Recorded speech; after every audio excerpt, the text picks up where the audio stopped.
Good afternoon, folks. We are here for the 2025 USA Powerlifting Southwest Regionals here at the Hyatt Regency, DFW. in Dallas, Texas. My name is Davion Aldridge. I'm here alongside Obi Hernandez. How you doing? How you doing? And we are ready to get this show started. You said you were watching someone specific today, or you were hoping to see someone specific today? There are a couple lifters that I'm excited to see. First one is Brian Huffman. He's a lifter from the Rio Grande Valley. Hey, that's where I'm from. Deep Awesome squatter, area. man. I'm glad he's like used to squatting that deep with the calls. All those depth calls from yesterday, there was a whole bunch of depth bombs. There was quite a bit, yeah. Was there quite a bit this morning too? I wasn't here. This morning, I wouldn't say there were quite a bit of depth calls. However, there were many calls. There were many calls that were overturned. So we'll see if we have a little bit more consistency as far as officiating goes during this session. Right on, right on. Current lifter is Tomas. He is taking his opening squat attempt with 165 kilograms. That was really fast. I actually didn't see the lift from where I was sitting, but it looks like it's a pretty good lift. Pretty easy.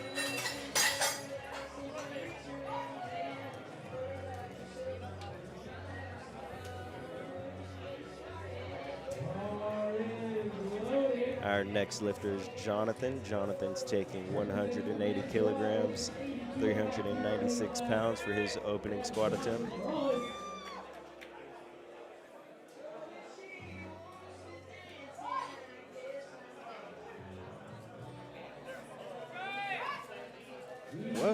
What a pretty squat. That you see a lot of squats that like their left leg or their right leg will cave way in just because they're like an unbalanced squatter. But I think that was the first squat I paid attention to that was like perfectly equal on both sides.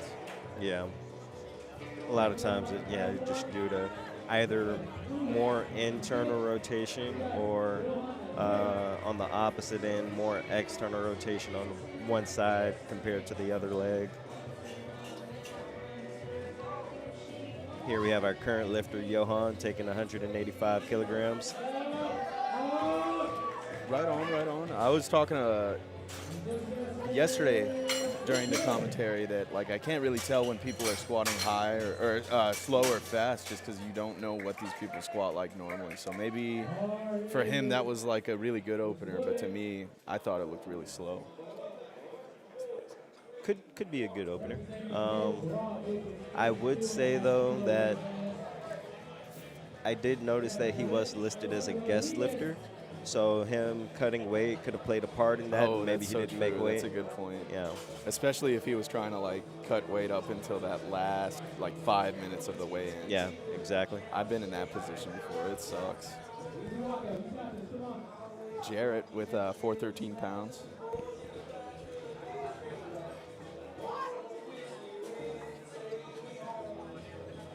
Looked a little high from where I was, but let's see what the judges say. Oh, yeah. Yeah, judges agree with you. He received 3 reds, definitely for depth on that squat. Cut it a little high, was right above parallel. During these competitions, your hip does need to be below your knee joint.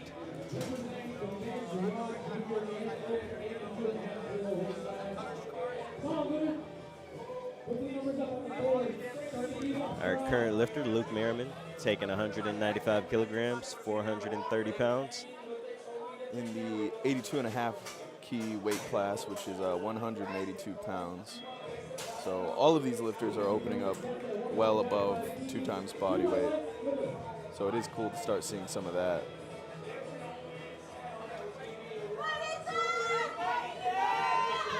Ethan's got a lot of fans out here in the crowd. I can hear them through my headphones. It's always cool to see that. Ethan is a Texas lifter. I believe he's from Houston. That makes sense. That makes sense. It's always cool to see like friends come out for a sport that is not super duper friendly to spectators. It shows how much love is in the room. And then especially as a lifter, it's just always nice to have that level of support behind you as well. Absolutely. Man, speaking of support, man, Kara. A quick lift from Ethan, man. He felt the love in the room. He took advantage of it, for sure. Two Pretty white smooth. lights, all you need. 2-1. I believe the right judge called for depth on that side. Theodore Wynn getting set up, getting wedged into his opener for the day, squad opener.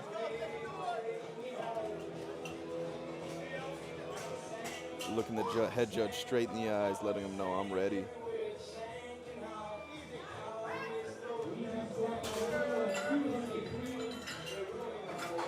All right, 2 out of 3 red lights.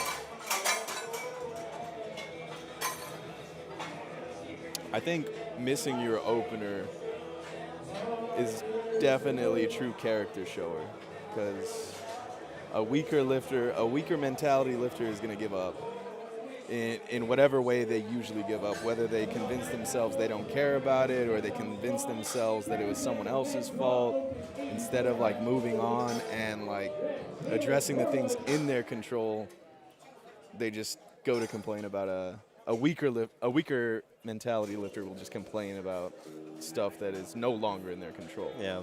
Rather than focus on the things that are. And I think the most important thing is just going out and having confidence behind each attempt. Oh, absolutely.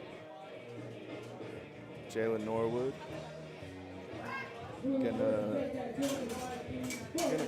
pretty good opener. Definitely good opener. All 3 white lights definitely hit depth on that one. Our next lifter is Kenny. Kenny's taking 205 kilograms, 451 pounds.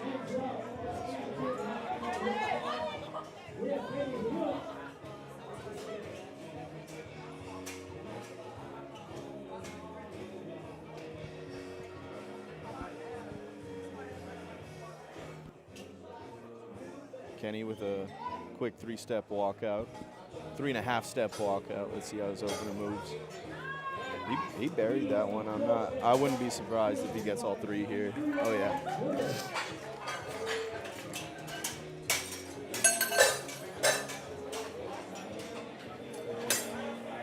You commentated earlier, correct? I commentated last night.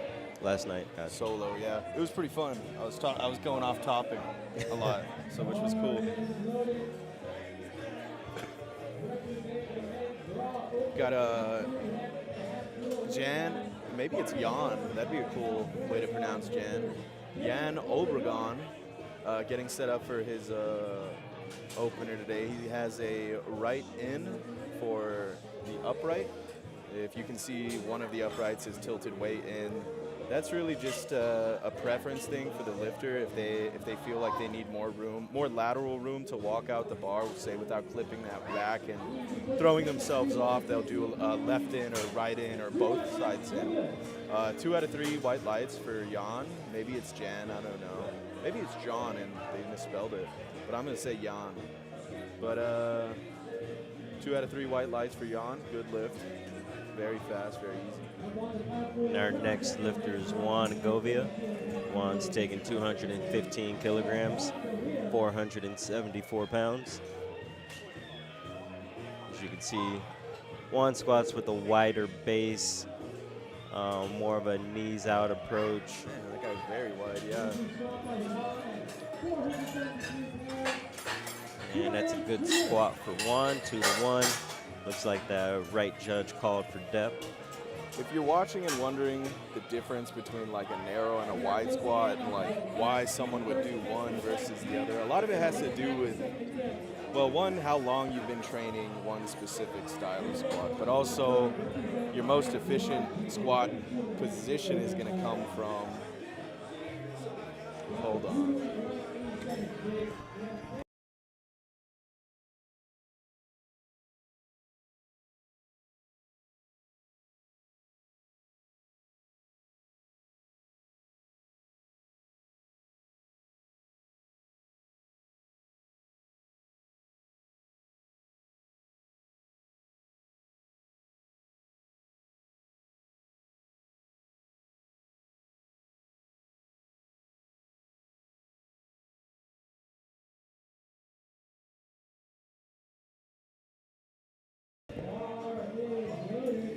Bars loaded for Jericho, Gonzaga. We were just having some technical difficulties, so but we should be.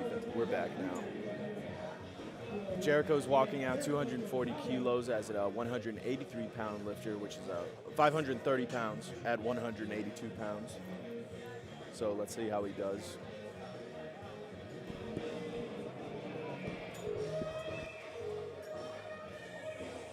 Taking a very slow and controlled walkout, very steady. Receives the squat command. In and out of the hole like nobody's business, man.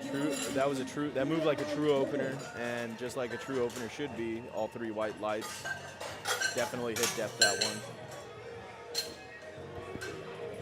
I was talking about earlier, the difference between a wide and a narrow stance squat has a lot to do with, one, your experience and what you've already been doing. Brian Huffman starting us off on the round 2 squats here.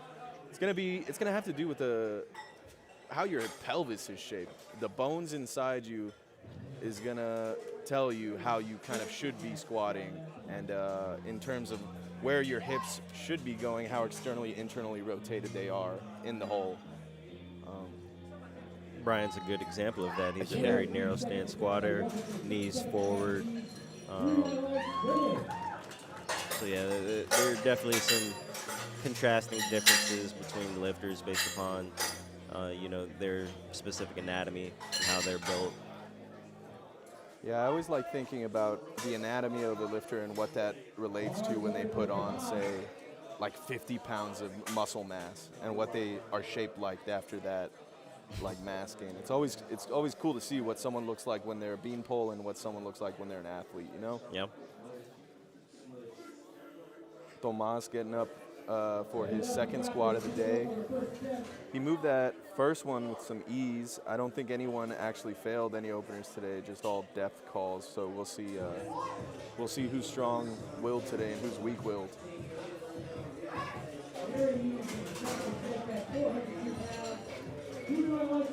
$17 key jump. That's a good jump for Tomas today. For everyone watching the Southwest Regional competition, all lifters that are competing for placings are from the states of Texas, Louisiana, Arkansas, Oklahoma, New Mexico, and Arizona. Those are the states that make up the Southwest region. Johan Herrera. So basically any lifters outside of those states that are competing within this competition are going to be listed as guest lifters. Did you see right now Johan's squat, or did you happen to miss it in the hole? I did see it looked like like a buckle in the hip or the knee. That just yeah, man. If you're gonna lose tension anywhere, don't do it in the hole. if you can help it. But if you are gonna lose tension in the hole, just maybe be safe about it. Maybe just ask the spotters to get you back into the rack.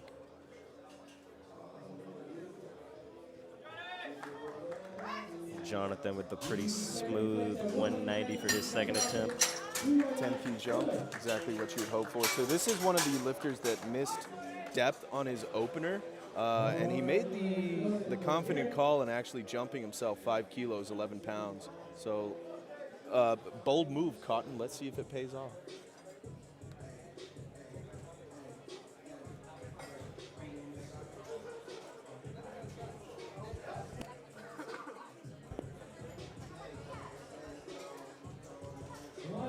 I wonder if he's nervous. I wonder if he knows the position he's in. I assume he has to. He made the call to jump. I think it's just a confidence between the athlete and the coach, and just being able to complete the job, and that looked night and day different from his first attempt. But 2 out of 3 red lights. The judges, at a meet like this, I don't think you want to test that confidence. Or I don't think I don't know what to say. I think he should have played it safe, but I'm not trying to be Captain Hindsight over here. So let's see what he does next.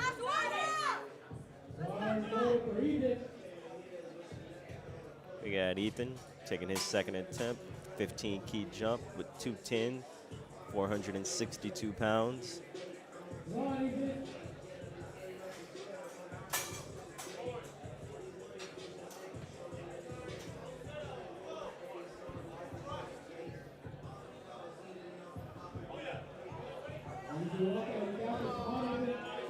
Pretty easy walkout. He's in control of that bar very well.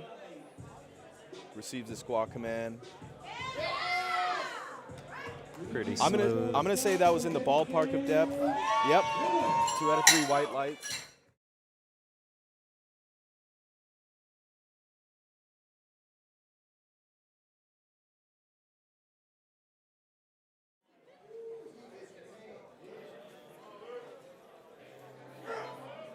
Yeah, Luke is ready to attack this second attempt with 212, 468 pounds. For this weight class, Dave, what would you kind of expect the average jump to be? The average plan A jump, not the one where you have to like crap out another like 2.5 key jump for your third or something.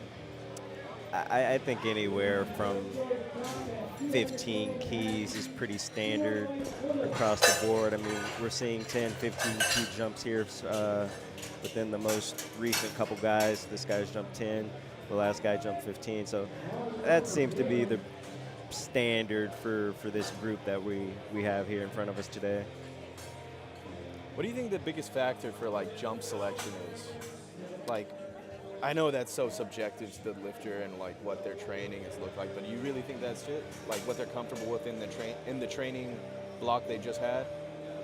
I would say just managing the load and readiness, whatever will give them the most readiness for their third attempt. If you're a lifter who trains in the gym closer to maximal loads, taking smaller jumps, then you probably would want to mimic that same approach in meet.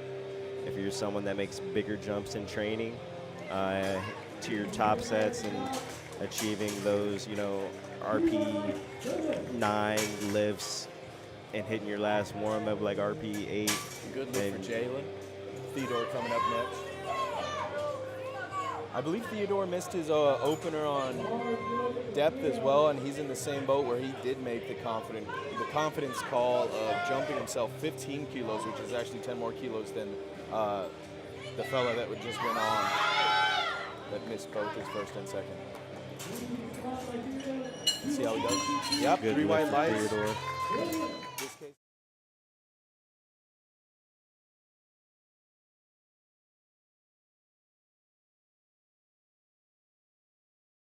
Out to be the right call.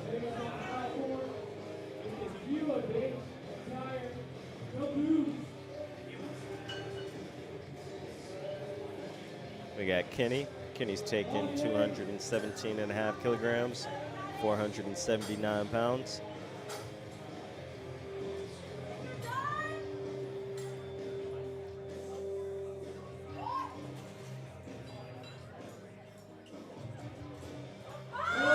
Kind of like dipped his shoulders down while he was going into the hole. I don't know if you just saw that. Could you replay it?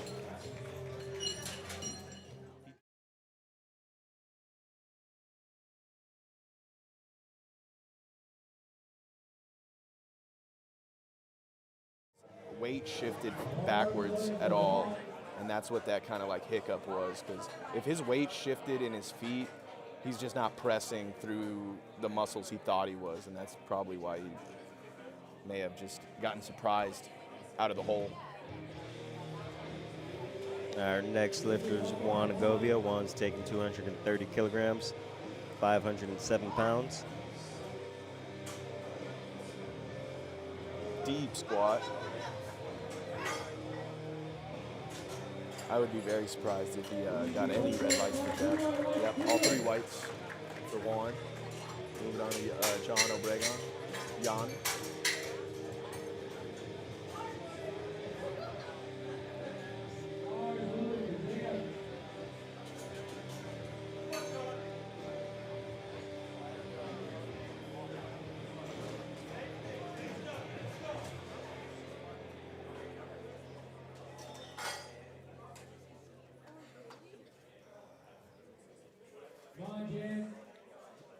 Jan is the lifter for Final Form Barbell. They have a team registered for this regional competition. He's taking his second attempt here with 512 pounds.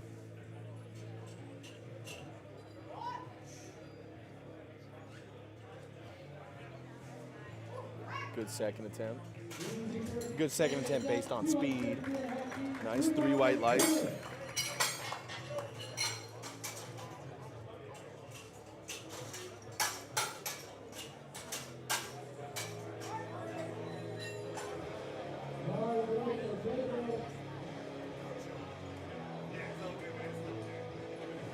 I just heard his coach say his name is John, not Jan or Jan, so it is a typo. I'll make sure to keep that in mind. Pedro getting under his second attempt for the day. 7-key jump above 500 above a 500-pound squat is an interesting jump to me. Maybe this is one of those cases where he trains a lot at higher intensity percentages and weights. He seems to kind of maybe have cut that depth. Maybe it's just what I'm seeing for this meet. Yep, 2 red lights. That is indicative of a high squat. He seemed to be kind of like his weight was pretty far into his toes, so he wasn't able to sink his hips as low as he wanted to. He was just kind of tensing up in his quads. We have Jericho taking 250 kilograms, 551 pounds. I think this is the first squat of the day or first squat of the session that's 3 times body weight.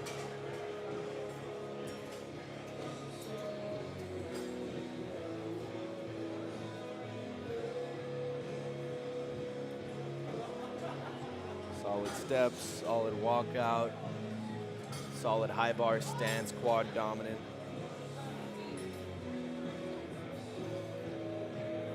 Deep squatter, man. I'm always going to be a fan of that. It's pretty smooth. Yeah. Good squat for Jericho. Do you ever hear anybody like talking bad juju about like deep squatters? Like, oh man, you squat too deep? I do believe in the idea that you can squat too deep. I believe that you can squat so deep to the point that you are losing power. You're now receiving diminishing returns because you have gone below the threshold of depth that now you're just looking to rebound out of the hole. Brian Huffman walking out his third and last squat of the day. He hasn't had a problem with depth despite having such a narrow stance. I find that impressive. He completes his third attempt, all 3 white lights. Man, he's having a day. Good stuff. Now we have the spotters getting the bar ready for Johan. Johan missed his second attempt for 187, and he's going to repeat. I believe he's the lifter that lost tension in the hole, so we'll see if he's able to bounce back and push through his sticking point a little bit better this time around.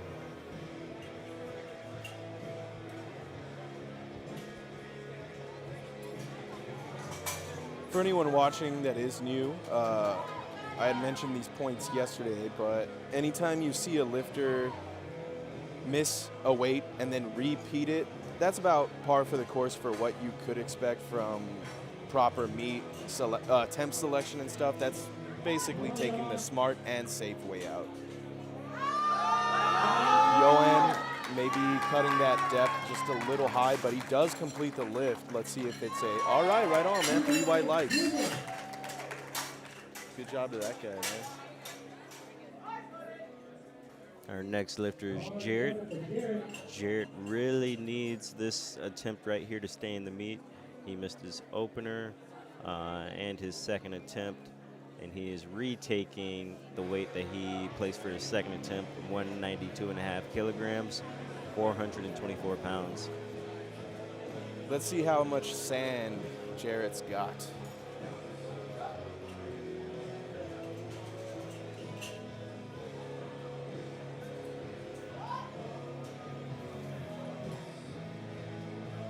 Definitely hits depth. Let's see if he sticks with it.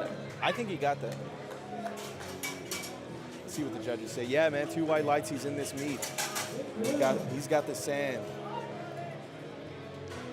What do you think is the conversation that you have with the lifter who is in a position like Jared, who is on the verge of bombing out, maybe didn't start the meet out exactly how he wanted it, and how to keep them, in the right mindset going into bench and deadlift?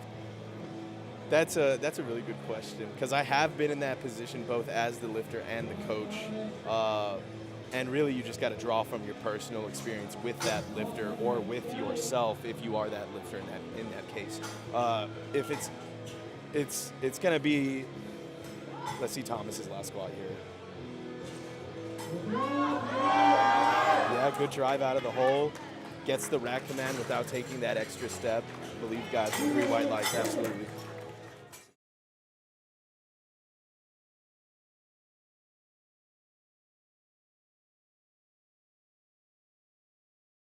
Lifter, if you know they are the type of person that needs to have silence and fresh air, then you find them that silence and fresh air. If you're the person, if you know they're the type of person that needs words and encouragement, or maybe even the opposite of like words of violence and pain, then you do that for them.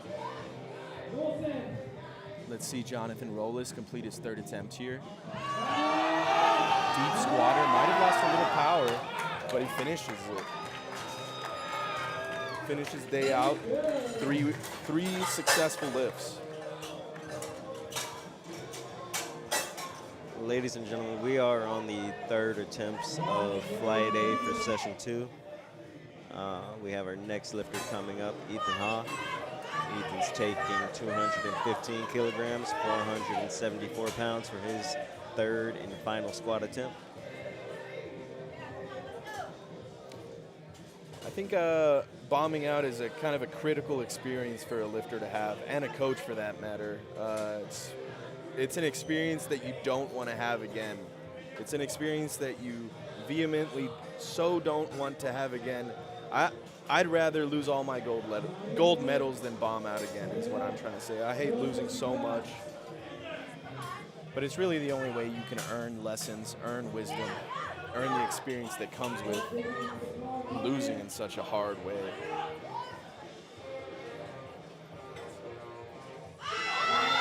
Ethan's last squat looks almost as easy as his first couple. Oh yeah, man. Crowd's going wild.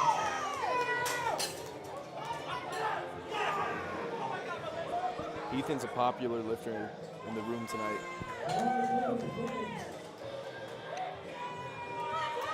We have our next lifter, Kenny.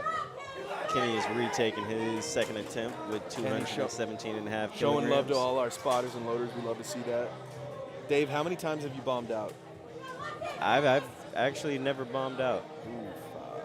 Very, very fortunate to not experience that. Man, I'll tell you, it sucks.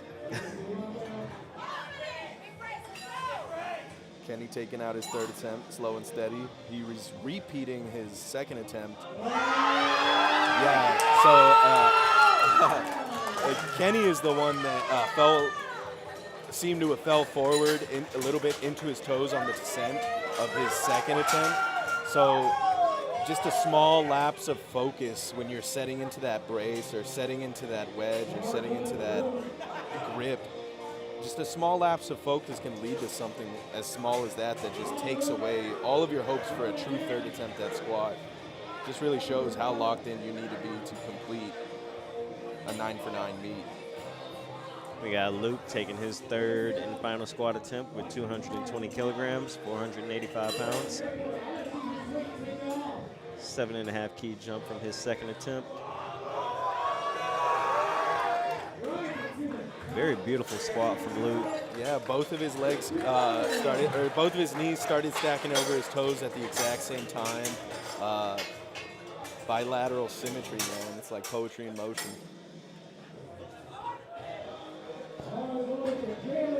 Got bars loaded for Jalen Norwood, taking 225 kilograms for his 3rd and final squat attempt.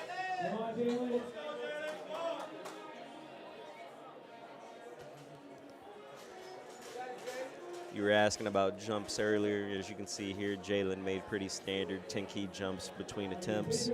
Yeah, I was saying yesterday when I was commentating alone, usually, and this kind of has a grain of salt with it, obviously, because every coach-lifter duo has their own plan of the day. But when you see 3 green attempts and they're all uniform jumps, like 10-10 or 15-15, you know that something went right. Their training was on track, their nutrition was on track, their recovery was on track, and they executed well. It was predictable. Yep. If you can predict all the variables.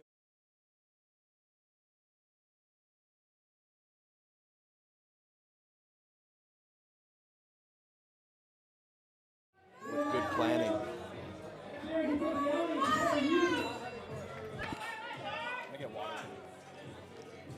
We got Theodore Wynn taking 227.5 kilograms, 501 pounds.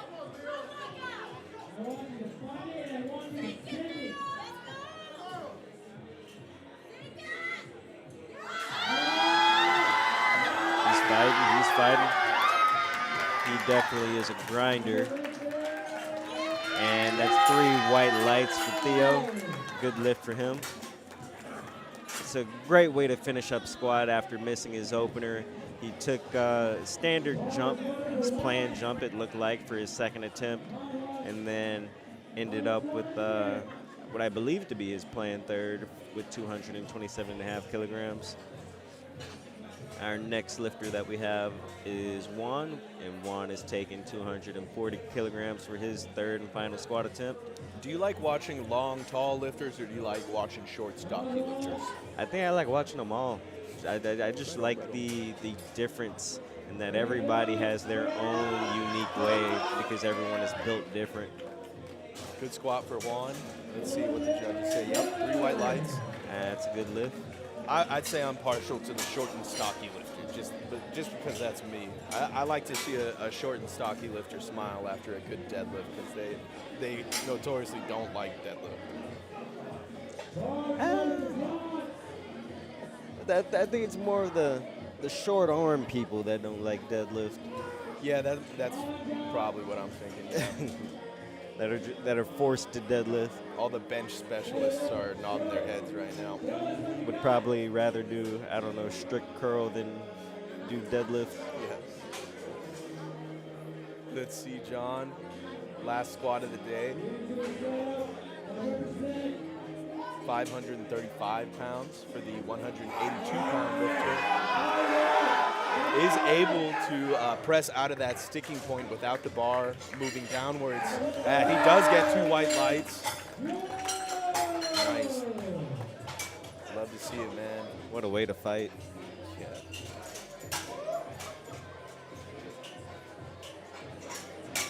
Our next lifter is Pedro. Pedro missed his second attempt with 237.5 and still went up 10 keys to 247.5. Do you remember what he missed his last attempt on, whether it was depth or like true failure? I do not recall. Well, let's see how he does. I'm going to assume it's depth because there's no way you fail and then jump 22 pounds. He walks out the weight pretty well. Working on setting that brace nice and tight. Yeah, those hips just shoot out a little too fast out of the hole. He just gets into a bad position to not press out of the position. Unfortunately for Pedro, he'll only be credited with his opener, which was 230 kilograms. That's when the gambit doesn't pay off, huh? When you miss the opener, or when you get the opener, you miss the second, and then go up anyways and miss it again. What do you do except take notes and learn for next time, right? Pretty much. Keep an open mind. Move forward. We got Jericho. Jericho's taking 260 kilograms, 573 pounds for his third and final squat. Oh,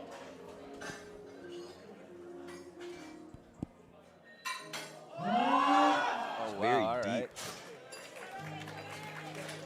He's got buried that squat. He's got a smile on his face knowing that he tried. They say Icarus had a smile on his face when the sun melted his wax wings because he fell, for he knew he had soared. Now we're moving on to the second flight. Starting opening attempts of the second flight. We have Samuel. Samuel's leading us off with 170 kilograms, 374 pounds. Got a couple of lifters in the 90 kilo weight class and the 83 kilo weight class in this flight, battling it out for first, second, and third placings. This early in the meet, it's hard to say really what that's going to end up looking like, given that it's all forecasted now. We'll have a better idea after bench third what the standings look like.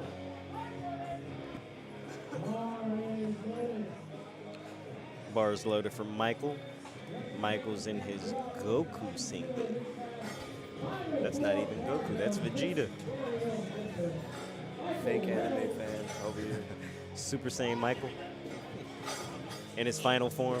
Maybe it's not his final form yet. We'll get to see it for his third attempt. Yeah, let's see his third.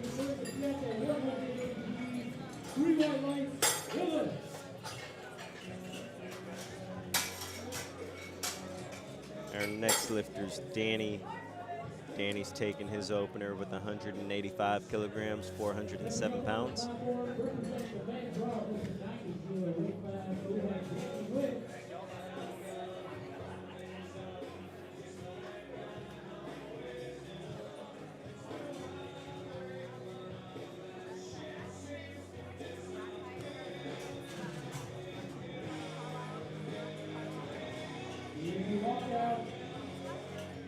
Quick walkout for Danny, gets the squat command. Quick squat too. Moved like a last warm-up. But that's kind of what your opener should move like, really, is a last warm-up. Opener should be fast, it should be smooth. Our next lifter is Diego. Diego's also from Texas, San Antonio exactly. He's taking his opener with 190 kilograms, 418 pounds. Sometimes I'll watch Diego lifting and stuff, and I'll give him a knuckle bump, and I always just like seeing him work. He's a hard worker. Oh, yeah. Nice squat from Diego. We'll see what the judges say. 2 out of 3 red lights. I didn't want to jinx him while he was going, but I was going to say, man, that's going to be his battle today, is just making sure he can, one, hit depth and actually get some good squat numbers, given that he has to hit depth well. So we'll see how he does on his second and third. I don't think he's out of this meet just yet. Our next lifter's Angel. Angel's taking 200 kilograms, 440 pounds. He is a men's raw junior, junior being the age group of 20 through 23 in the 90 kilo weight class. I believe he squatted that high. All the judges agree with me. It's just that type of meet, folks. They're gonna be out there, so just get ready for them. With all the refs in the chair being national refs, there is a certain standard that is held, and we should see a bit more consistency at meets like this as opposed to local meets, where local meets you typically have state referees. They're typically newer to officiating. You may see a little more inconsistencies there, being that the meets are typically more lenient. But at a regional meet, we are looking to, uphold more of a national standard. So you'll see probably more red lights at these meets than you would at a local meet. One thing about regional meets and state meets and national meets for that matter, as opposed to local meets, is not only do you have all these athletes coming from however many different states, but you also have refs and personnel coming from all these different states. So there's no reality of a hometown advantage for any lifter, like there would be at, say, a local meet where the lifter knows all the judges. And I'm speaking from experience, because I have had that hometown advantage before, and it's good to see a nice, strict meet. Our next lifter's Ian. Ian's taking 200 kilograms. Wide squat. Look at this fella.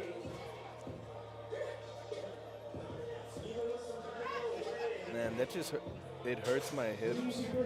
2 out of 3 white lights. Again, I'm not saying anything wrong with that squat. Just me, myself. My hips are not built like that. the Sean Noriega squat. Literally the David Wilson squat.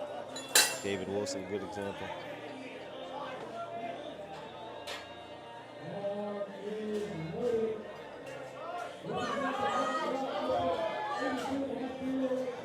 Rashad walking out his opener. Getting set up for his opener, pardon me.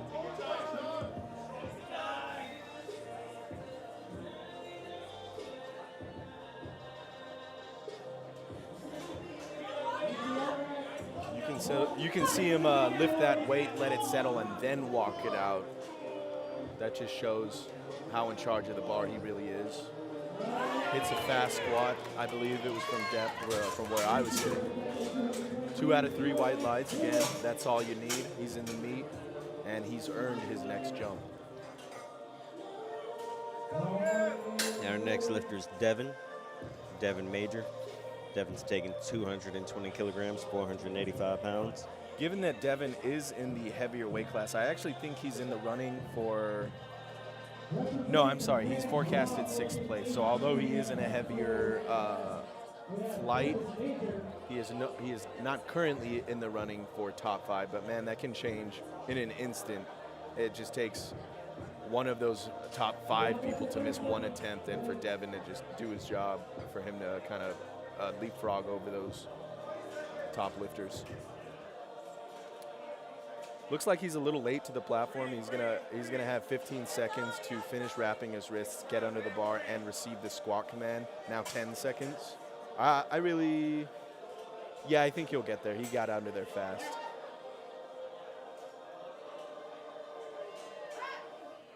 Looks like a good squat. His hips and back kind of lose a little bit of tension on the way up. He does hit depth and get 2 out of 3 white lights. Let's see if his hips and brace and back stay under him for those heavier loads. OB, I'm always impressed with those guys that walk out there with 10 seconds left on the clock and they're still able to stay poised and get out some white lights. It's always a good sight to see. Matthew Lim walking out his opener for the day. He was actually at Texas Strength Systems high school meet. He almost broke a national record. 3 white lights for Matthew Lim. He almost broke a national record on his 3rd attempt deadlift, and he missed it on grip, if anything. And he missed it on grip at the top, past the knees. So I'm excited to see what he can pull today. Next up we have Yal. Yal's taking 227.5 kilograms, 501 pounds for his opener. How do you pronounce his name? I believe it's Yal. I want to say the K is silent. I could be wrong. Forgive me if I'm pronouncing it wrong. Real G's moving silence.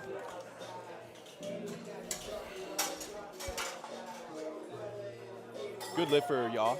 3 white lights. Our next lifter is Caleb Pritchett. Caleb is from Oklahoma. He's actually the co-owner of Brewhouse Barbell. He's taking his opener with 232.5 kilograms, 512 pounds.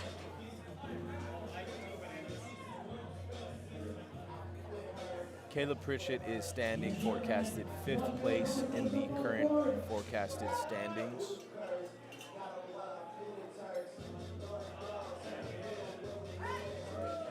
His squats seem to be deep enough, but I think it's going to be called on high, on depth. I think the only lifters that don't have to worry about depth today are the lifters that always squat to depth. So if that's a thing you do in your training with no effort and just really no focus, this is the kind of meet you do well in. Jonathan Redinger getting ready for his first attempt at 518 pounds, 182 pounds body weight, just shy of 3 times body weight for his opener. I'm going to say that was 2 depth. Let's see what the judges say. Oh, man. 2 out of 3 red lights. I think we've had so far this flight 4 4 bad lifts this flight, all on depth.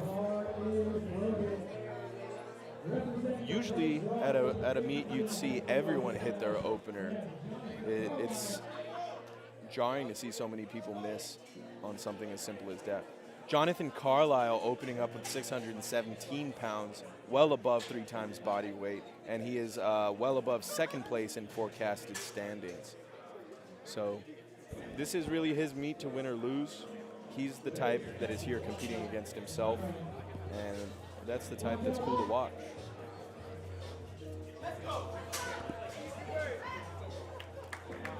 Smooth, steady opener, 2 white lights, just 1 red from the head judge. Again, all you need is 2 white lights. Hopefully he doesn't get in his head about that 1 red. Looks like we're back to the top of this flight. Second attempts. Leading us off is Samuel, 182.5 on the bar, 402 pounds. Obi, I just received intel. Intel is short for intelligence, folks. Yeah. We're going to call him KT. KT instead of y'all? Yeah, KT. Okay. That's what we're going with. Samuel Daniel getting let in for his second attempt squat. He does get 2 out of 3 white lights. KT. What a cool name. TSS SATX lifter Diego Cervantes walking up to the bar for his second attempt of the day.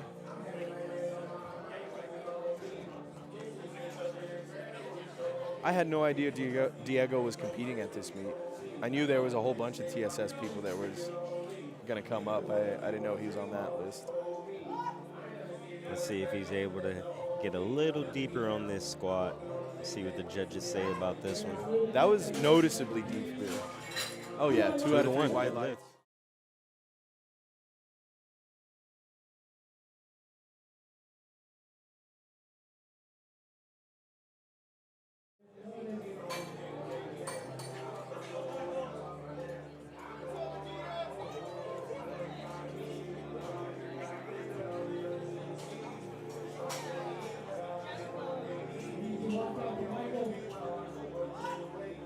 Michael Wren is receiving the squat command.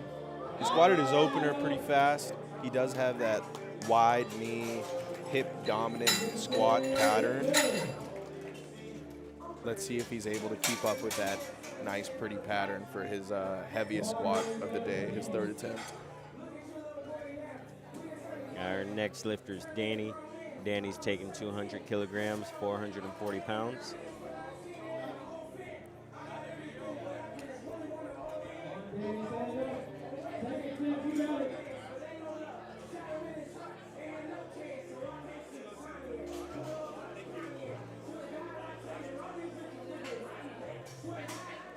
Looking straight down as he walks it out. I wonder if he's doing that consciously or subconsciously. If he was told that was good advice or he's just doing it because it feels comfortable. But usually if I am coaching someone or giving someone advice and they look straight down as they're walking it out or as they're building tension against that bar or as they're squatting, I make sure to let them know that unless they're doing that on purpose, it's probably not good to do that. It's not a good habit to do that. Just loosening up your cervical spine and allowing your shoulders to roll forward like that. Even if it's 2% of your strength that you're leaving out of the equation, that's 2% that your competition has to their advantage. Angel Ortiz with his second attempt of the day. He did jump after missing his first attempt from depth. I don't think he squatted any deeper for this second attempt. Let's see what the judges say. They do agree with me. I believe that was a depth call, so that's going to be him in the same position as that lifter last flight, where he has missed 2 and has 1 more to stay in the meet.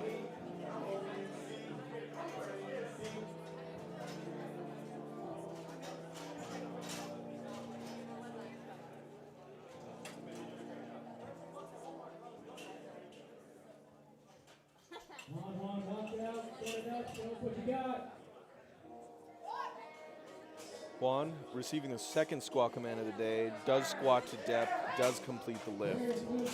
Now just waiting for white lights. Good job, Juan.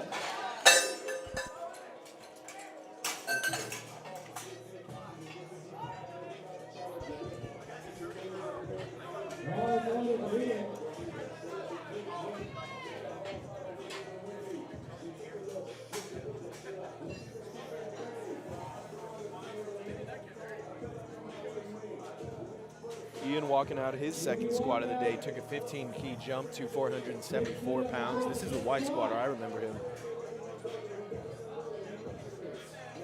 Hits the hole, comes back out, no problem.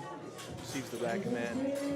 Walks it in, does miss it on depth, 2 out of 3 red lights. So let's see if he makes the confident decision to jump or makes the safe decision to stay there. Our next lifter is going to be Devin. Devin is taking 232 and a half, 512 pounds.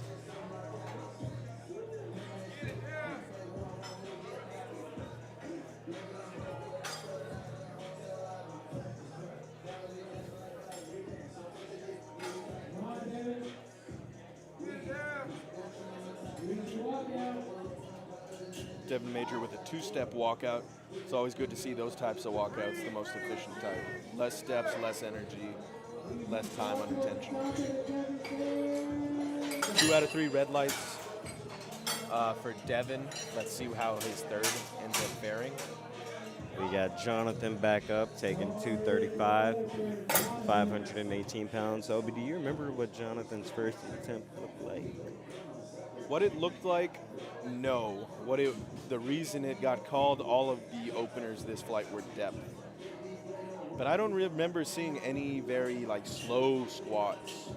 So let's see if he can just make sure he does hit that depth.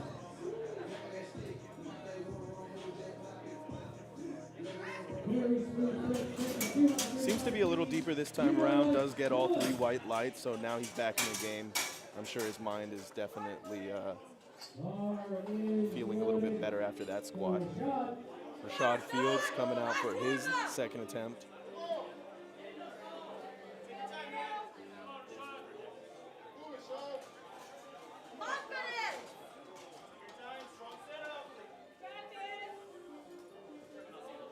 Davion, did you ever push against the bar and the rack as you were setting your shoulders into the bar as a way of creating tension?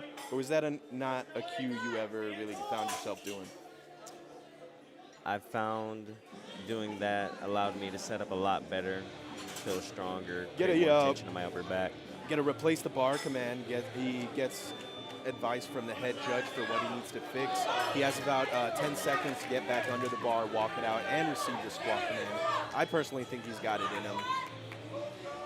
He's going to receive the squat command now. 1 second left on the timer. Does seem to hit depth, especially after, 3 white lights. I'm happy to see him successful after something that could have been avoided, like a replace the bar command. If you're new to the sport, the head judge will call for a replace the bar command, which means the lifter has to re-rack the weight and receive advice from the head judge, whether that be, okay, they didn't lock their knees before getting set up, or there was an equipment malfunction, or any number of things. We have KT under the bar right now with 240 kilograms. Looks like a smooth and easy squat for him. And the judges agree, 3 white lights. Good job, KT. Caleb Pritchett coming out for his second attempt. He does he does jump 10 kilos. So we have seen that fail and succeed in the past just today. Caleb Pritchett missed his first attempt on depth. He looked a little confused too. So I assume that maybe means that was about as deep as he thought he could squat, and was confused as to why it didn't pass, or why it wasn't white lighted. So let's see if he is able to dig a little deeper here.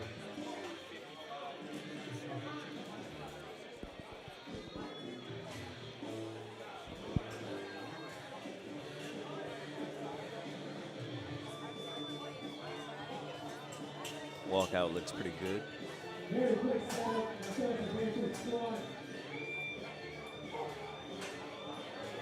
I think he moved his stance out, if I'm not mistaken. I think that's better.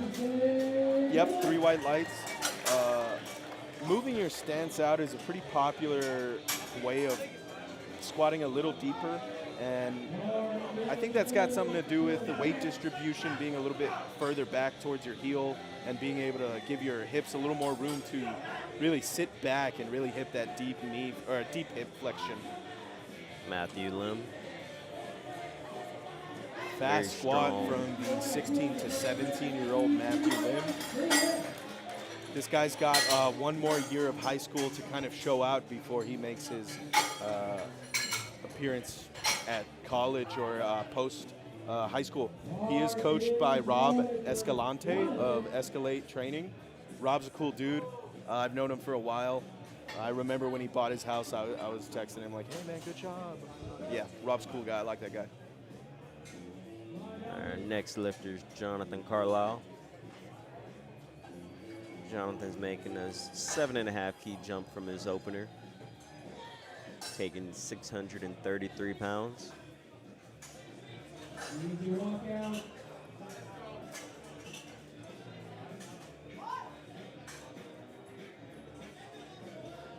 Jonathan seems to have cut that depth a little bit high. Let's see what the judges say. 3 red lights. I've been pretty on top.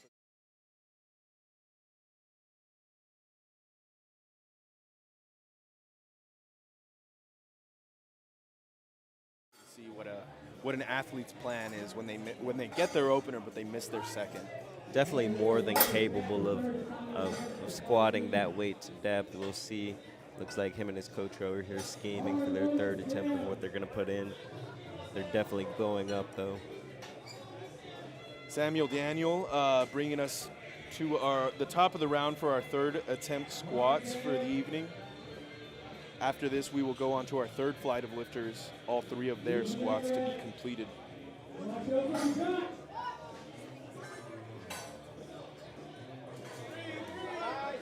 Very nice. Oh, I believe he did miss the command and step forward, though. Man, yep. You see yellow lights. You see yellows under those red lights. That's going to be a mostly catch-all for things done wrong during the squat, but that does include missing or jumping commands. Final form, Super Saiyan Vegeta. Let's see it. 202.5 kilograms, 446 pounds for Michael's 3rd and final squat.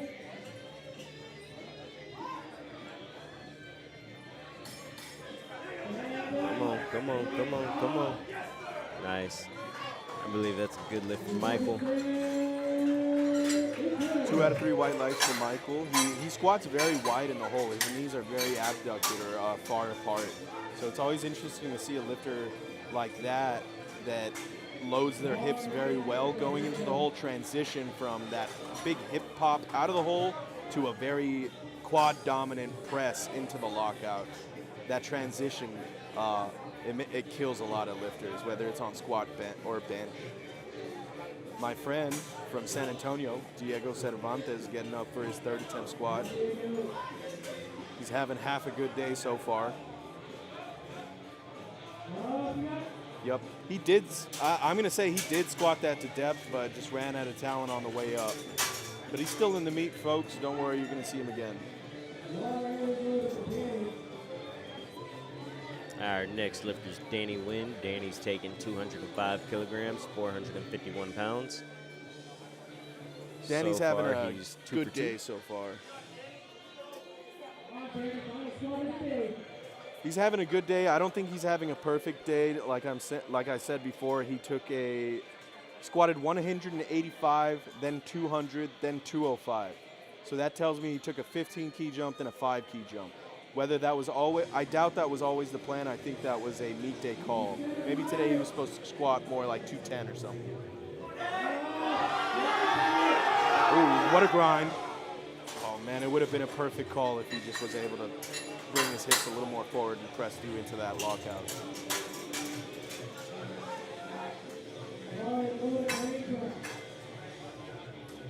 Angel Ortiz on the verge of bombing out.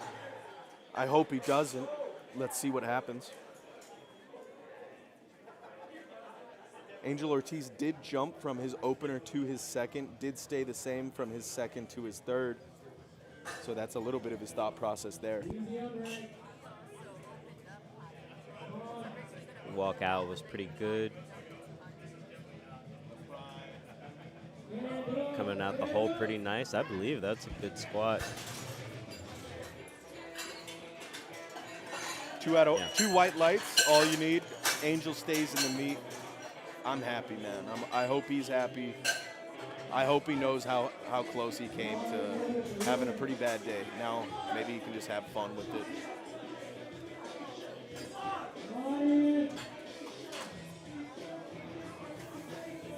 We have Ian.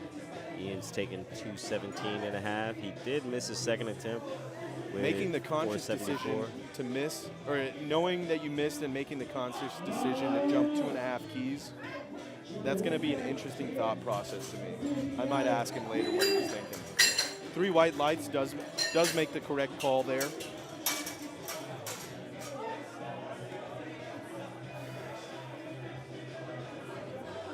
Coming up next, we have Juan. Juan's taken 222.5 kilograms, 490 pounds.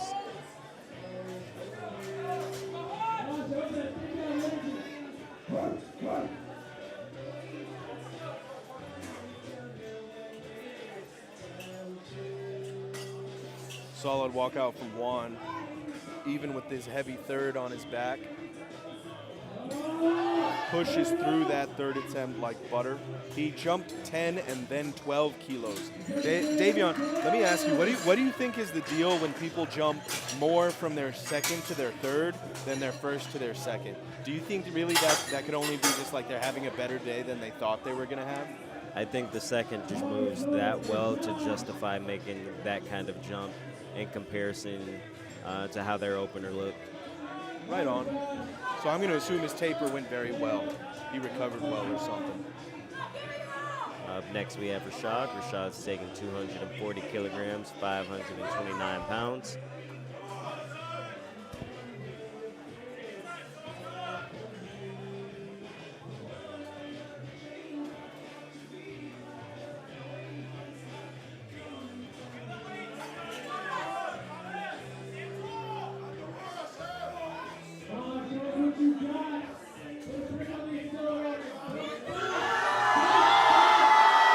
Fields with a good third attempt there. He did take uniform 15-kilo jumps. Let's see if he got those lights.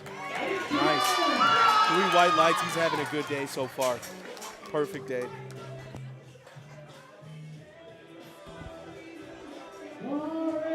Our next lifter is Devin.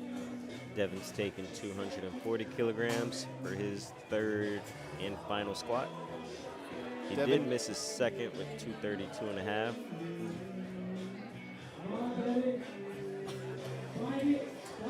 I think he missed that second one on depth. Oh, no, he jumped the command. Yeah, he jumped the rack command, so it was a rookie mistake in his head. Let's see if he can. Man, that's a tough position to be in. To make a rookie mistake like that and then make another, I guess, intermediate mistake of thinking you have what it takes to miss a weight, jump, and then secure the weight only to miss it again. Our next lifter is Jonathan. Jonathan's taking 250 kilograms, 551 pounds.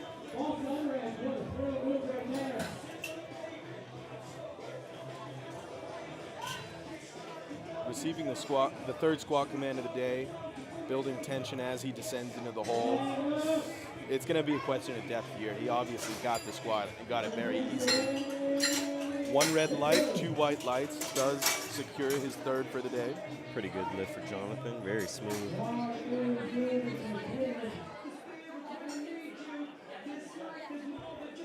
Dave, what advice do you have for securing 3 attempts for each lift? Securing 3 attempts for each lift. What advice? Yeah, it's such a broad. Not really advice. It's advice. more so of just repeating this word in your head repeatedly, and that is execute. So execute. As long as you execute, you should go 9 for 9, right? That's the idea. Caleb Pritchett moving his stance out a little wider even, or if not the same amount of wide as last attempt. Does get out of the hole, does lock it out, does receive 2 out of 3 white lights, and he's pretty pumped. KT getting set up for his 3rd attempt squat. Bar is loaded. He had no problems on his first 2 attempts of the day, so I don't expect any problems for his 3rd. We'll see how it goes.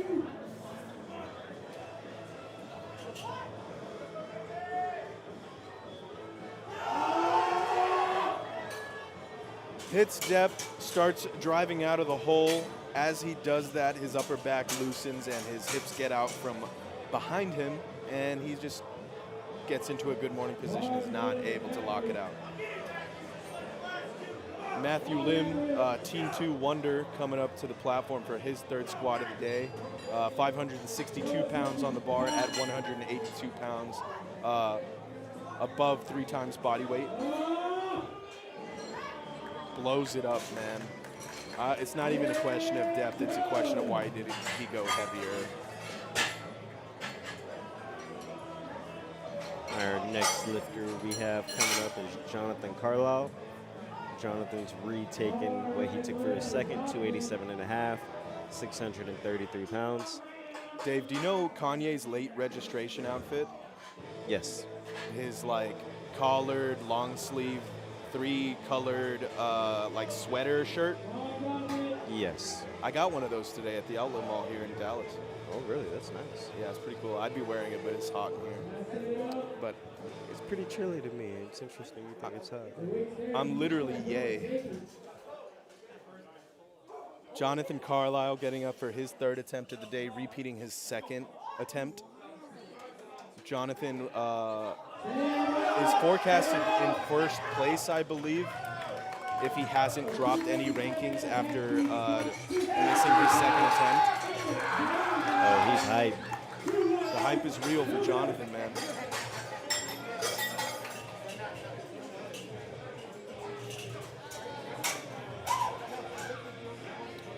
Jonathan Carlisle is still forecasted 1st place. He's well above 2nd place, at least almost 100 kilos. The Team 3 Julian hamburger singlet. Julian Whiteley getting up for his 1st attempt of the day wearing his awesome hamburger singlet. Very wide squat, very deep squat, pauses for extra emphasis. Let's see what happens for his 2nd and 3rd. Alrighty, next up we have Miles, and Miles is taking 175 kilograms, 385 pounds.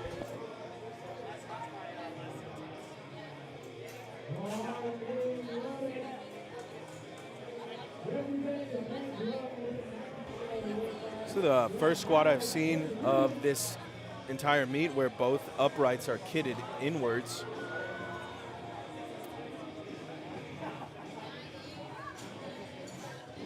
Now he's asking to take both kits out, so maybe he misunderstood the rack height selection form.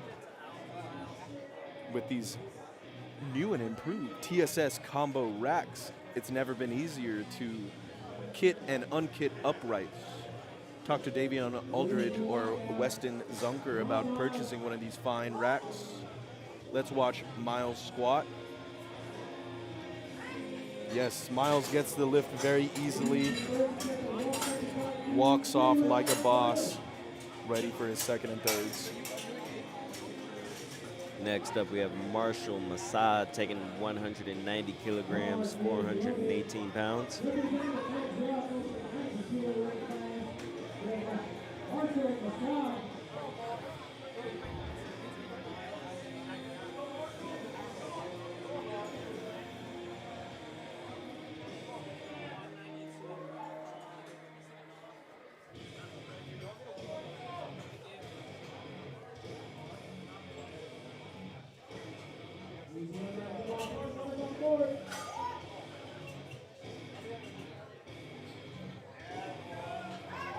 quick, easy lift from Marshall. Let's see what the judges say. 2 out of 3 white lights.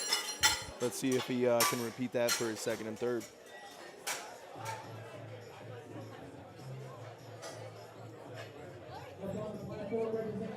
And our next lifter is going to be Trevin.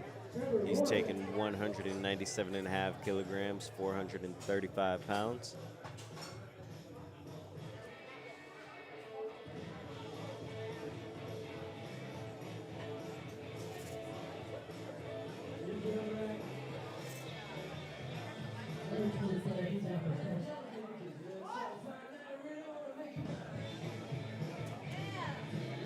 Squatting deep, well into his heels. That's going to be the 3 white lights for him, man. Good job. I would say that's going to be the biggest factor of whether a narrow squatter hits depth or not. Maybe not even necessarily a narrow squatter, but squatters in general is how much weight they have on their heels versus their toes, or kind of the distribution of weight in their foot. If it's too far forward, you're going to lean forward, and your hips are going to kick back once you switch up that acceleration out and velocity out of the hole. If you are able to keep that weight a little more into your heels, you're going to be able to tense your hamstrings a little more, keeping the position stable as you push out with what is hopefully a very strong quad push out of the hole.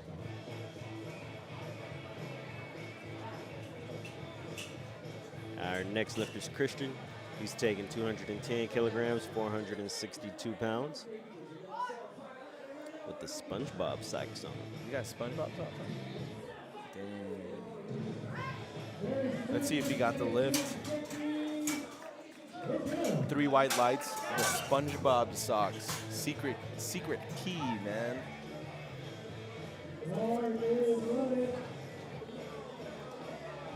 And our next lifter is Brandon Flash. Brandon is taking 210 also. Brandon is a guest lifter. Is busting weight the only way you can be a guest lifter? If you miss weight, or if you are from a state that is not a part of this region, then you are considered a guest lifter. Oh, right. The states within this region are Arizona, New Mexico, Texas, Oklahoma, Arkansas, and Louisiana. Those are the states that make up the Southwest region.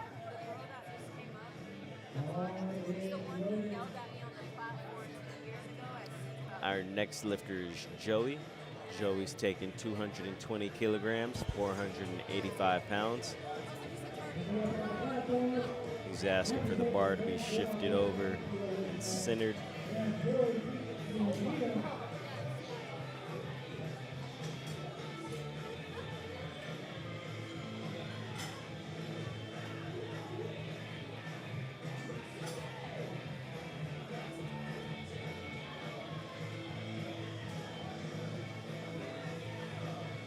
Oh, you know who's lifting this flight? Sam Kinnery. That's another SATX lifter, a friend of mine, my friend. Joey with his opener. It's going to be a question of depth, but he does get 2 out of 3 white lights there.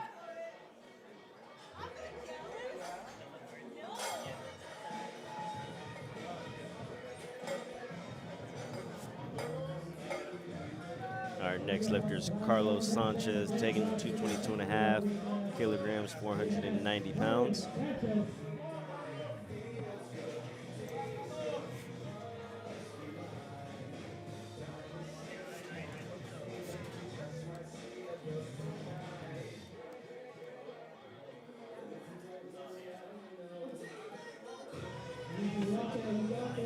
Steps way out from outside the rack. Takes about 4 steps away from it. Does hit depth. Very does smooth receive and fast squat. Very white fast. lights.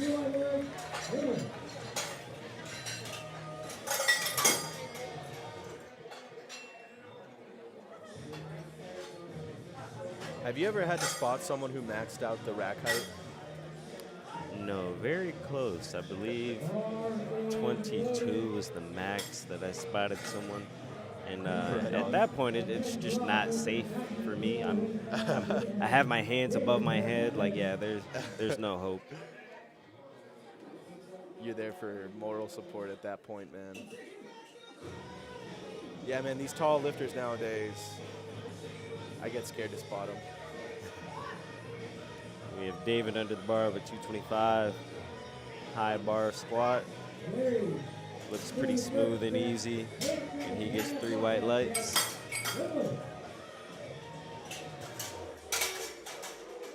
McKeenan Mitchell is vying for first place in the Raw Open 90 kilogram weight class. He is behind TSS San Antonio friend Sam Kinnard, who is at the end of the round.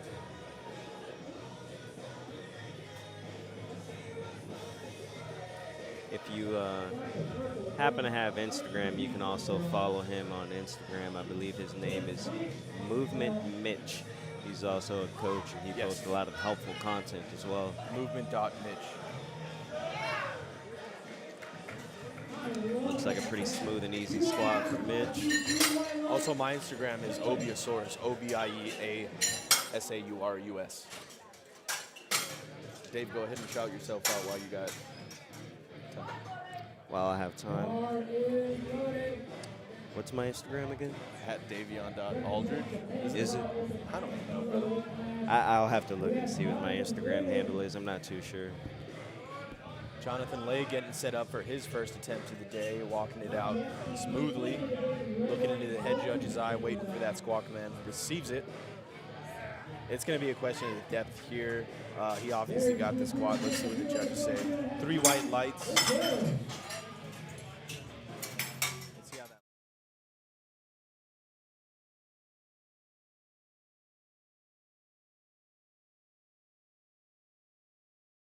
Right's sake.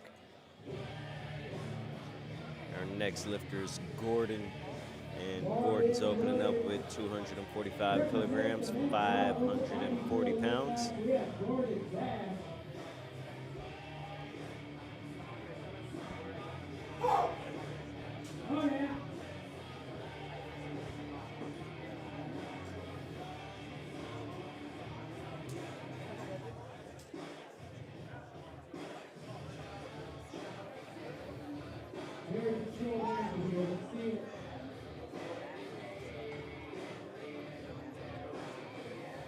Nice. That's a good opener from Gordon. Very smooth. And our next lifter is Matthew. Matthew's also taking 245 for his opener.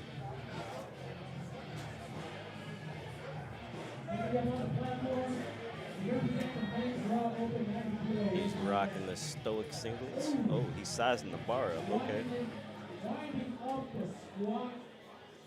I'm a real big fan of those stoic singlets. I like the way they feel. I like that they did all black without making it a big deal. They just did it. They're very sleek. Oh, yeah.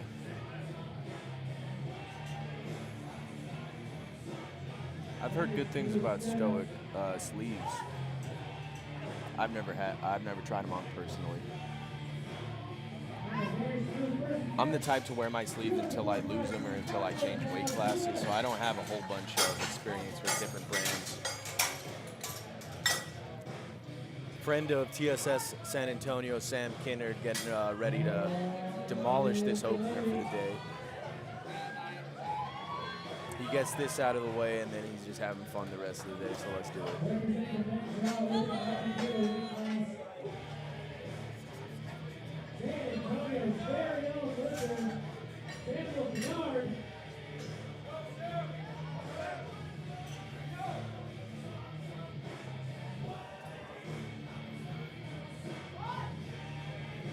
Let's go, Sam, do it. Deep squat, fast squat. Presses it a little bit to his right, but still very smooth squat. He gets 3 white lights. And with that, we go back to the top of the round with Miles getting us started with our second attempts of the day.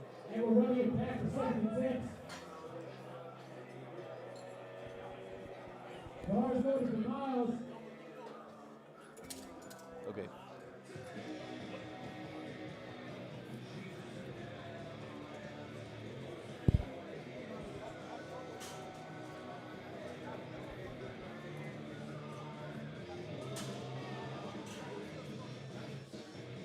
Miles walking out that weight one step at a time. Does receive the squat command, does squat to depth, pushes out of the hole, locks out easily. 3 white lights for Miles, that's all he needs. Actually, that's a surplus of white lights. He leads. He could do with less.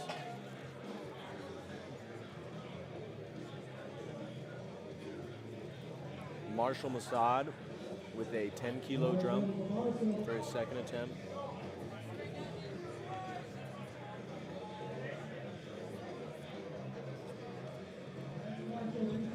I believe Marshall was the wide squatter. No, he wasn't. It was a different lifter I'm thinking about. Does hip depth. Kind of a grind for his second one, so let's see. Kind of a grind for his second one, so let's see what ends up happening with that third attempt squat. Maybe he's just really good at grinding weight, and that's what his second attempts always look like.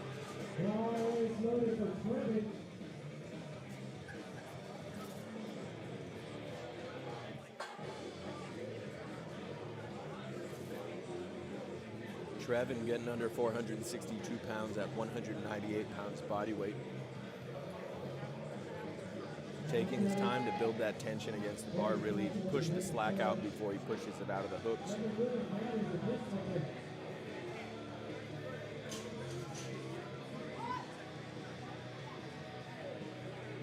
Does squat. I don't know if that was the depth. Let's see what the judges say. I'm not sure. And it is a good lift.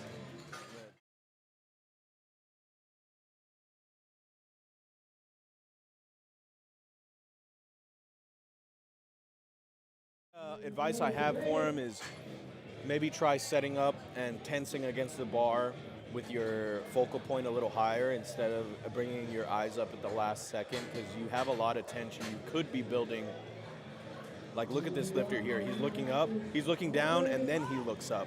But if he started looking up from the get-go, he would have had that tension of his neck pushing back into the bar and his upper back being able to tense the bar farther into his back, creating more tension and being able to take advantage at that tension when you need it. It's paramount to a good heavy third attempt.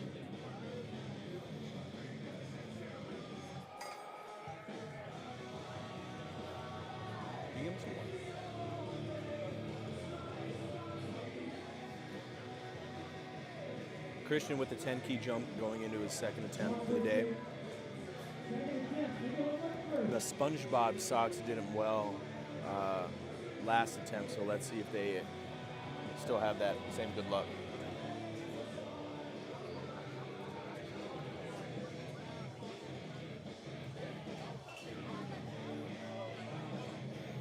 Taking his time to set those feet into the floor, that's all energy that's being burned while he's got that weight on his back. No doubt that would have moved a little bit faster if he didn't spend so much time setting his feet and placement. He's got one more attempt to really show out for what he can do.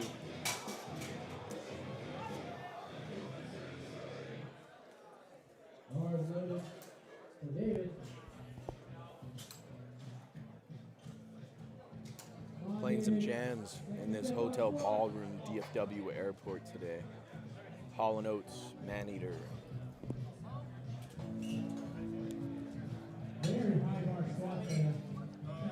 David taking a 5-key jump. This was that high bar squatter that seemed to be squatting pretty fast for his opener. Maybe he just likes small jumps, but I really think he could have maybe jumped a little heavier, or maybe even opened a little lighter so he had more room to make bigger jumps and create a third.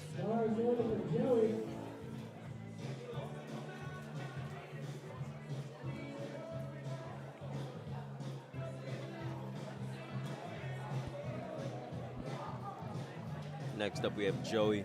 Joey's taking 237.5, 523 pounds. It's a 17-key jump, 36 pounds? Indeed, 36 pounds. 36-pound jump for the big man.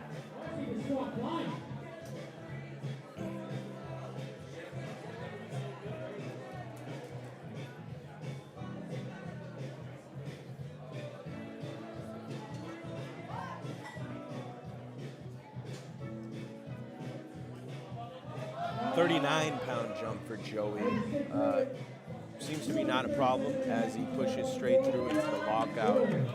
Some slight back rounding as he was heading into that lockout, but unless that back starts rounding straight out the hole, he's good. Our next lifter, we have Carlos Sanchez taking 237.5.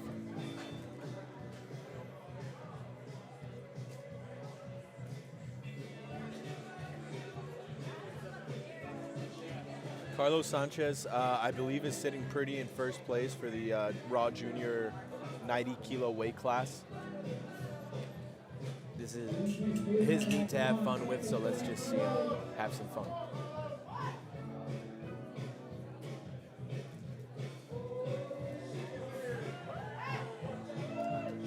Not sure about that one. We'll see. 2 out of 3 white lights.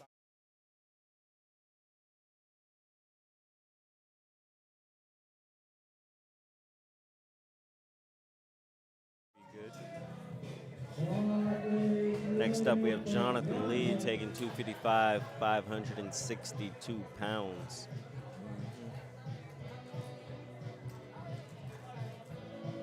I thought he had squatted his opener a little high. Maybe that was just the angle I was watching from.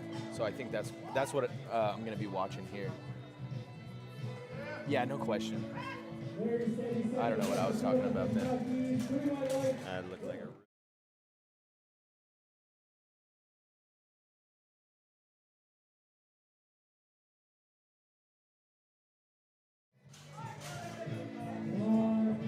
Now the bar is loaded for McKinnon. This is the first 20-kilo jump I've seen for the day, at least for squat. Taking a full 360 around the platform, really showing that he owns the space. He's got a full minute. He's got a full 40 seconds now, but he's got a full minute until they call bars loaded to get under the bar, walk it out, and receive the squat command. So that time is yours. Make that space yours. Taking 255 kilograms, 562 pounds. Let's see it move, Mitch.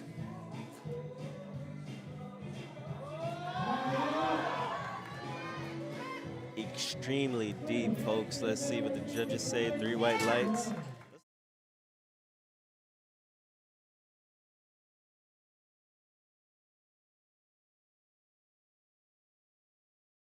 About is it possible to squat too deep? I think he squatted too deep and actually lost a little bit, and lost a little bit of power after that transition because he just basically let all that slack on the bar rebound him up, but then it rebounds back down and the slack pulls you.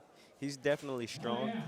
I think having, you know, some good awareness of your depth would definitely show just the true amount of strength that you possess. So he could be losing out on some kilos there. But our next lifter we have up is Gordon Bash. Gordon's taking 260, 573 pounds. He's squatting what I'm hoping to hit on my 3rd attempt on his 2nd attempt. So this man's got my respect, and he gets it all 3 white lights. What exactly does that mean? What do you mean? You said he's squatting. I'm hoping to hit 260 kilos for squat for my 3rd attempt tomorrow, but he just hit it for his 2nd attempt, so he's got my respect. Oh, wow, you lift tomorrow. Yeah, you didn't. Well, you knew that. That's wonderful. The live stream I didn't know already that. knew. I know now. I like this. I like how this dude always sizes up the bar. Matthew? Yeah, man. He's like sizing up the bar to see where he needs to put his hands every time. I keep thinking he's gonna swing at the bar, but really he's just trying to figure out where to place his hands. Yeah, for those who don't know, I do compete tomorrow morning. So if you want to watch that live stream or pop in and watch it in person, I would definitely appreciate it. That's awesome. Excited to see you compete. Hopefully you have a great meet. Matthew hitting depth and receiving the squat command. Let's see if he actually does receive those white lights, and he does. That's 3 out of 3 for him. Sam Kinner, next up, making a 15-kilo jump to the weight of 640 pounds at 90 kilos. It's 20 kilos, 44 pounds above 3 times body weight. So we're seeing a master at work here.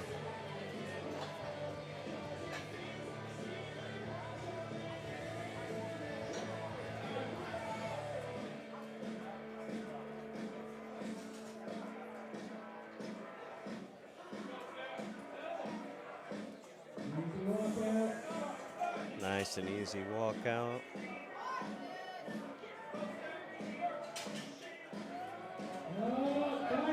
Oh, yeah. Does hit depth. Looks like he kind of 3 white lights. Best you can hope for. It does look like he lost a little bit in the hole.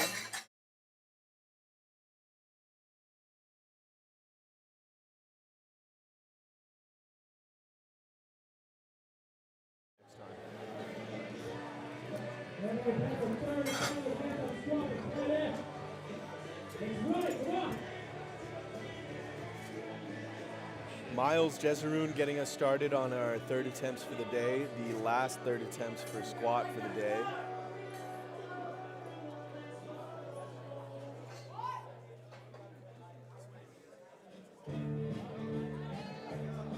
He hasn't had a trouble with depth so far today, so let's see how these 30s move. 3 white lights for Miles.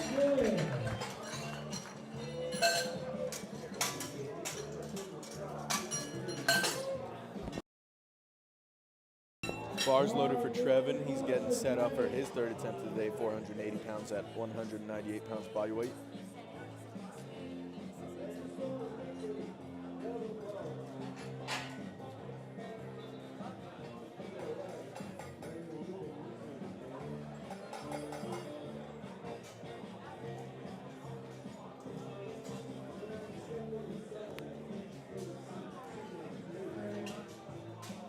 Smooth walkout for Trevin.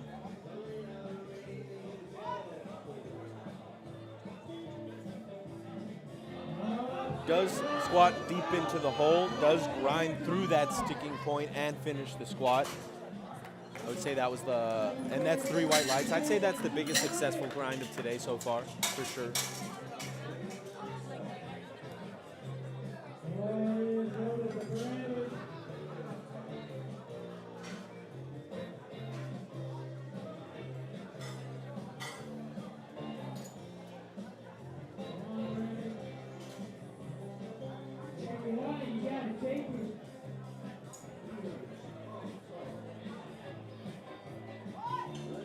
Receiving the squat command for his last attempt of the day.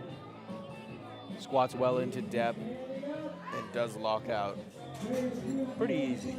I would say he had again, not knowing how fast he squats or what his intense squats look like. I'm gonna guesstimate he had 5 more keys on that squat today.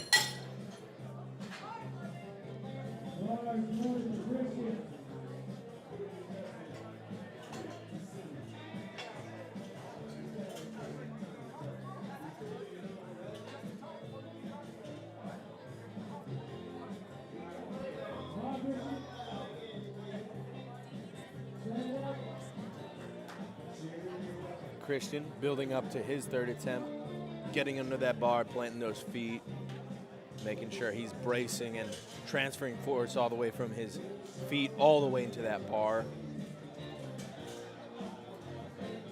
Clips the rack just slightly on the left-hand side on the walkout, but he's getting ready anyways.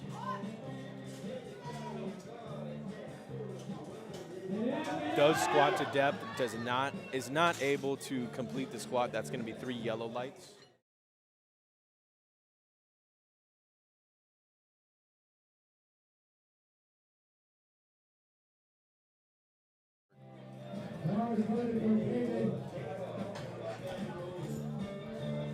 I had it explained to me one time that I just never forget it, and it was actually from Dan Mann, the guy who used to work at CSS, that your body's like a stack of rocks. Imagine your feet to your knees is one rock, your knees to your hips another, your hips to your shoulders another, and then your head is the last rock on top. So let's see David's last attempt here.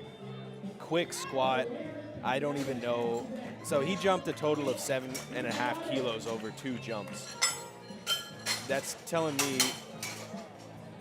me a number of things, but the biggest among them being he left a lot of strength out on that squat. So hopefully he can learn from that and maybe make some more informed attempt selections next time around. But you take that analogy or that allegory of your body being a stack of rocks, and you can see that if you move one rock, say your feet, slightly 1 inch farther ahead or behind where it's supposed to be, it moves that entire chain in an inefficient pattern, because you want to be able to stack those rocks and then put 500 pounds on top of it and be able to transfer that force all the way up.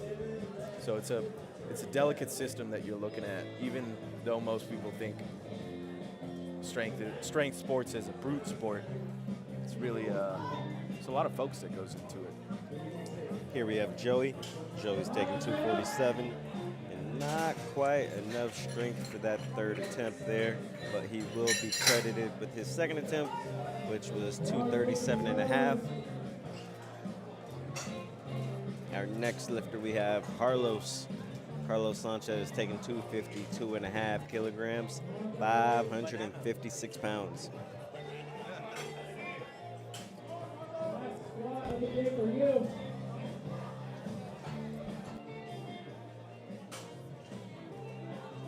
Banana. Ahoy.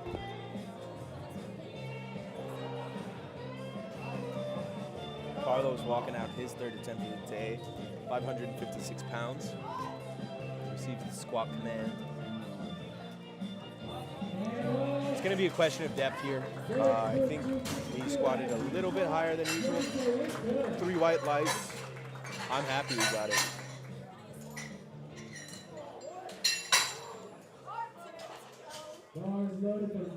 Watching depth from a straight front angle, kind of counterintuitive, because you can't really see the hips compared to the knees. You can really only see the front of the knees. So it's not always easy to judge depth from the front angle.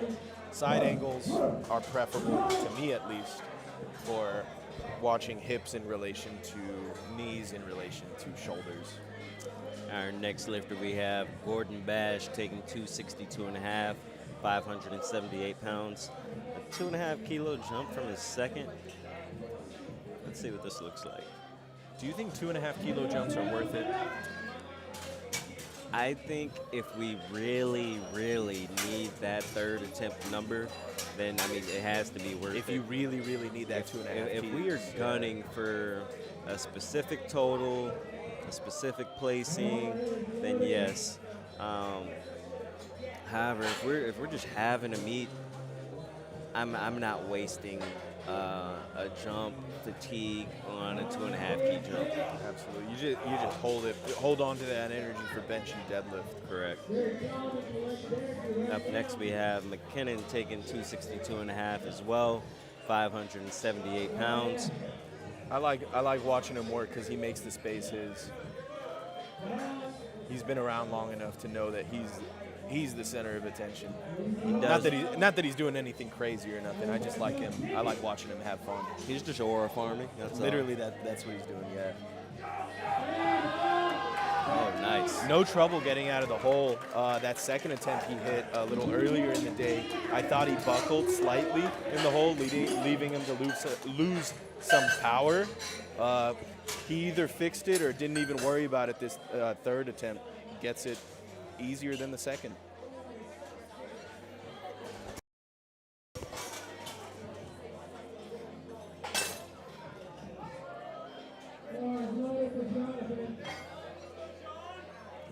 Jonathan Legg getting set up for his third attempt of the day. Took a 12 key jump and a 10 key jump. 585 pounds for a 198 pound lifter.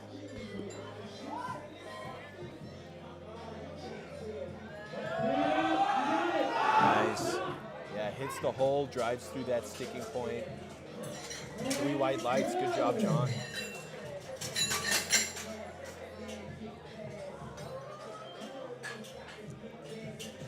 Ladies and gentlemen, we are nearing the end of the third flight of squats here for session 2 of day 2 of Southwest Regionals. Matthew Wilson, 272 and a half, 600 pounds exact.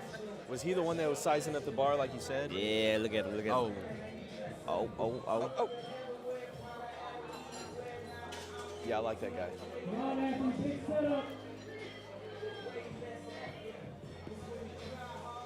squatting 272 kilos for the day, just broke 600 pounds. If this is his first time with this weight on the bar on his back, he's about to join the 600-pound club.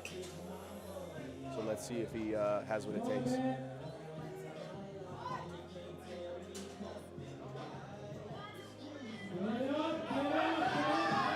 Does make it through the sticking point, waits for the rack command. It's going to be a question of depth and what those lights look like. 3 white lights for the big man. Good job. If that was his first time hitting it, he joined a club, the 600 club forevermore today. Friend of TSS San Antonio, friend of mine, Samuel Kinnard, coming up for his third attempt of the day, 672 pounds at 90 kilos. All Sam's squats were above 3 times body weight. His first being 275, which is 5 kilos above 5 kilos above 3 times body weight. So let's see him walk out this third and squat it, hopefully. Nice work, good work. He's a dog, man. He works for it. Let's see what the judges say. 3 white lights. He's a dog. He didn't even make a face or nothing, man. Good job, Sam. We're going to take a 10-minute break and then come back with bench. So if you want to fast forward through that break, it's going to be in 10 minutes. You can also find the scorecard board on liftingcast.com. Go to liftingcast.com in the search bar, type in USA Powerlifting Southwest Regionals. From there, you'll click the settings key where you'll click on board, and you will see all of the lifters' attempts and weight selections and where we currently are within the meet from that page. Damn right.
Bar is loaded for Thomas Muniz, getting us started with the first flight of bench for the day. I have a hard time figuring out what to talk about when we're watching openers, or bench for that matter. Openers are always a little boring just because they are the quote-unquote safest attempt of the meet. So I'm going to try to fill some space.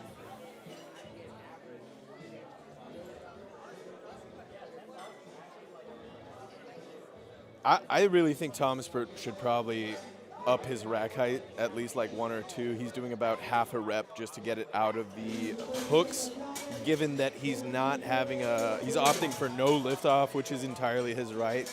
He is expending 1 to 2 more inches of energy that he really doesn't need to be expending himself.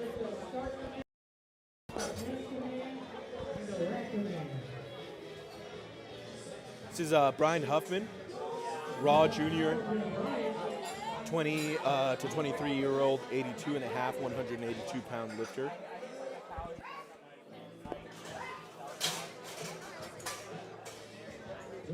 Quick rack command for Brian. He throws his hands up like, oh man, that was easy. Walks off 3 white lights. Yeah, Johan's taking 100 kilograms, 220 pounds.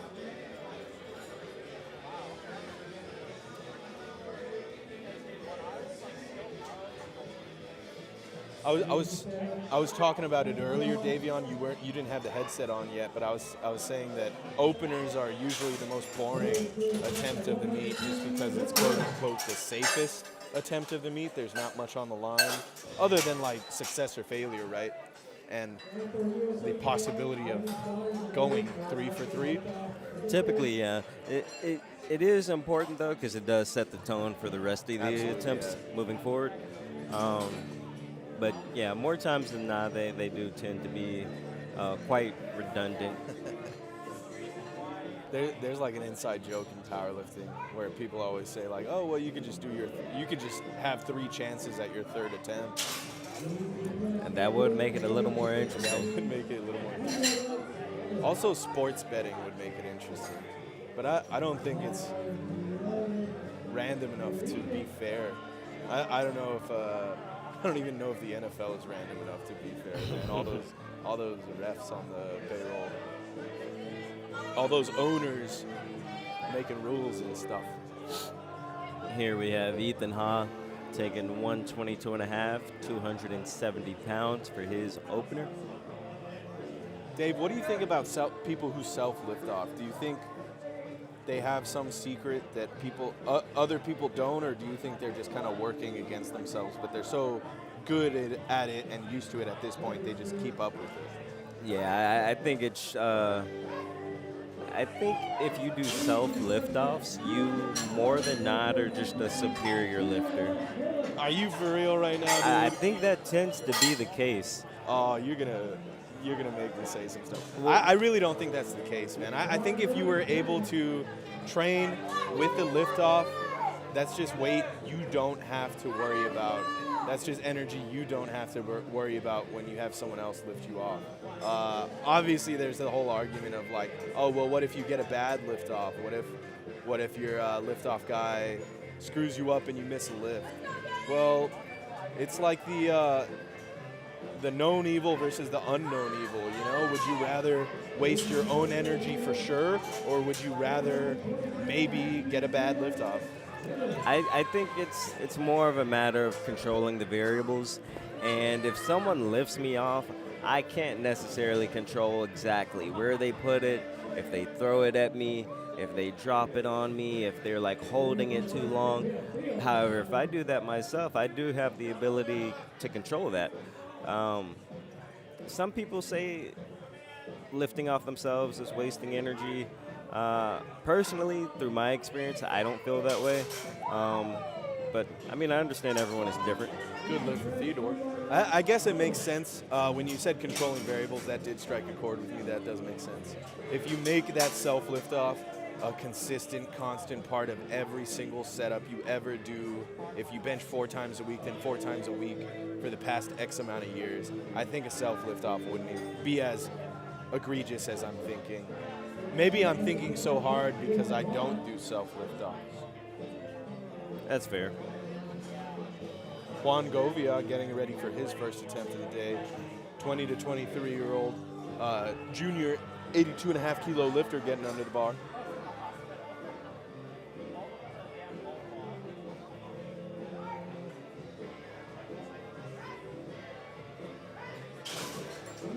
Quick, snappy attempt for Juan there.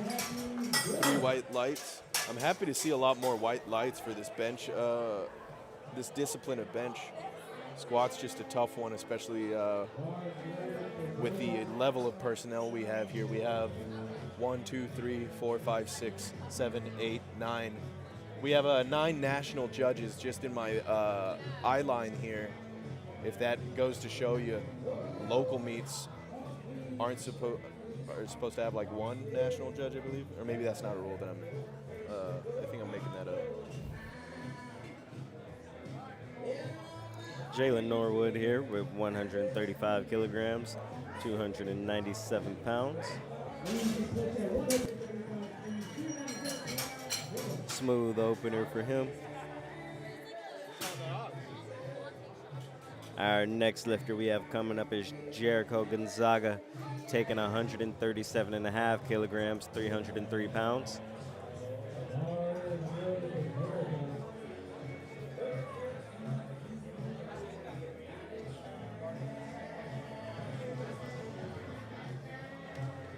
I want to give a real big shout out to Stellar Shots for putting on this amazing live stream that you guys are viewing at home.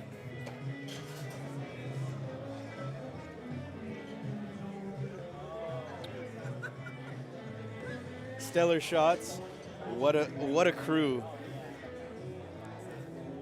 If you don't already follow, go to Instagram, tag @EnterSweller. Good lift for Jericho Gonzaga. 1 yellow light on the side judge. Dave, do you know offhand what a yellow light for bench means? Yellow light for bench could be anything regarding your hands, out of position, any lateral movement of your feet. It's a variety of things. I didn't see that lift exactly, so I'm not too sure what it could have been for.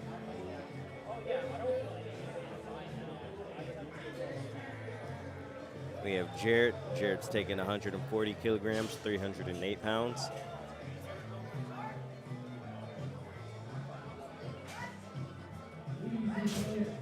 Good lift for Jarrett.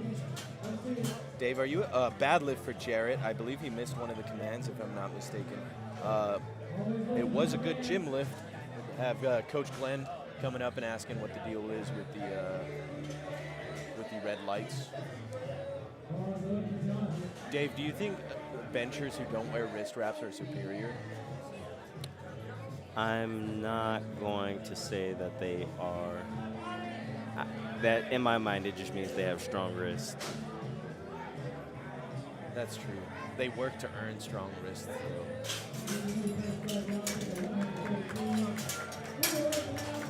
Good lift for Jonathan Rolis.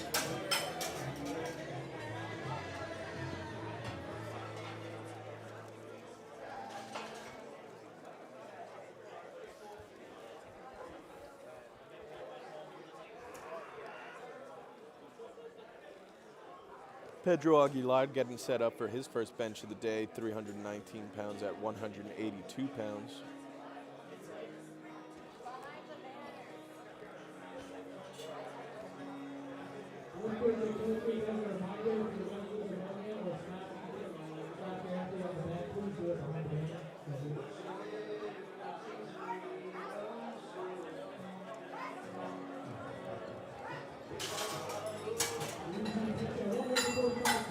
Good lift for Pedro. Crowd gives him a strong cheer. I hope they stick around for his third attempt. That's when you really need the love of the crowd, honestly.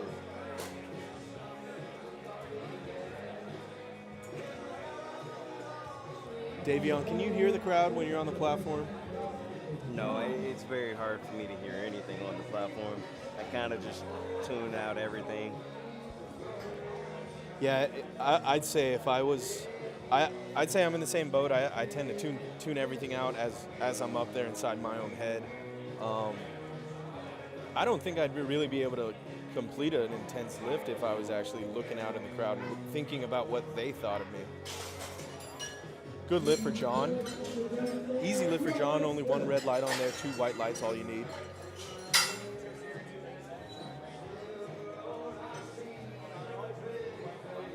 Our next lifter is Tomas. He's taking 102.5 kilograms, 225 pounds.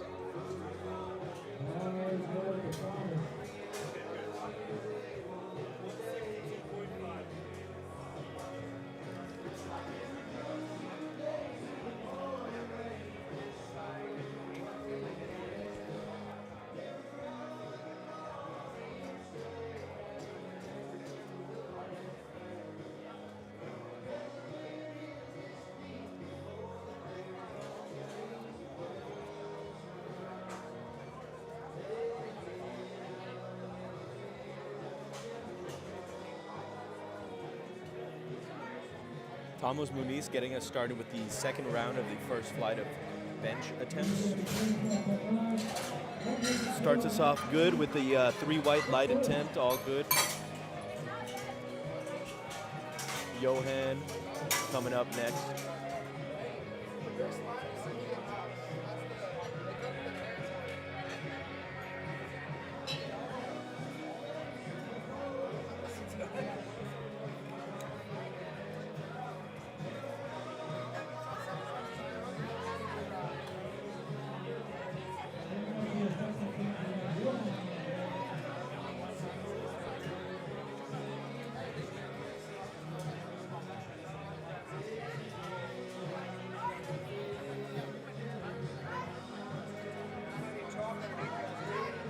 Seems to me Johan's color-coordinated outfit did not.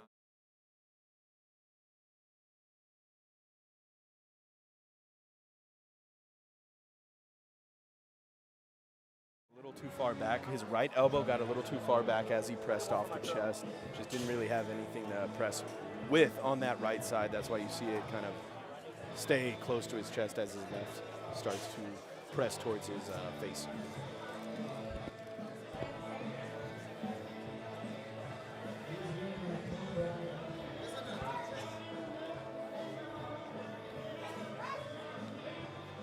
Brian receives the press command. Easy lift for his second attempt. 3 white lights.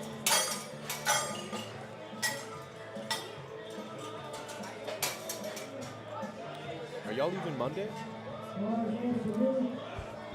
leaving Monday?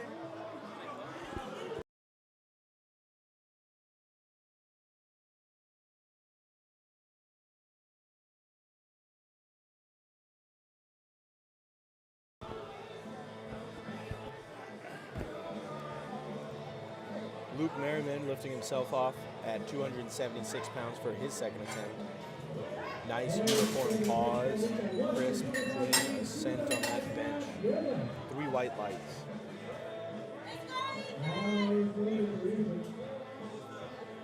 Our next lifter is Ethan Ha, taking 130 kilograms, 286 pounds. Seems to me the entire first row of the room is here for just Ethan, so that's cool to see.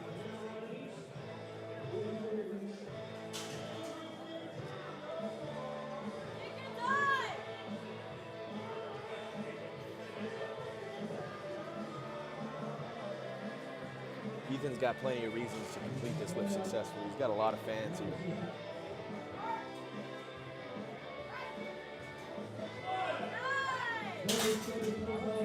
He completes the lift, does jump the press command, and 2 out of 3 of the judges caught that and did call him for it.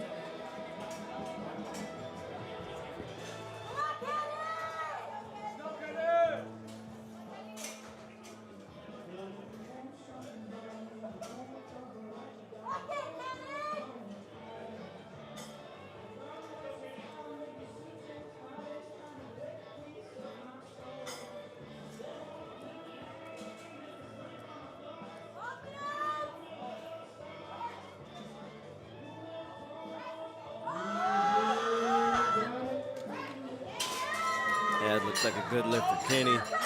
Slow and steady press always wins the race. 3 wide lights.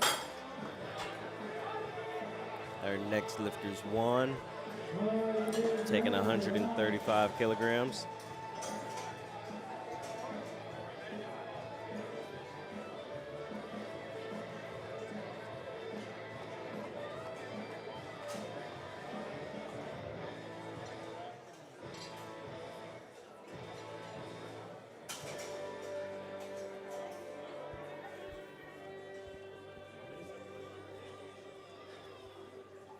It's good to see no one missed any openers this time around on this bench discipline.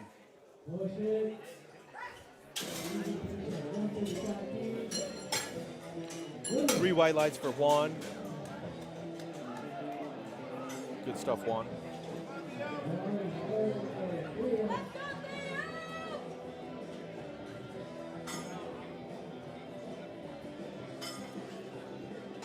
Theodore Nguyen getting ready for his second attempt of the day. Does opt for the optional liftoff, locks out the elbows as he gets the press command. That is a good lift from Theodore Nguyen. All 3 white lights. Jalen Norwood getting us up for the next lift.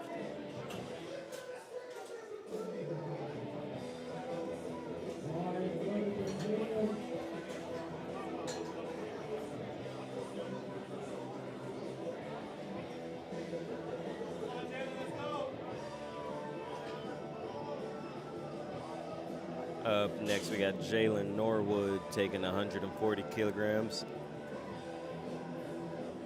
He is 2.5 kilos short of meeting that 315-pound press.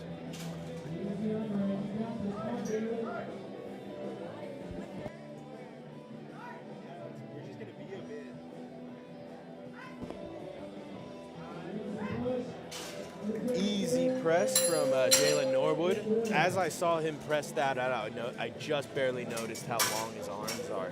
He's got a long range of motion on that bench. Is kind of a deficit, but it's actually going to help him out a little more on deadlift, so it should even out when it comes down to his total.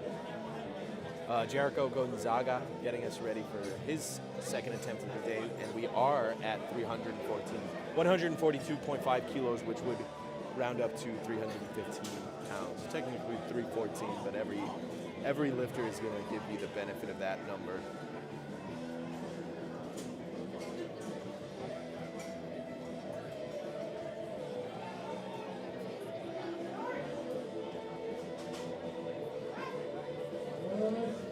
Jericho receiving the quick press and rack commands from the head judge. Does get that bar back into the hooks with 3 white lights. Good job, Jericho. Jonathan Rollis getting ready for his second attempt with 145 kilos, 319 pounds on the bar.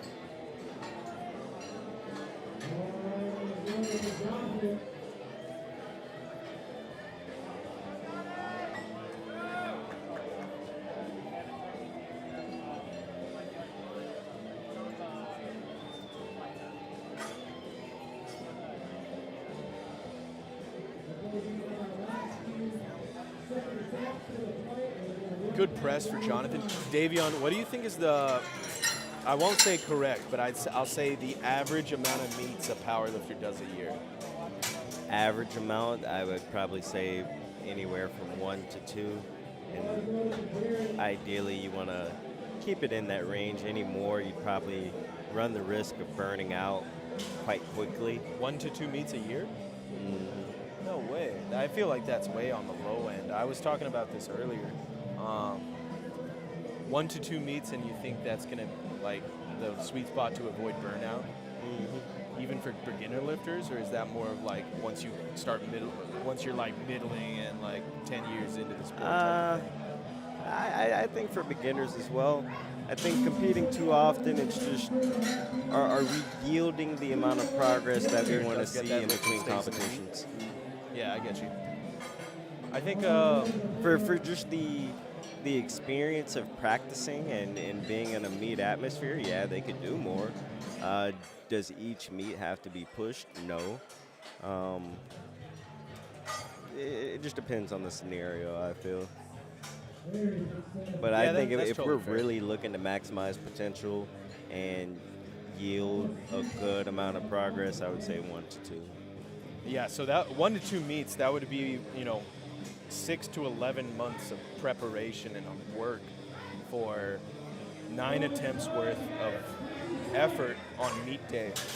Goes back to something I was talking about yesterday about delayed onset gratification and how strong you need to be up in the brain. How strong-willed do you need to be up in the brain to be able to train day in, day out for months on end with only one to 2 meets a year to really take advantage of all that work you're doing.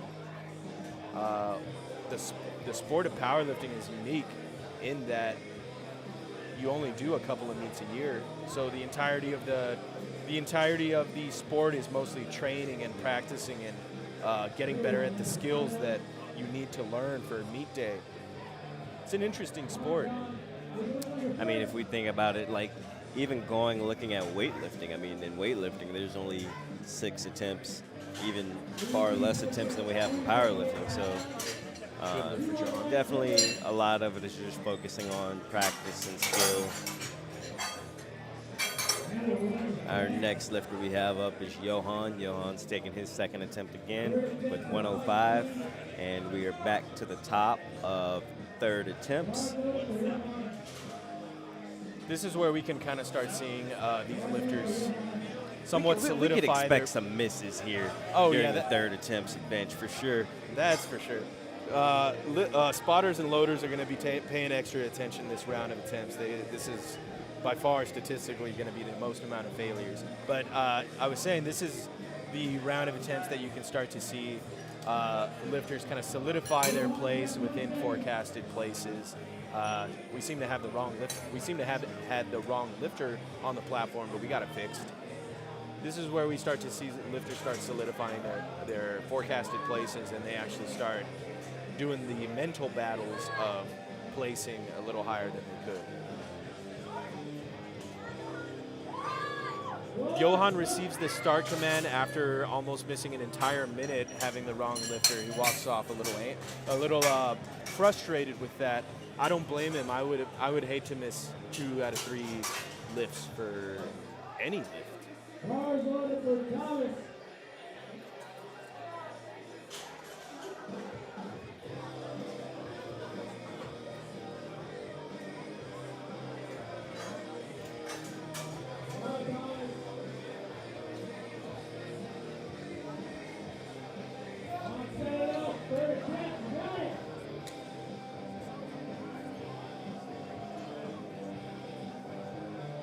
Thomas getting under his third attempt for the day.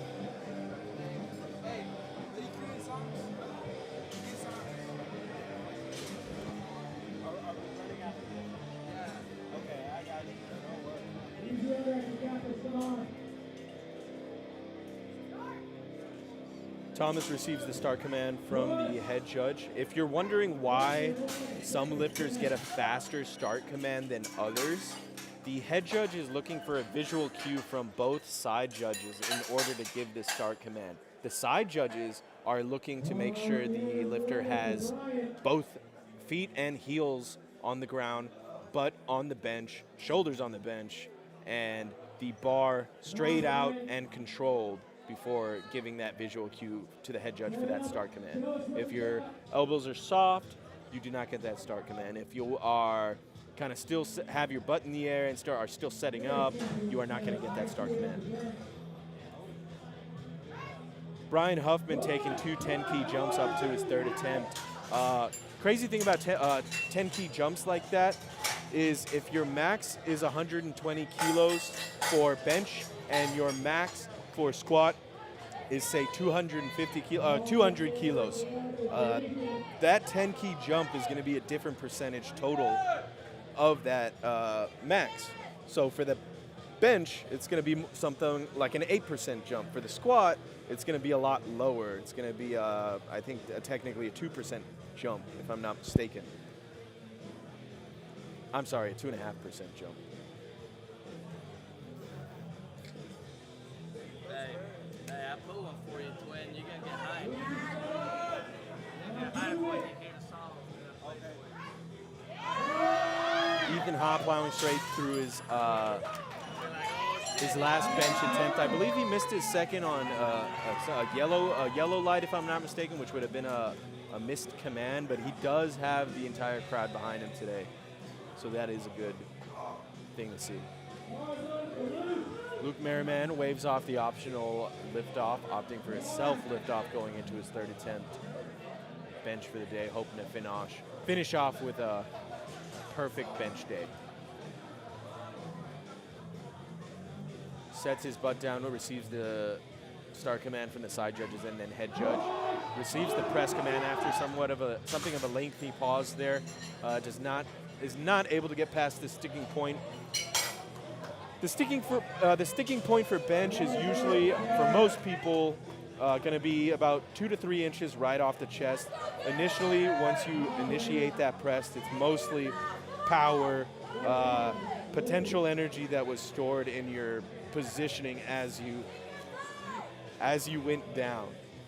So that initial press is going to be all of that potential energy you conserve for the most part.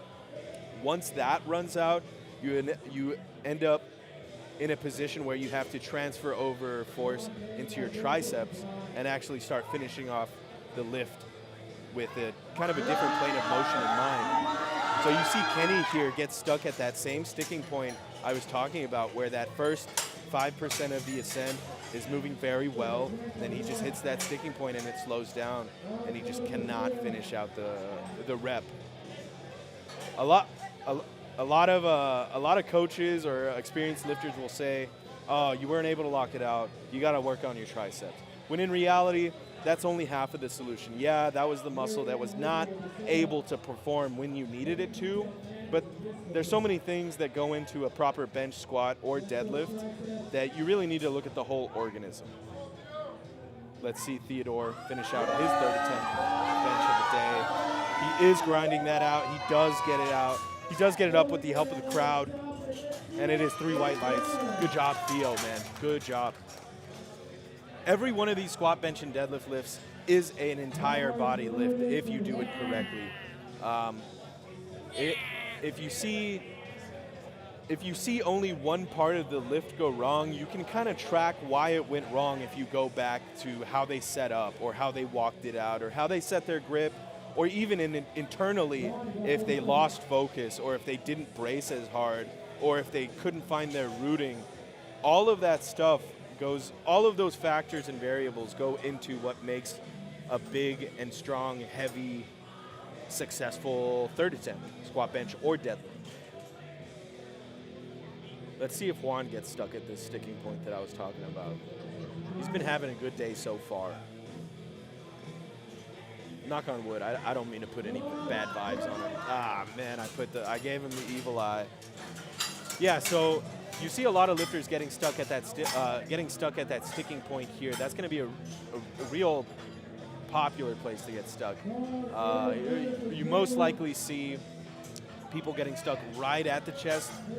That's because they say just lost the shoulder position in general and could not even attempt to press the weight off their chest because their shoulders and elbows were maybe too high or maybe too low. The positioning was just incorrect. When you see lifters get stuck at that sticking point 2 to 3 inches off the chest, that is more than likely going to tell me that, yeah, they held the position as much as they could in the hole and were able to press somewhat, but just could not finish out because maybe that position just wasn't strong enough. Good lift from Jalen. 2 5-key jumps for Jalen. A uniform day for him. All 3 green lifts, which means all 3 successful.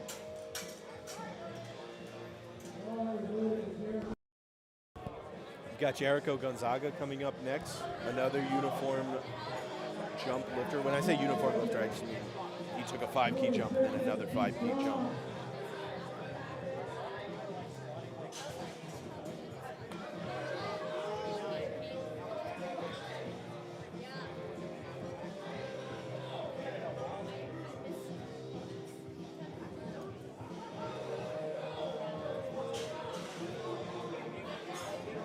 Jericho getting that lift off, building tension, hoping to keep his shoulders under him and that bar pressing upwards.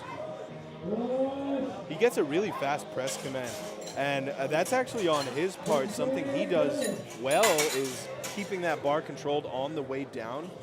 So when he does touch the chest, it's controlled to the point where he receives that press command almost immediately. And what the head judge is looking for that press command is basically a still and motionless bar. So if you bomb your chest with bench, as in get to your chest as fast as possible, you're more than likely not going to have a motionless bar. So although, yeah, you were under tension for less time overall, you still kind of had to wait for a longer press command. That's going to be a good lift for Jonathan Rollis. 2 white lights. He's having a pretty good day so far. Next up is going to be Jarrett Rodriguez. He did miss his opener, but still jumped anyways to his second attempt and did get it. So he did make the correct call and is now hoping to hit a true third attempt. Lifting. Jarrett is lifting 160 kilos, 353 pounds on the bar for this 182-pound lifter.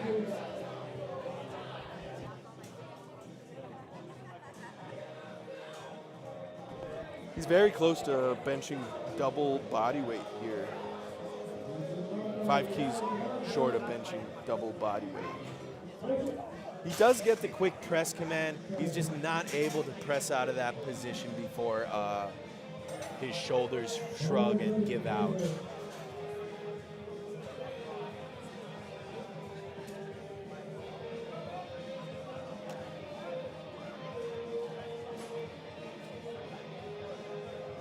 Pedro getting under his last bench of the day, took a 5-key jump from his second to his third, hoping to successfully complete this lift, same weight as that last lifter.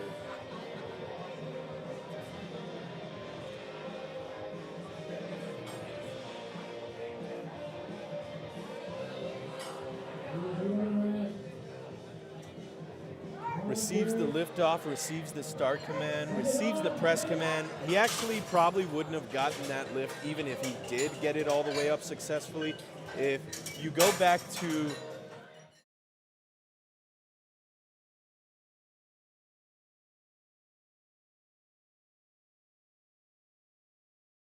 in the rule book known as heaving your bench.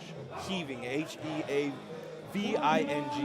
And that's basically when you go down to your chest, pause it, and then kind of do a fake little sink and bump in order to create tension out of the hole.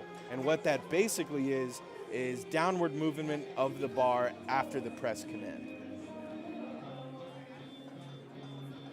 John getting under 380 pounds today for his third attempt, well above 2 times body weight. That's a 182-pound lifter lifting 380 pounds.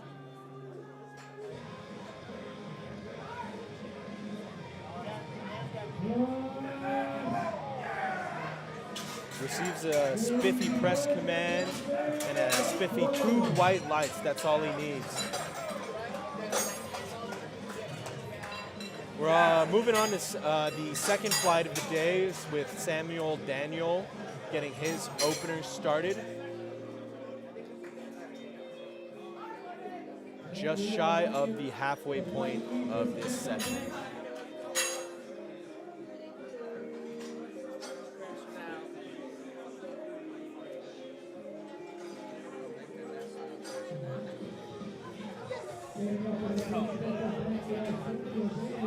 Samuel Daniel hoping to start off his bench session with a bang. We're hoping this moves really fast.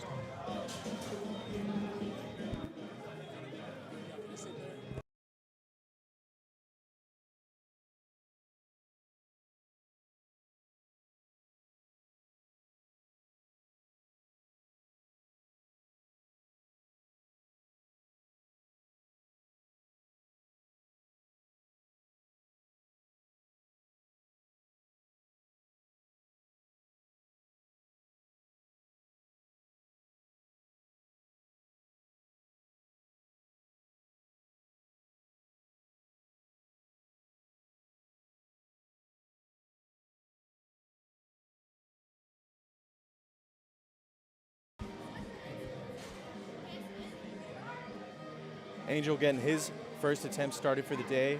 Quick press command, quick rack command, quick 3 lights, very easy.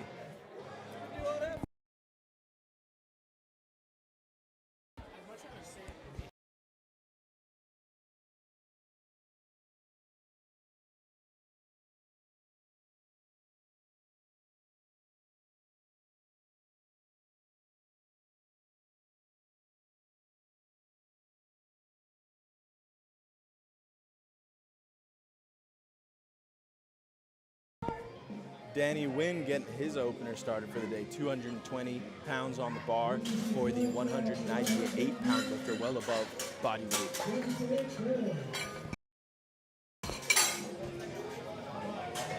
We have Michael Reynolds taking 107.5, 237 pounds. Final form barbell.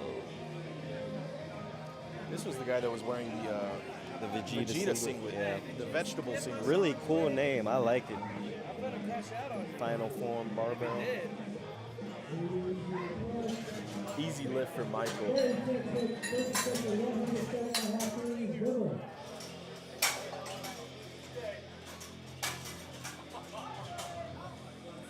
Oh, no, I think it's after this one. TSS San Antonio friend Diego Cervantes getting up for his opener. Telling Big Gabe how he wants his lift off. Gabe, also a TSS San Antonio friend. 110 kilos, 242 pounds for the 90-kilo lifter, 198-pound lifter. The side judges give their start commands as the head judge gives her start command. Diego presses out of that pause like a boss. 2 white lights, all he needs.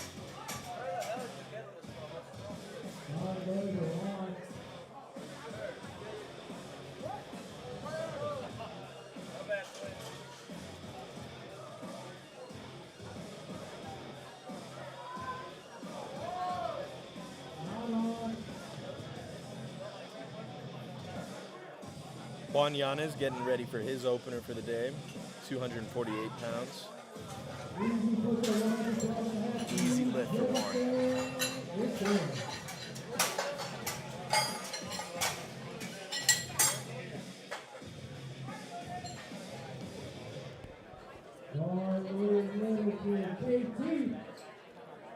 KT getting ready for his opener, 282 pounds on the day.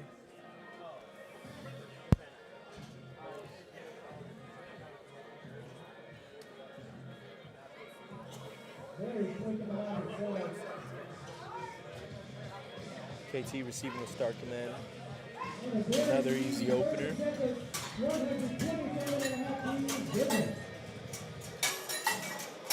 Dave, if you were going to change one rule about powerlifting, what rule would that be? For coaches to be allowed to wear hats. That's a rule? Yeah, man. You cannot wear a hat as a coach. That's got to be... You can wear a headband. You can wear some sort of like simple bandana, Do you know the or a thought process religious like head wrap or something. However, a hat, a cap, that's not allowed. What's I'm the not sure his process? thought process. I have no clue. That just sounds like... It sounds unfair. It sounds like old heads. It sounds Being very angry that- nitpicky. It's I feel like if you're spending energy on enforcing that rule, you're not spending energy on stuff that matters.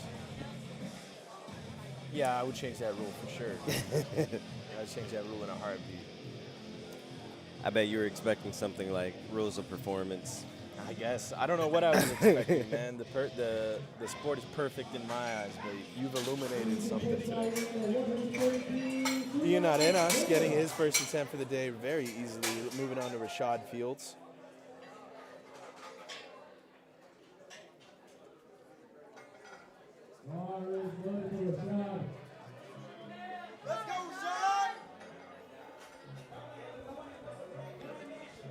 Rashad does have some support in the audience tonight. That's always really good to see.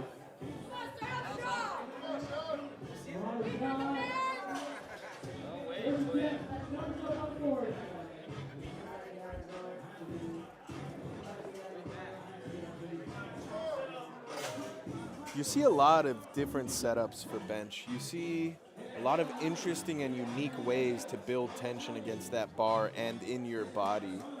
There's really no one correct way to do it. There is always things you need to keep in mind, like leg drive. Good lift for Devin there. Good job, Devin. Things you need to always keep in mind regardless of how you're setting up is leg drive, bracing, and shoulder position, or flexing your back and pulling your shoulders back and down. There's plenty of ways to do that in different sequences and in different intensities of those cues, but usually those are the three main things that I focus on, and I guess most powerlifters would focus on as they set into that bench. Here we have Devin with 303. Easy lift. It's going to be another 3 white light opener for Devin. We got Caleb Pritchett taking 142.5, 314 pounds.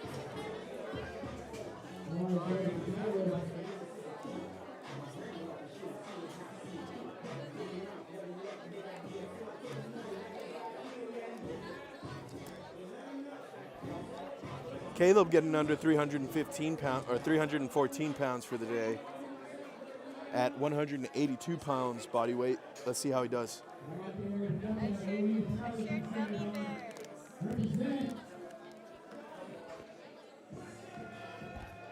I love when Kendrick says mustard.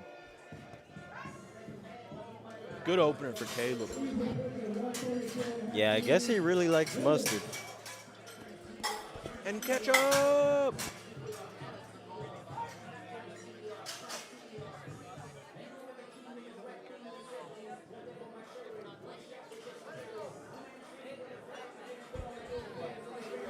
Jonathan getting under his weight for the day, 319 pounds, same weight as Devin.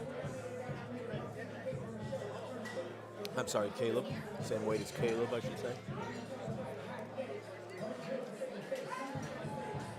Quick press command, quick opener, another 3 white lights. Good job.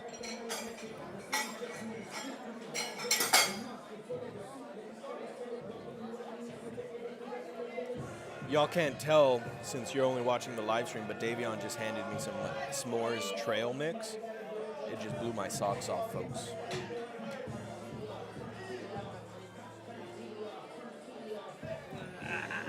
You can have some still. Don't be scared. Jonathan Carlisle opening up with 413 pounds, well above second place in terms of forecasted total and place. Easy lift. Well above 2 times body weight for the bench opener. Very impressive.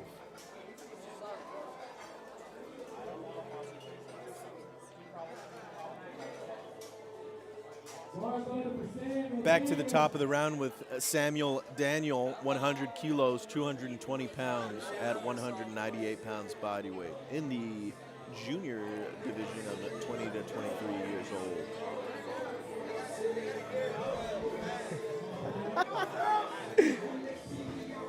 We got Samuel Daniel.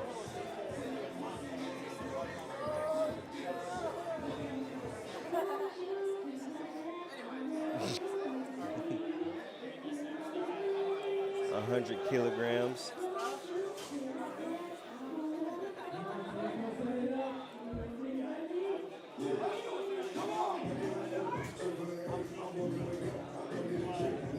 He's kind of hesitant to his chest. I don't think he moved that slow to his chest on that last rep. There's a trade-off there. Yeah, you're conserving tension, and yeah, you're controlling that bar, but you're also burning energy to do it. So if you're doing that up into your higher intensity reps, 97% to 105% if you're maxing out or whatever, that is not going to be the best way to really conserve your energy for the big press that you need it for. I'd say just get to the chest with your brace intact, and you'll get the press command when you get it.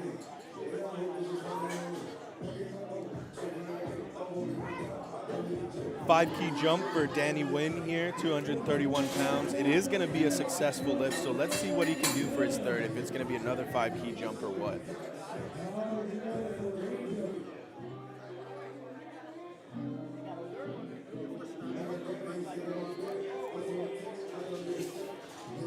Angel Ortiz getting under 242 pounds for his second attempt of the day. He did take a 10-key jump from his first to his second. So if this lift is successful, I am curious to see if he makes another 10-key jump or not. Obviously, it depends how easy it is. Let's see.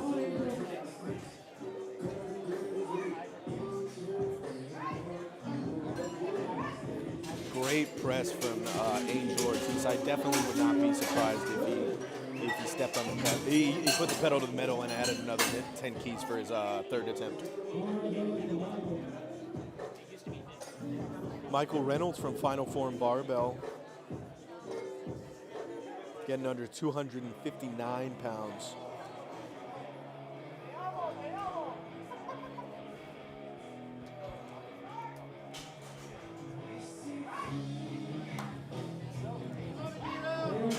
Easy press from Michael Reynolds.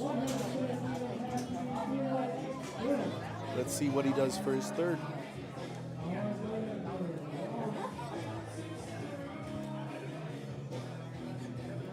It's going to be the same weight selection for Juan Yanez here.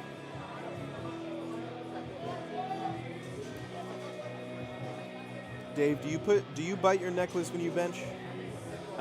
If I had a necklace to wear, I don't think I would bite it. I'm not particularly a biter. Not a biter? Not at all. Are you a licker? I have to think it's more so they don't start choking themselves with their necklace more so than a look cool or that makes oral sense. fixation thing. I think so. Annabelle wore her Apple Watch for her competition, and she freaking lost it. Oh, no. She lost it temporarily. She found it. It was in one of her bags. I had to ask her right now if she ended up losing it for good. But she said she wanted to have it on her so she could tell the time. But that just seems like an extra thing to worry about. I'd rather not. Friend of mine, friend of TSS San Antonio, Diego Cervantes, getting under 264 pounds for his second attempt of the day. Let's see how that press goes. He does get it off the chest, Not bad. get it locked out with a slight kind of hitch in movement, a slight pause in the pattern as he was pressing out of the hole. Hopefully it doesn't continue up into his third attempt.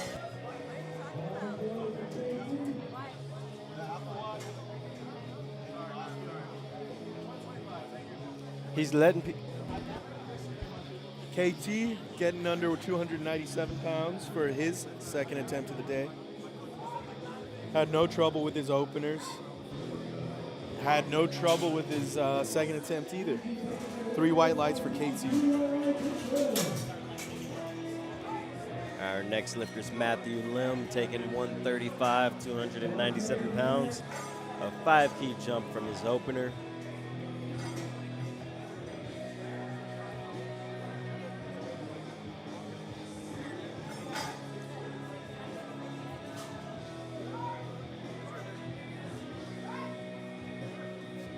Very smooth. As you'll see, some lifters have a lot of internal rotation at the hand and wrist, just to kind of allow their wrist to be stacked a little bit more.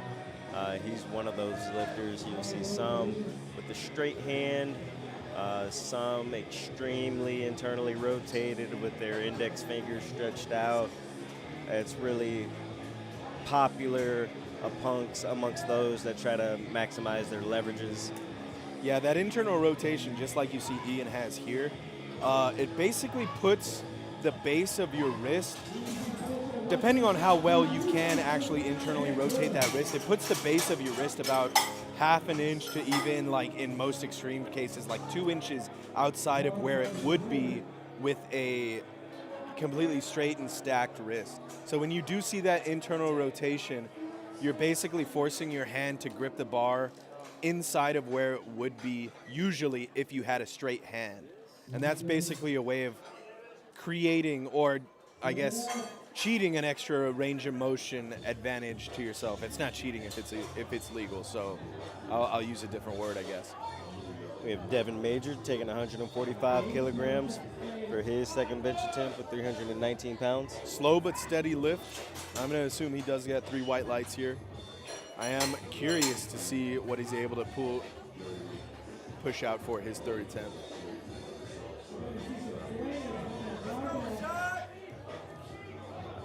Our next lifter is Rashad Fields, taking 147.5 kilograms, 325 pounds.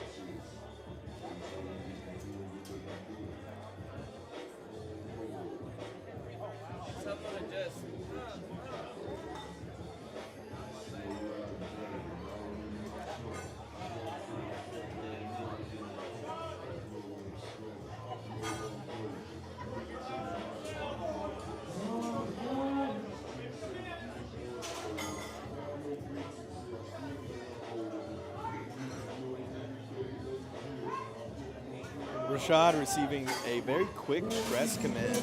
He did control that bar on the way down, so he earned that quick press command. 3 white lights. Our next. Moving on to Caleb Pritchett, second attempt, 150 kilos, 330 pounds for the 182-pound lifter. He's 15 kilos away from achieving a double body weight bench. I doubt he'll be able to hit that at this meet, but that's probably one of his goals that he's been working towards for some time. Double body weight bench is not an easy feat. I'll say that.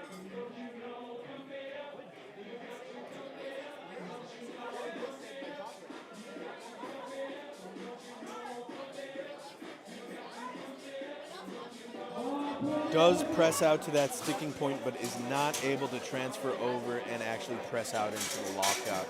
I assume he's probably going to repeat or scratch his third attempt. I highly doubt he's going to open up, or he's going to do something heavier with his third.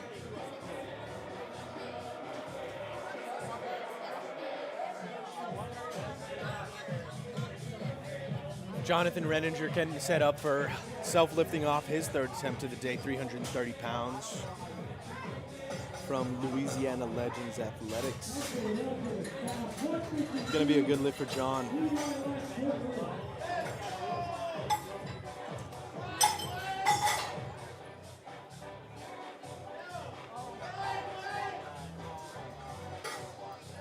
It seems to be someone that has busted out the house music and is now electrifying the platform.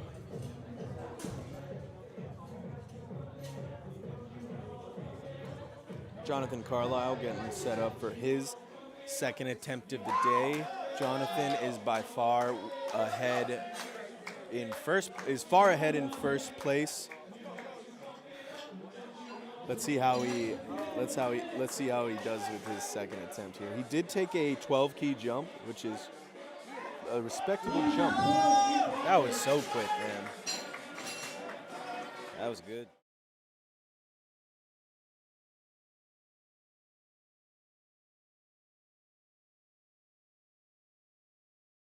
Way down, despite the heavy weight on the bar for that weight class, he's in charge of that bar, man. He doesn't have any crazy hand grip either. Like it's a pretty standard normal grip. Yep. Samuel Daniel getting us started with our third attempts on the second flight of the fourth session of this Southwest Regionals. We are now technically more than halfway completed with this Southwest Regional meet.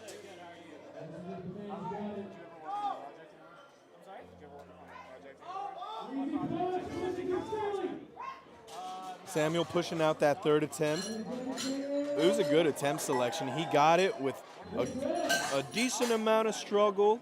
I don't know. I really can't say for certain if he had another 2.5 keys in him. So that's how you know it was a good attempt selection.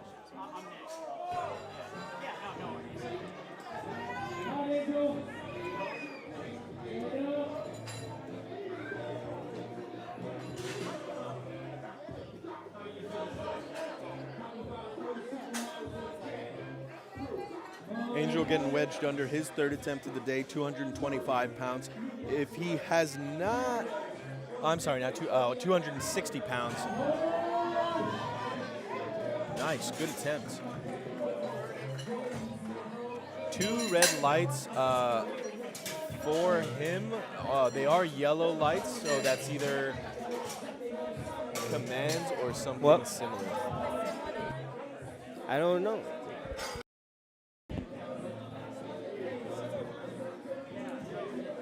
Friend of mine, friend of TSS San Antonio, Diego Cervantes, getting ready to come out for his third attempt of the day. He did make one of those 2.5 key jumps that I'm not a huge fan of, so let's see if it pays off or he's just kind of gonna waste energy here. Going back to my earlier point, I think it's a waste of energy even if it was successful, man. 2.5 kilos. Yeah, you're going to hear the argument like, oh, every matter counts, every bit counts, but also every bit of energy counts. And so he's not going to get that. He's not going to be able to transfer it past the sticking point. So that's what I was talking about as looking at the entire day as a whole and keeping endurance in mind, keeping your stamina in mind. There's an opportunity cost when you try to go for that third attempt that may or may not be there. And if that third attempt is only 2.5 keys higher than your second attempt, well, then you're putting yourself in a position where you have to work very, very hard for 2.5 keys worth of total, I guess, when you could just equally. Another lifter not able to pass that sticking point, Michael Reynolds, final form barbell. He'll be back for deadlift, don't worry. Yeah, if you're gonna struggle and struggle and struggle for 2.5 kilos when you could just equally not struggle and maybe hit, I don't know, plus 10 keys on your deadlift or plus 10 keys on another lift, that energy that you saved is way more valuable than that 2.5 kilos you achieved.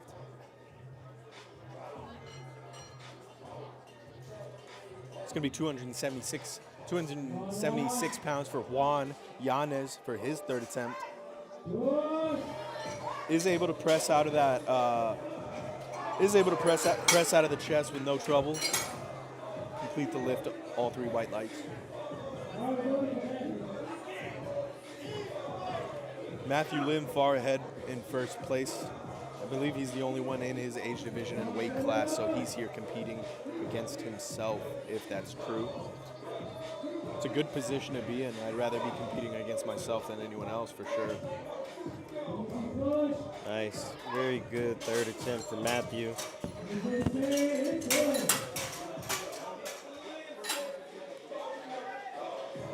Our next lifter is Ian. He's taking 140 kilograms, 308 pounds. He's wearing the Hyper V's. Hyper V's are really an elite bench shoe. If you want to have any shoe for bench to maximize leg drive, get some Hyper V's. They're very grippy. They feel great on your feet. Almost never, ever any slippage. All around great shoe for bench. I wouldn't use it for any.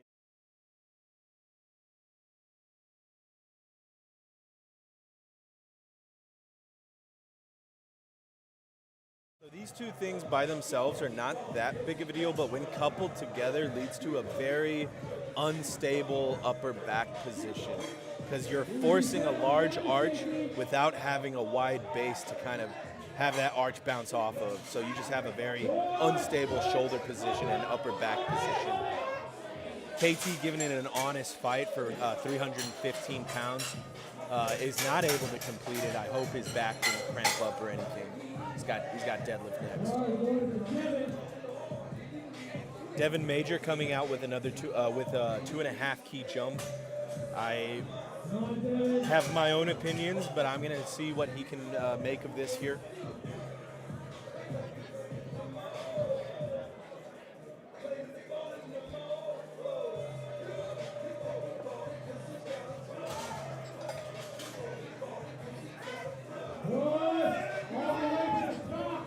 Is able to press that weight successfully. I'm happy to see him successful.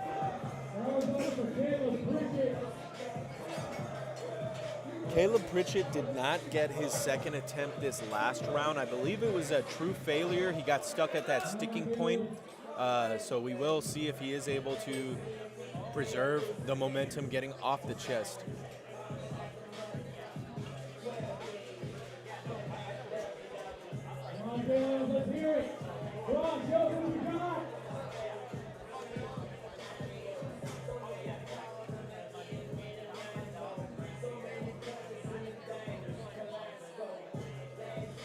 Caleb Pritchett setting up that tension against the bar as he receives that lift off. The sticking point is there. No luck. So Caleb's going to be stuck with his opening weight for the day, which is 7.5 keys under what he was about to hit there, and I assume what is about 15 keys under what he wanted for the day. Our next lifter, we have Jonathan. He's taking 152.5, 330 pounds. 2.5 key jump for him. It looks like what we're seeing with a lot of these lifters in this flight is that they took some pretty aggressive second attempts, given that quite a few of them only jumped 2.5 keys. That's a pretty smooth third attempt for Jonathan, though, I'd say. And yeah, the judges give him 3 white lights.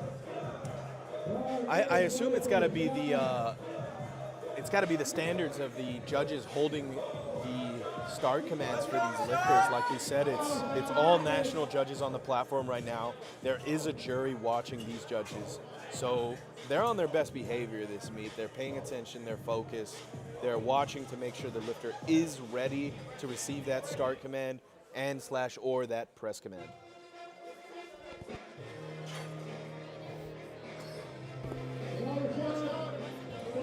Got Rashad Fields out here with 336 pounds. Last bench of the day for him. Sets his button down, receives the start command. Solid press and pause does make it past the sticking point. Let's just see if that bar stopped moving or not. 3 white lights.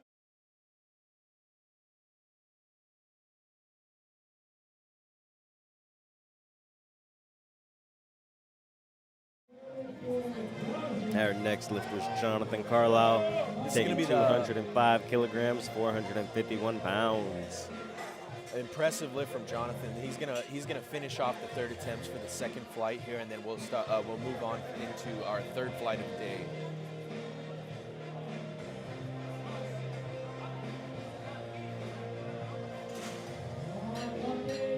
Self liftoff, didn't even struggle doing it either.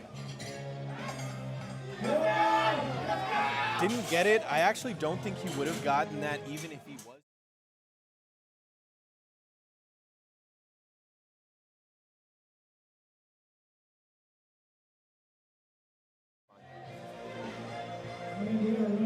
Is this the third flight? This is the start of the third flight. Miles getting us started off with his opener of 231 pounds.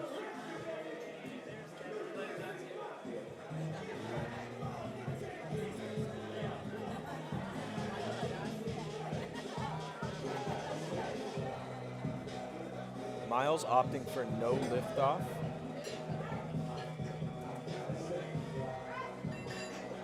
easy lift. Do you think betting on powerlifting would be cool? I think it would be interesting. I think it could be something. It would be quite interesting. I don't even know what the legs would look like and stuff. Because like head to head would be one thing, and it'd be kind of hard. Like everyone's got a QT coming into the meet, so it's like, is he really an underdog or is he just way weaker than the top guy? Yeah. Marshall Massad getting up for his opener, 264 pounds. Easy lift. Slight shake on the right elbow. Another thing that could just be his style. We have Trevin. He's taking 127.5 kilograms, 281 pounds. Had a solid squat. He squatted 217.5, 479 pounds. Looking to carry the momentum from squat. He went 3 for 3, looking to carry that into bench and hopefully also go 3 for 3 here on bench.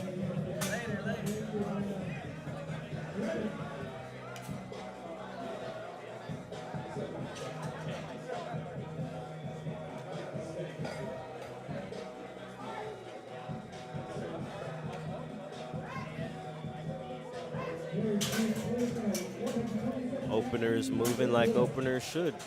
3 white lights for Trevin.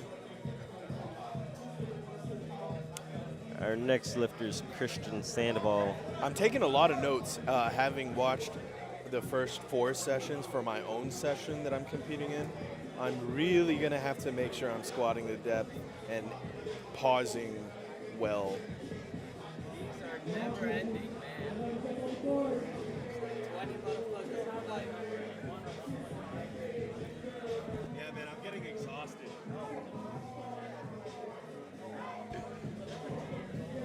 Good press from Christian. You can only watch so much of the thing. It's going to be 3 white lights for him. I don't want to end it all. Davion, can you tell me what most of the red lights for deadlift were, if there was like an overwhelming majority of one single red color light? Because for squat it's been depth, bench it's been the pausing. What do you mean? Like, if there's anything that's being called more than anything else for deadlift. I'm not too. I mean, we haven't got to deadlift yet, so I'm not too sure. Well, in the past couple of sessions. From what I saw on deadlift, it was just outright fails. Nothing technical really that I thought was called more.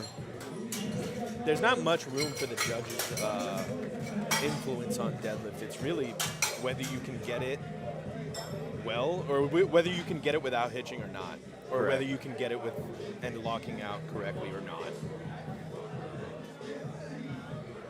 Next lifter we have is Joey. Joey's taking 137.5 kilograms, 303 pounds.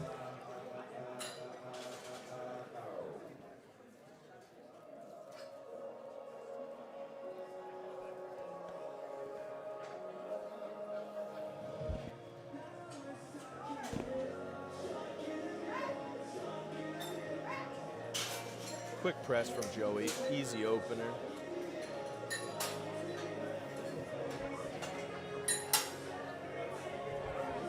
We got Julian Whiteley coming up, taking 140 kilograms, 308 pounds.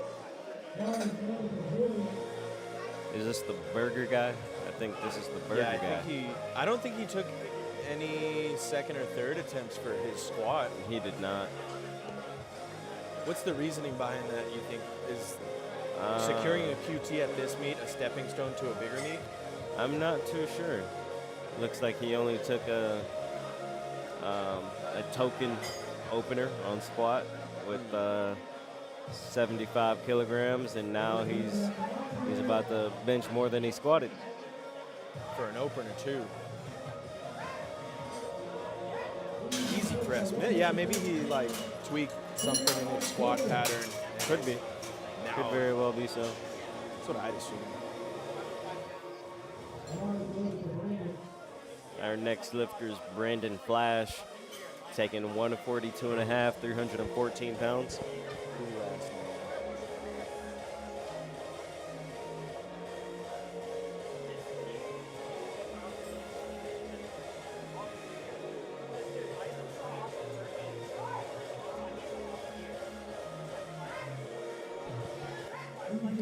And smooth and easy opener for Brandon.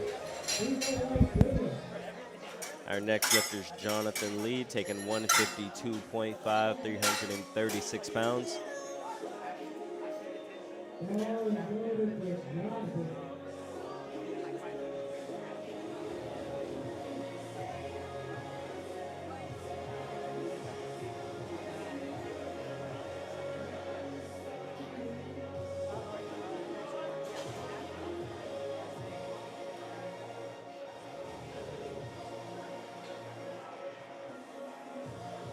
Gets the handoff.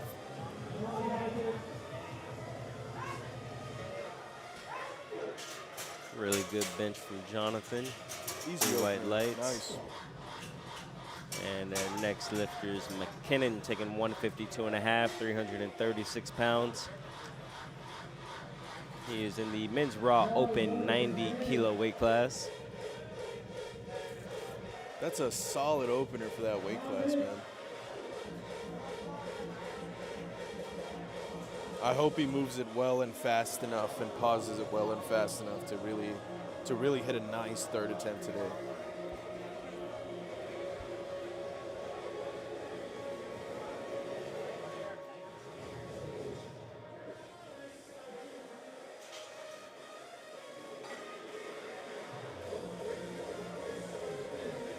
McKinnon's got one of my less favorite setups for his bench. Not so much aesthetically or anything, just so much like if I tried benching like that, I would definitely not be able to create tension against the bar as I'm like wedging under the bar. As you can see, he kind of just goes up in the air and lands in the position he wants to stay in. But when you're up in the air, you have no way to create tension because you have no way to friction against anything or wedge yourself under anything. You're just kind of hanging out in the air. A lot of these lifts are about creating the most amount of tension as possible and then taking advantage of that tension and pushing through the lift very fast. And 3 white lights for Matthew there. Good job, Matthew.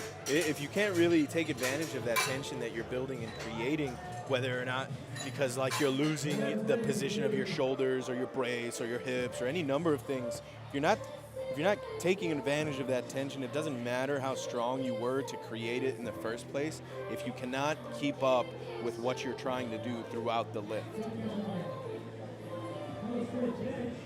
David Hernandez here, 160 kilograms, 352 pounds. Easy Makes mid grip, easy easy work. close grip bench actually.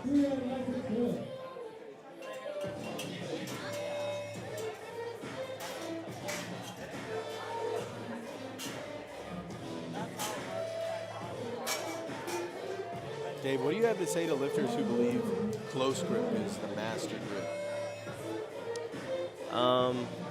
There is a group of people that I believe can squat or bench relatively close. I don't think everybody needs to be benching wide. I think more times than not, bigger guys, you'll see that they opt to bench closer than wider, and I think it just suits them better. You don't think most like super heavyweights are benching like way far out in the rings just based on like their shoulder width? Really? In relation to the size that they are, it's relatively close. That makes sense. That makes sense, actually. I feel like a bigger guy doing a close grip bench like that is going to have a lot more, I guess, mass and stomach to push off of and kind of sink into. So I think they could really take advantage of that close grip setup, the advantages that are inherent to a close grip setup. Friend of mine, friend of San Antonio, Texas, TSS Samuel Kennard, getting ready for his first opener of the bench opener of the day, 175 kilos, 385 pounds at 198 pounds body weight. Strong dude, strong dude.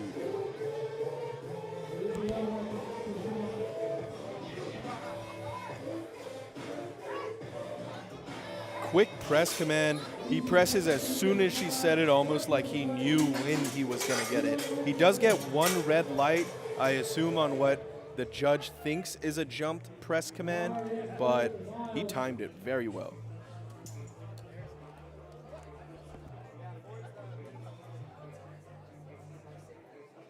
Going back up to the top of the second round of Flight 3 of Session 4 here, getting started with Miles Jezeroon's second attempt of the day. He did make a 20-kilo jump, a 44-pound jump. That opener moved like as easy as that, if not easier. He made that 20-feet jump look like child's play. I wonder if he was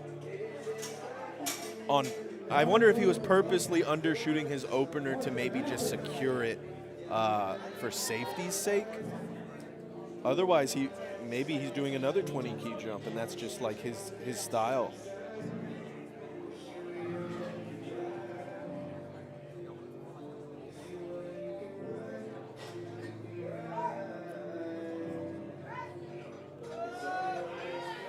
Marshall Massad presses straight through the entire press, shakes throughout it, but he also shaked on his opener, so that's not really a cause for concern. Our next lifter is Carlos Sanchez, taking 132.5, 292 pounds.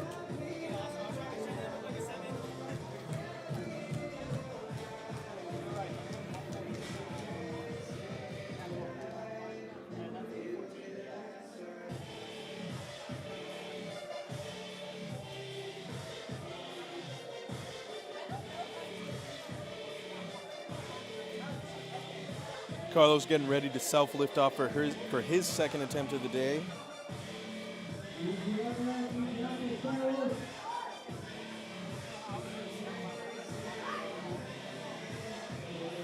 Good lift for Carlos. Does wait for the rack command. It's going to be 3 white lights.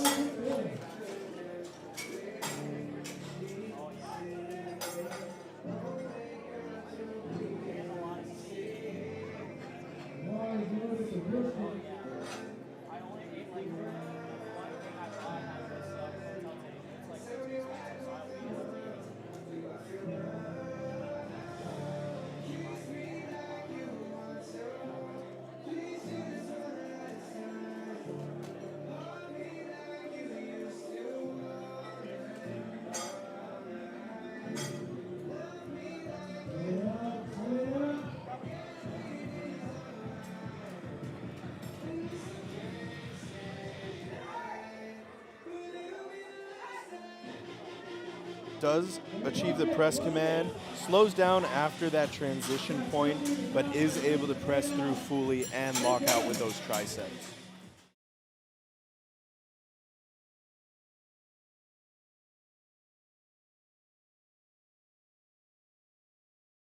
Kind of slow down, but I don't think there's any downward motion of the bar particularly. The lift will be called if the bar does move downwards at any point, but it also will be called if the bar stops moving at any point. So it doesn't necessarily just need to dip downwards, but if it ever stops moving upwards, that's a reason to be called as well. I'm not more for the people listening at home than you, Davion. I already know you know that. Good lift for Trevin there. 3 white lights for his second attempt. Moving on to Joey here at 319 pounds.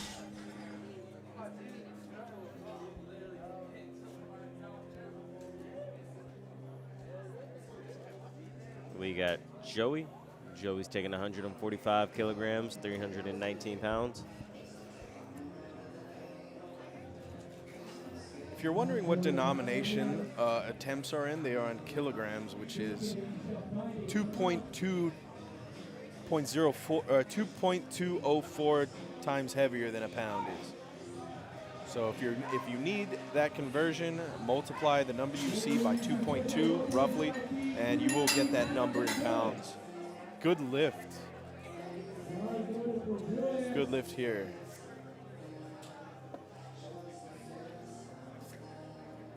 Julian Whiteley, hamburger singlet.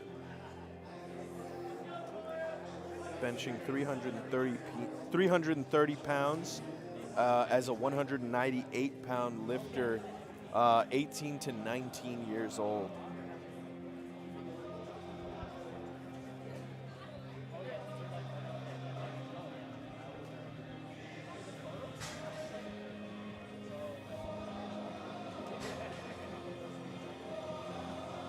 Gets the liftoff, gets the start command, gets the press command, gets the rack command, all within like 5 seconds. That guy's a beast.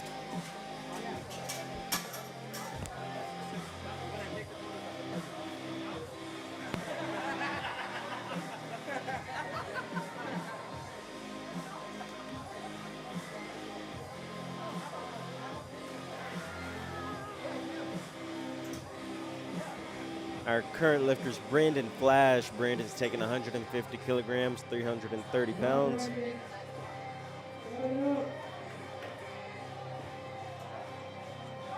this guy's got long arms. Oh no. Yeah, man.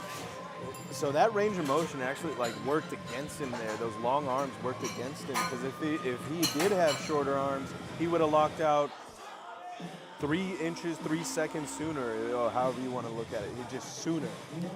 I think he was set up a little bit more to the left, as we can see the bar on the left side dipping down.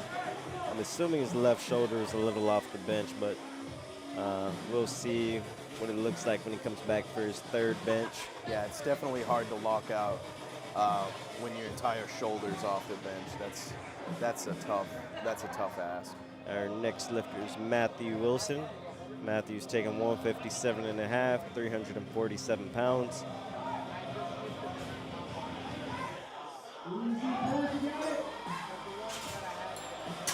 Nice bench for Matthew. Look how fast his spotting and loading crew is. They're operating with what seems to be violence in mind, how they attack the bar, attack the weights. I don't know. The spotters, to be honest, they seem a little slow this session. Maybe it's the number of lifters. I'm not too sure. I think the fatigue is starting to kick in. It definitely is. I've been a spotter and loader at these like weekend-long or week-long meets, and I can say you start to like be mean. You start to imagine violence on the bar as you have to think. The spotters like, are cool though. Yeah, we love them. Yeah, shout out. Spotters are dope as hell. Shout. Spotters make the world go round. They have the hardest job in the room. They're the lifeblood of this meet. McKinnon Mitchell, we're nothing but 162 and a half. 358 pounds, 162 and a half for McKinnon. Does get that press command, does start pressing through that sticking point. No problem, no trouble whatsoever. 3 white lights. Very excited for his third attempt.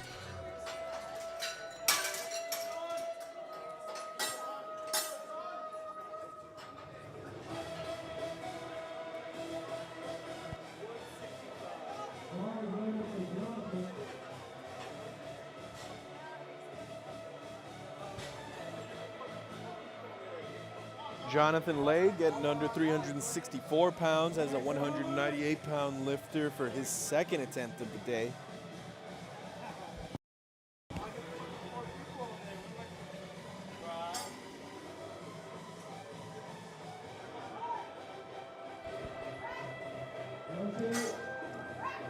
Very smooth second attempt for Jonathan.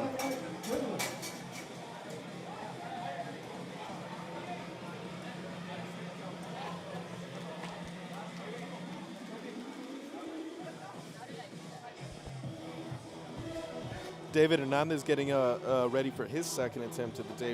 Fun fact, my last name is also Hernandez.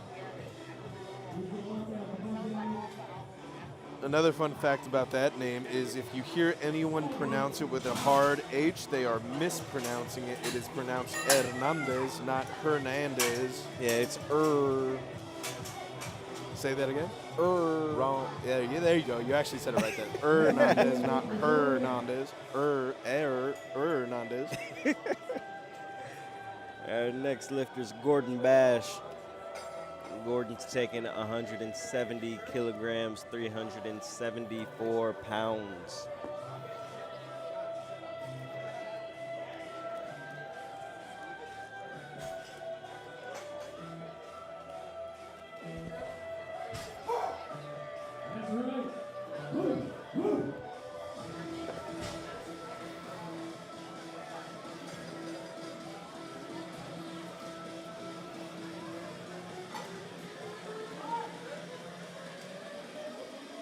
I know last flight we saw a lot of lifters blow their load on their second attempts and only hit 2.5 key jumps for their second to third attempts. So I'm wondering if we're seeing that now in real time, or if we're seeing them be a little smarter about their second attempts. I guess the only way to know is to see what those third attempts look like. I think we're nearing the end of second attempts right here with Samuel taking 195 kilograms, 429 pounds. Let's see it. My friend Sam, let's do it.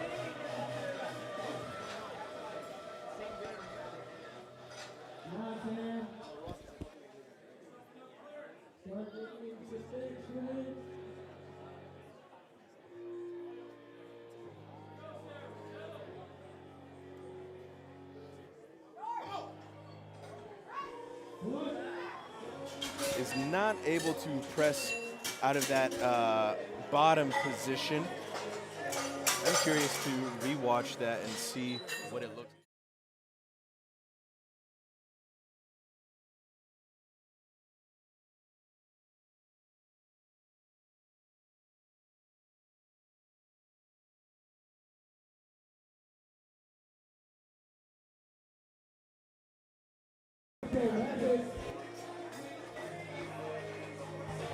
Moving on to third attempt, starting us off, Marshall Masad. One of those 2.5 key jumps I was talking about, so let's see if it's worth it.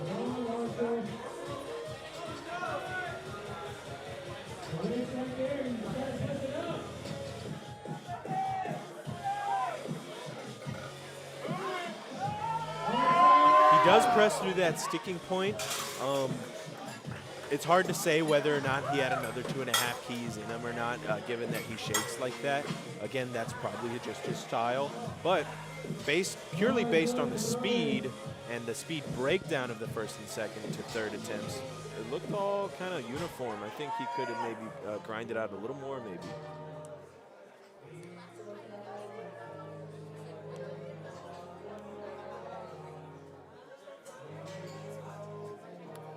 I think I saw Elijah give the scratch visual cue for Carlos Sanchez here. Basically told the table, oh, he's not going to take it.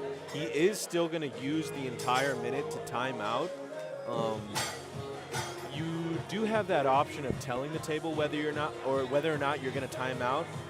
If you don't tell them, they're just going to run your time, and then your competitors get to take the full minute to kind of rest and get set up for their next third attempt. So it's usually a good guy move to kind of let your time run out. I guess if you were min-maxing, like how competitive you wanted to be, yeah, I guess you could use that like as an opportunity to kind of screw over competition by making them go an extra minute faster for their third attempt.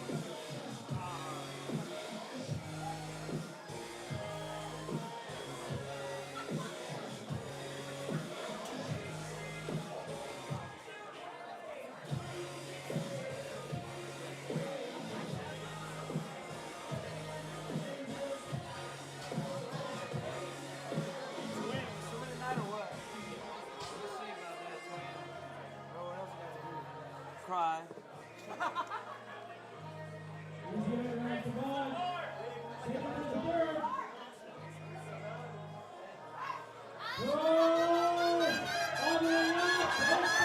God, what a good grind from Christian Sandoval here. He is getting stuck. He is motionless. It's cool of them to let him try to grind that out, but once that bar became motionless, it became a bad lift. It's a real shame because he was right there, man. He just got stuck right at the top where the triceps just needed to lock it out. That is one of the few cases where he probably does need to get back into the gym and just hit those triceps extra hard. Trevin Rorman getting his third attempt set up here, another 2.5 kilo jump.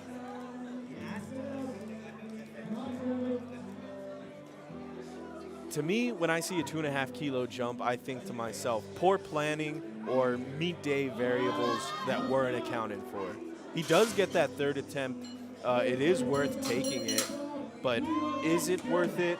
I don't know. We'll see. We'll see if it detracts from his third attempt deadlift or not. There's really no way to tell except in hindsight. Miles Jezeroon taking another pretty large bench jump here. He took a 20-kilo jump from his first to his second, and then a 17-kilo jump up to 315 pounds for his last attempt of the day. So let's see how he does. Where did we see this guy at? We always see him. Because we saw him the last time and we talked to him for a while. And that's going to be a good lift for Miles. Very smooth third attempt. Man, he jumps big. Big attempt jumper. He's got balls of steel. Our next lifter is going to be Joey. Joey's taking his third and final bench attempt with 150 kilograms, 330 pounds.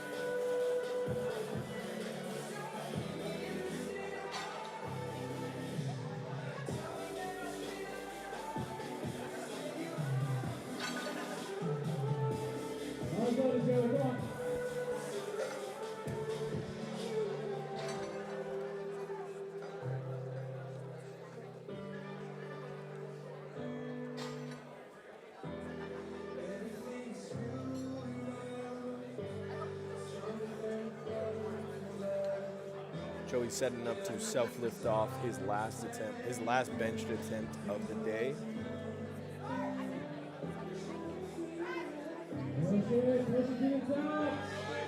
Solid press from Joey. I think that was a perfect third attempt for him. He does walk off with 2 white lights, all he needs. Nodding his head and saying, hell yeah, instead. And our next lifter is Brandon Flash, taking 150 kilograms, 330 pounds. He truly failed his second attempt, right? It wasn't like I believe so, yes. I believe it's an outright fail. Let's see if he was able to fix whatever was going wrong or if it was just a strength issue. Sometimes it's like a hydration issue, and it's just like, well, in order to fix this third attempt bench, you should have drank water or electrolytes 2 hours ago. Yeah, he fixed whatever it was. That looked easy. Julian Whiteley coming out for a 10-key jump into 352 pounds for his last attempt of the day. Let me remind you, folks, he's benching this at 18 to 19 years old at 198 pounds body weight. That's a pretty strong dude right there.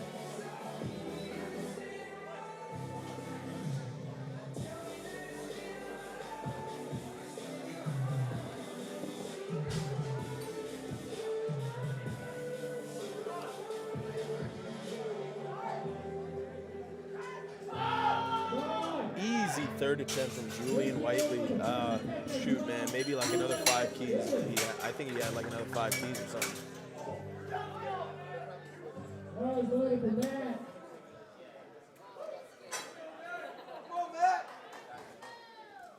Our next lifter is Matthew Wilson, taking 162.5, 358 pounds. I like when lifters big dog the weight before they get under it or get into it.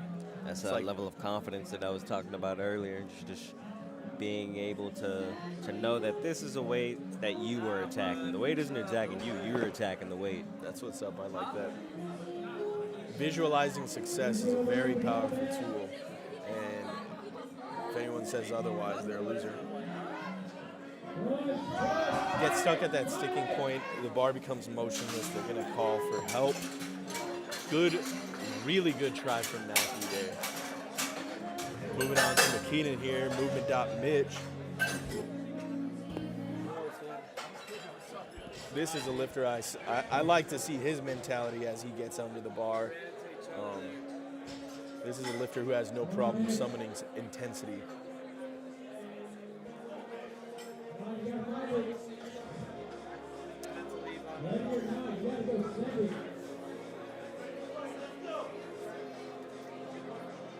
Although I do like McKeenan and how he sets up and his pre-lift ritual, he is taking a lot of time and energy to hype himself up for this third attempt here, and it's only 2.5 keys above his second attempt. So it makes me wonder, regardless of whether he gets this easy or hard or doesn't get it all, was it even worth it?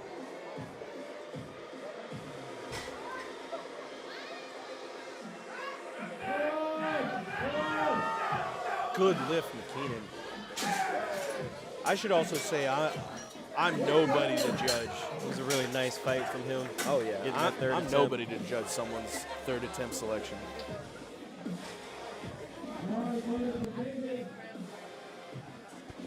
Our next lifters, David Hernandez, taking 167.5, 369 pounds.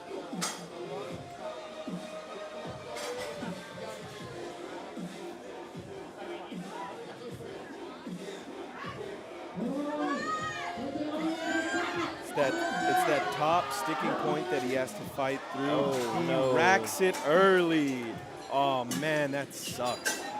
Yeah, he finishes the lift. He had the strength to do it. He just could not hold on to that bar long enough before receiving that rack command. What a shame.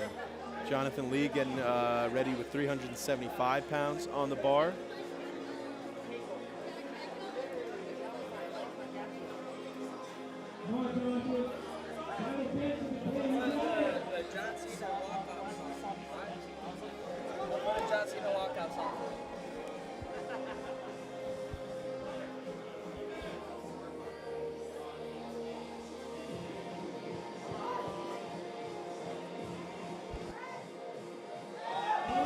Yes, it's moving. Pressing. Very good. Nice.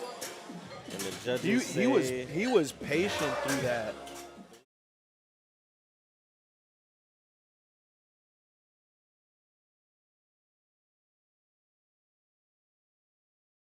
That shows some real poise under pressure there.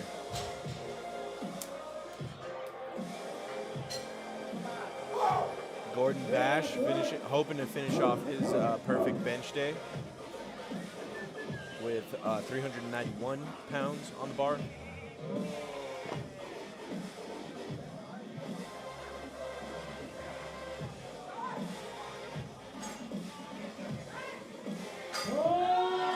He does get stapled at that sticking point right above the chest.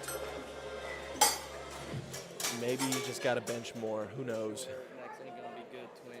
Friend of mine, friend of San Antonio TSS, Sam Kinnard, getting ready for his third attempt, hoping to repeat successfully this time his second attempt of 430 pounds.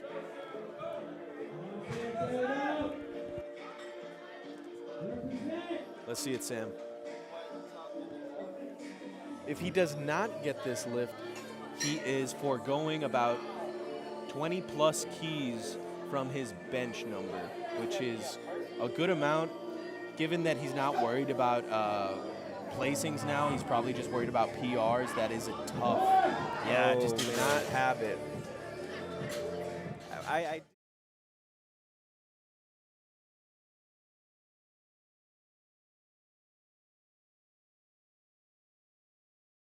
consistent of his 3 lifts. While I'm sure he is disappointed about how bench went, he understands why it went the way it did. It's good that he was realistic coming in and he wasn't like surprised by You know, that. you're always hopeful for better, Oh but yeah, absolutely. sometimes what we experience in training does carry over to the meet. But I'm really excited for him to come out here and display his true strength on deadlift because, boy, he's going to deadlift some weight today. I'm excited to see it. Gonna take a 10-minute break. Get ready for deadlift here. See you soon.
bar is loaded for Kenny Wynn here. He's going to get us started off with the deadlift attempts for this first flight, fourth session here.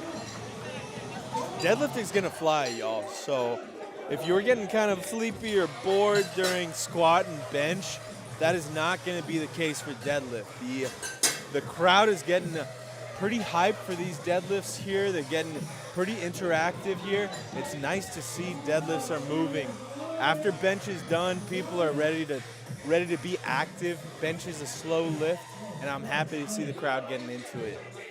Brian Huffman starting us off with 374 for his opener today. He's been having a pretty good day so far, so let's see how this moves. One thing I immediately noticed about Brian's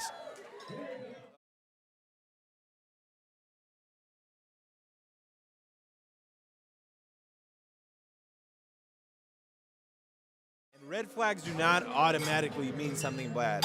That just makes me think his shoulders could be possibly in a slightly better position in order to support his brace and really pull through his hamstrings. But again, he's a long lifter, so that back is going to round to a larger degree than a shorter lifter than myself. So maybe I'm just biased. Yoann making light work of his opener today. 185 kilos, 407 pounds.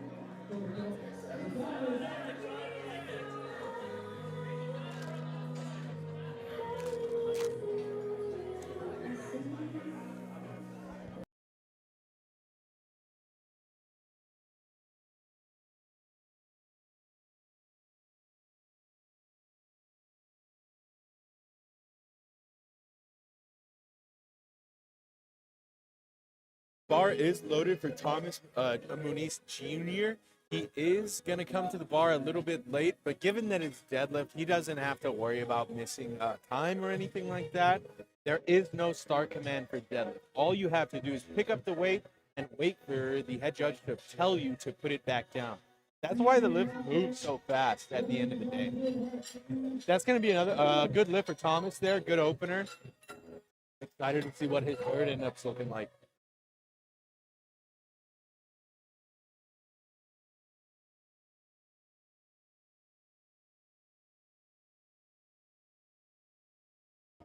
Luke Merriman coming out for his opener. 200 kilos, 440 pounds for the day. Moves it very fast, exactly like an opener should move.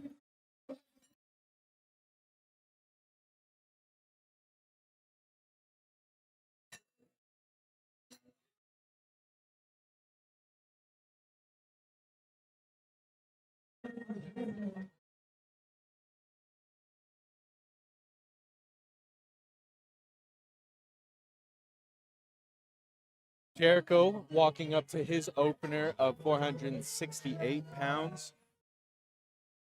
Let's see how fast he can move. Sets his back, sets his wedge, pushes straight through into the lockout, no problem. Walks off with a smile.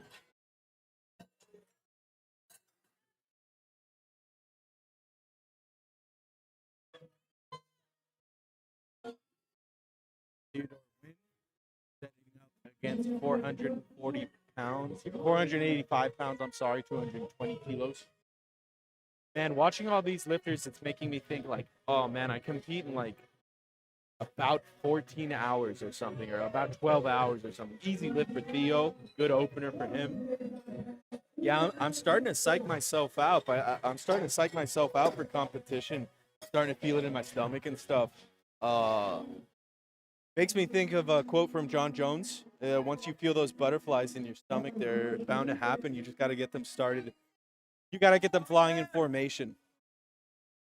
That's what I think about whenever I get nervous or anxious about a competition. If you kind of weaponize that anxiety or weaponize that energy, which is neutral, but people tend to make that anxiety negative energy. But if you can mindset your way into making that anxiety you feel eustress rather than distress, a good anxiety, that's going to be the mentality shift you need to make that equals a reality shift. Ethan Ha, pulling 496 pounds, pretty easily for his first attempt. He did drop the bar a little early. That's why he did receive 2 out of 3 red lights. At least I think he dropped the bar. I think that's what the head judge said, but it could be something else. I wouldn't be surprised if they actually jump him after a mistake like that. It is a rookie mistake. I mean, it's easy to make, but it's also very easy to fix. Jonathan Rollis opening up with 496. Looks a little bit slower than an opener should, but again, maybe he's just like a slow puller. Who am I to say? I don't know the man.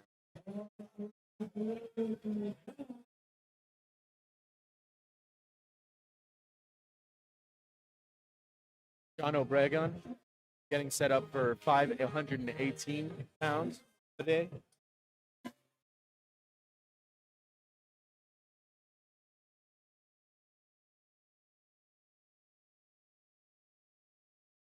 Easy pull. One thing I do want to note on his pull, he does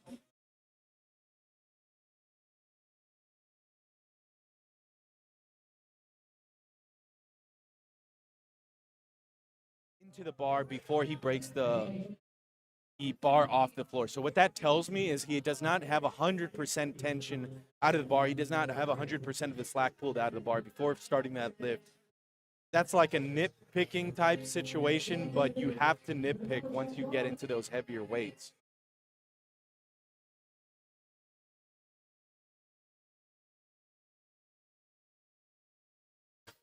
Pedro pulling an easy opener off the floor.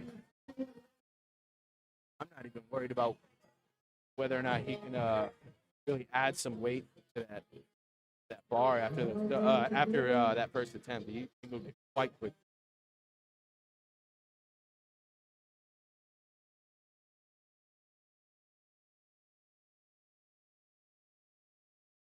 Jalen Norwood getting set up for his opener on the day, 518 pounds at 182 pounds body weight. So Jalen, this is the long arm lifter that I was noting on bench. Let's watch his deadlift.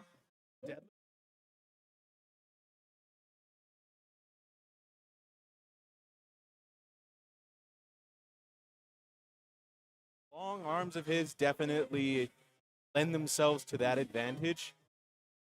So it's cool to see a deadlift specialist in his nature, you know.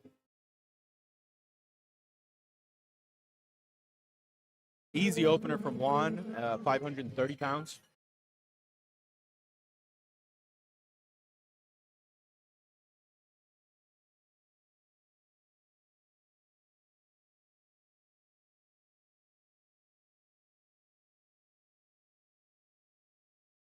Jarrett opening up with 545 pounds. An above average opener for this weight class at 182 pounds. This is technically right at 3 times body weight for 82.5 actually. Easy lift for Jarrett. What an opener, man. What an opener.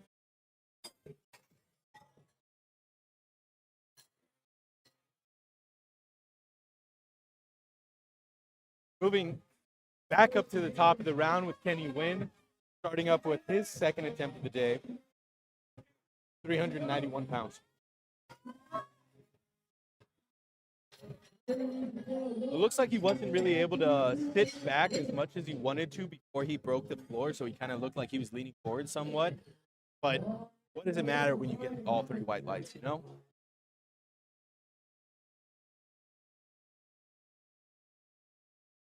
I have a cat named Leonard. He's a gray tuxedo cat. Annabelle wanted me to talk about him a little bit on the live stream. We're in between May as well. Got a big personality. He's very nice. Leonard. Onto Brian Huffman, jumping 17 kilos to his second attempt, pulling 413 pounds. Let's see if his back rounding causes an issue for his second attempt or not. He is able to pull through and lock it out despite having a rounded back. Again, a rounded back is not necessarily a death sentence. If you are graded to that position and are able to hold stress safely in that position, More power to you, man. Don't let me stop you.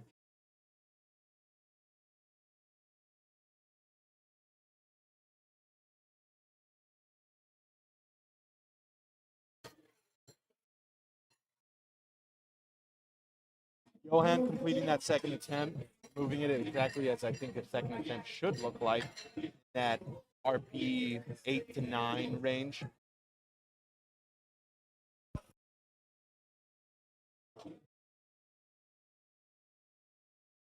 You're not familiar with what RP means. An acronym for rate of perceived exertion. It is a subjective training tool that a lot of powerlifters use. It's very similar to a percentage training tool, but it's subjective rather than objective. Subjectivity allows for you to have flexibility with the day you're having. If you're having a bad day, an RPE 10 is not in the cards. But if you're having a great day, RPE 10 may be in the cards. Good lift for Thomas Muniz here. Does get 3 white lights. Yes, he does get 3 white lights. I was kind of calling it preemptively there. Instead of 2, what his third looks like, man. He's giving his coach free reign to give him whatever he wants. He's giving his coach free reign to choose whatever he wants. So let's see what he chooses for his third attempt.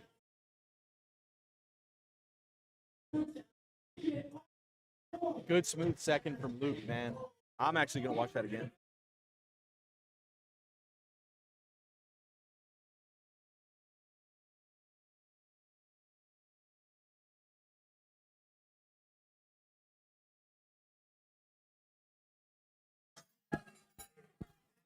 Jericho Gonzaga setting up for his second attempt of the day, second deadlift attempt of the day, 496 pounds. He moved his opener quite well. No, actually, I think he moved it a little slow, if I'm not mistaken. Check it out. I think he moved it fast. That looked awesome.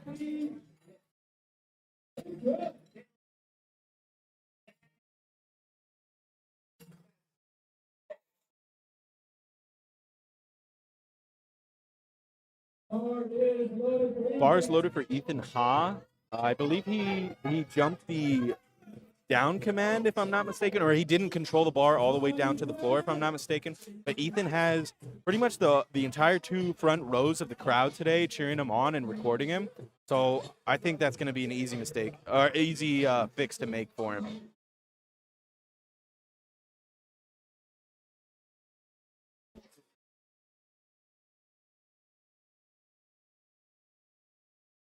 He definitely has the levers to be a really good deadlifter. Oh man, there's someone I want you to watch that's later on in this flight. You're gonna say that. You're gonna say that twice with how good his levers are, man. I think it's I don't know. It'll show up eventually. Theodore Nguyen taking a 20 key jump up to 240 pounds.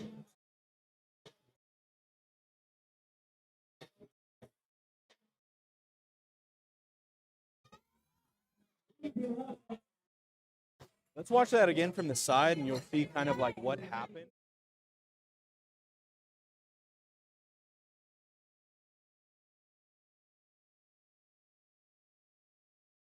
A full lockout without having a little bit of downward movement, which is all 3 red lights.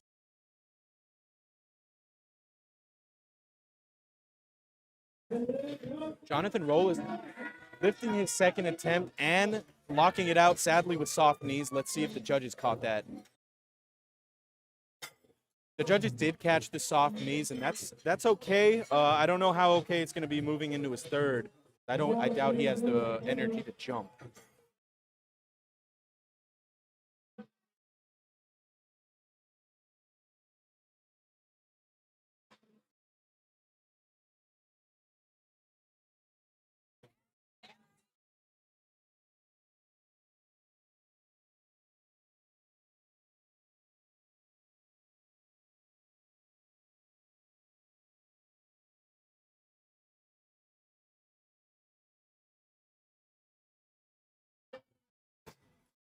Quick off the floor, quick to the lockout.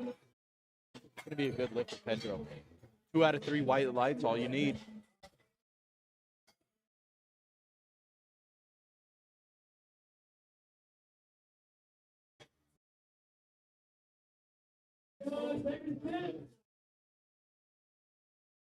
Got John coming out with 255 for his second attempt on deadlift. This is above 3 times body weight for John, so that is a pretty cool stat to have under your belt. That was fast. It was very fast. I was talking earlier on his first attempt. He didn't like. I was nitpicking. I'll be fully honest. This is the guy with good leverage. I didn't think he fully wedged all the slack out of the bar before he pulled it, so it kind of looked choppy when he locked it out. But that rep looked a lot better. So I assume maybe the weight just wasn't heavy enough for him to necessitate such a tedious wedge. Look at this dude's arms, bro. He's got a massive amount of muscle in his upper back compared to what I think would be a muscular arm. Got some long arms, folks. Look how fast he locks it out. He is slightly losing grip on that right hand. Not enough to actually warrant any red lights, but let's see if it holds up for his third attempt.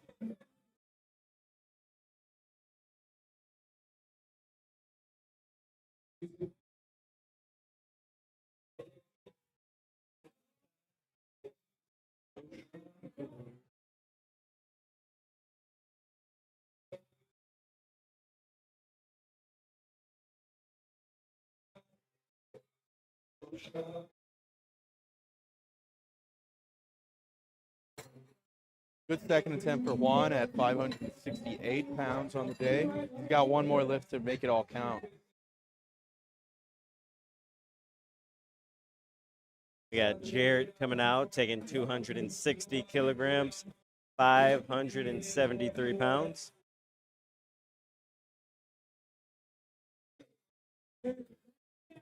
It is cool to see people's rituals for deadlift because that's when you need the most intensity. That's your last opportunity to exert energy for your total. I get goosebumps just thinking about it. These people have been training for months on end, and this is their last opportunity to make that training worth anything. This is their last opportunity to commit all that training into a real world result. So we are moving into the third attempt. Kenny Wynn is starting us off. So this is where you start to see lifters' intensity, the lifters' inner fire, really start to shine. So this is the coolest part of the meet coming up, y'all.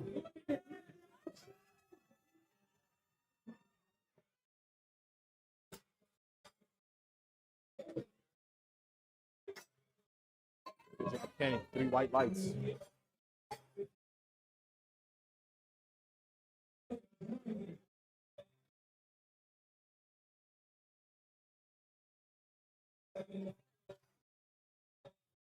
We have Brian Huffman taking 205, 451 pounds. And it's a 17.5 kilo jump from his second attempt. Brian is having a great day so far. He's got upper back rounding like I've never seen before, but that does not mean he's a bad lifter whatsoever. Come on, Brian. Come on, finish it. Is he gonna? Man. So that was a tough one. Let's see if that upper back round.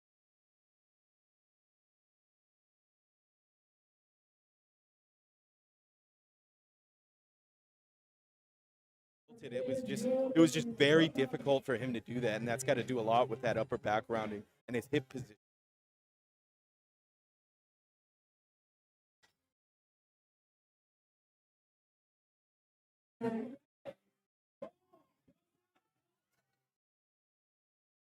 Johan is not able to finish out the third of the day. The bar kind of just got a little bit away from him and came in inefficient. So that space created in between the bar and the shin.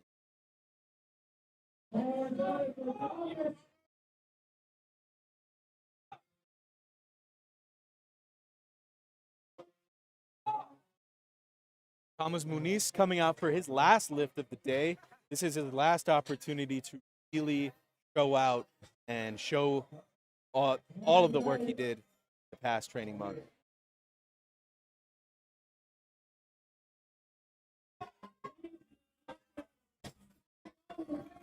One thing I want to note about Thomas's successful deadlift, I should point out, is his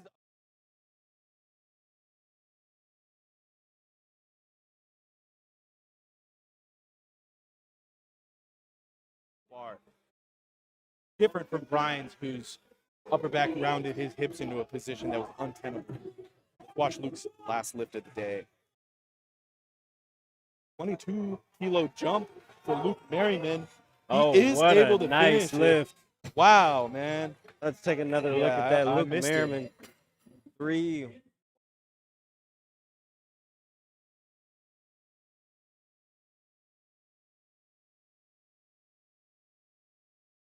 Intensity and that inner fire. That doesn't come out on first attempt. That doesn't come out on third attempt bench or squat. It only comes out on third attempt deadlift. Let's see it, Jericho.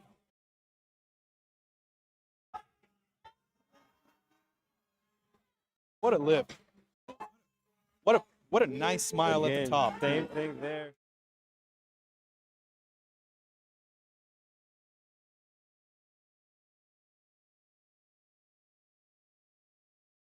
You know he's got to be happy about that one. Also, whoever's on aux right now seems to know that we're moving into deadlift because they kind of picked up the tunes. I like what we're playing now. Jonathan Rollis missed his last attempt on soft knees. Let's see if he was able to fix that. And he was. And he actually, good job, Jonathan. Good job, It was Jonathan. 242 and a half, I believe. I was trying to figure out if he jumped or not.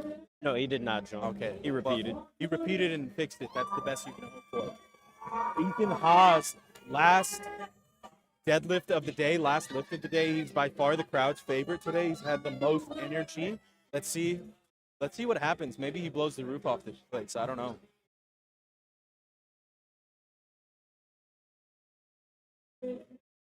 Finishing off with 551 pounds at 182 pounds body weight. Another 3x body weight lift.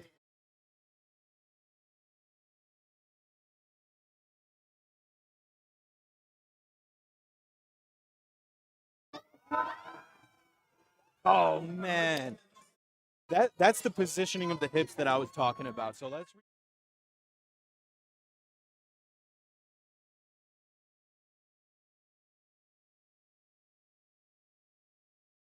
up as his legs lift up. That's a weakness in the upper back and brace that is lagging behind the strength of his legs and hamstrings, or legs.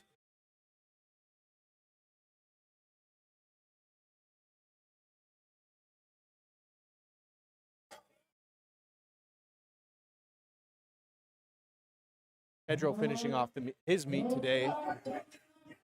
His upper back rounds almost immediately, but he is still able to salvage the position with great effort and great intensity. He is happy today. Dave, can you tell my energy is up? What a great effort. Can you He tell? just muscled through that. He just went through it, man. My energy is up because I'm getting nervous for my competition. Wow. Now that we're on third deadlifts, I'm getting nervous. Missed the second, right? Why did he miss the second? Do you remember?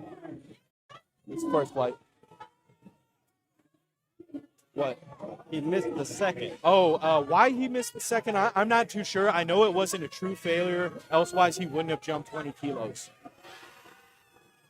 He cannot break the floor. Gives a thumbs up to the crowd. Awesome sport. Good sportsmanlike conduct.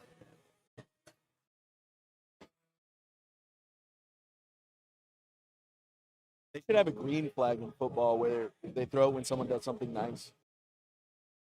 They get plus 5 yards or something.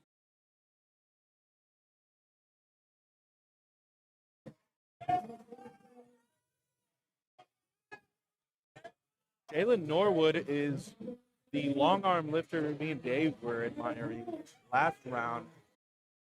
Finishing off with 584 pounds for the day. Let's see if he can finish successfully.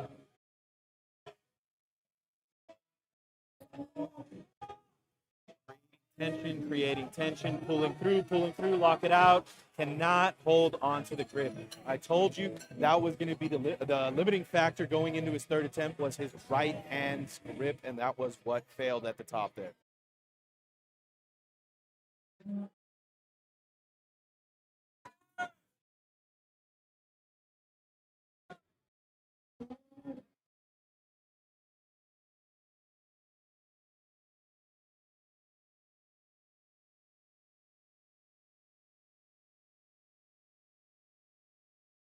Juan finishing off with 590 pounds today. What a quick lockout. Try that again.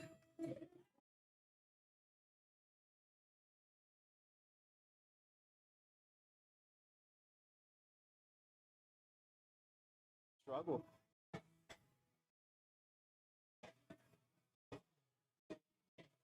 We have Jarrett taking 270, 595 pounds.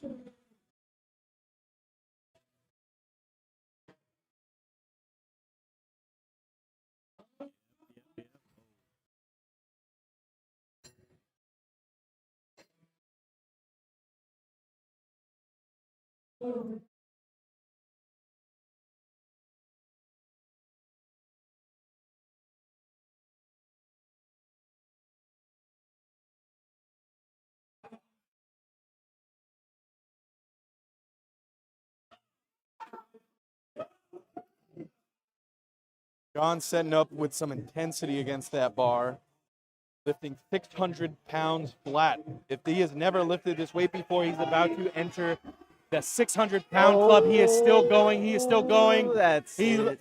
He's helicoptering. Oh, man. He gets the down him command. down. He's finishing it out, What a and he just great effort. cannot lift it out. He cannot finish it out. He's a fighter, though. One day he's gonna get that, and it's gonna be really easy for him. Yeah, give him like 3 training cycles to catch up to that weight, and he's got it. I guarantee.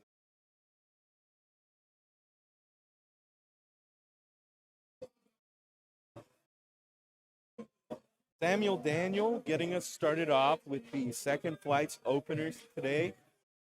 Lifting 396 pounds at 198 pounds body weight.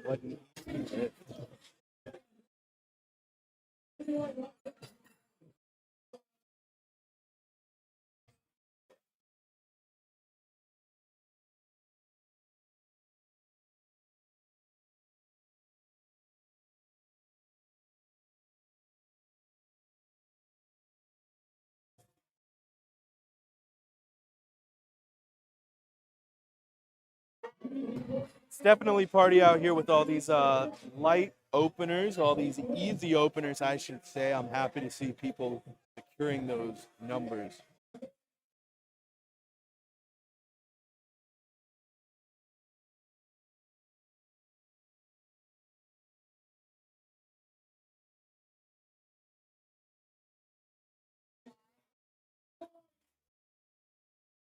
Ian setting up and executing an easy 440-pound deadlift.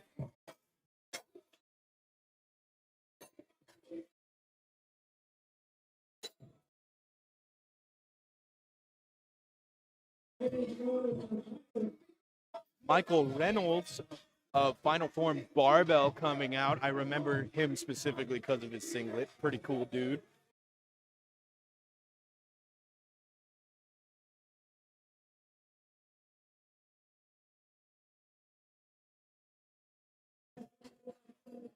I think that's a good lift for Michael.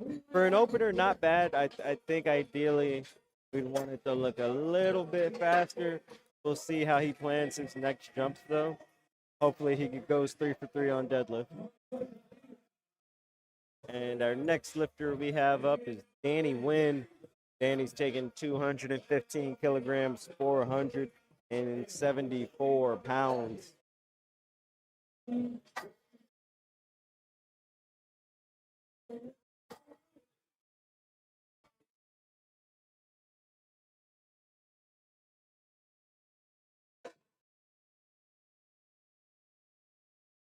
Nice, pretty pull from Danny Wynn. He does kind of seem to lose it a little bit.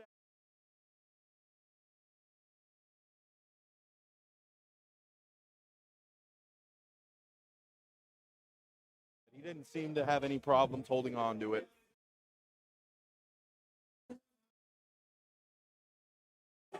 We have Juan. Juan's taking 220 kilograms. Ooh, he did happen to bob at the top a little bit. And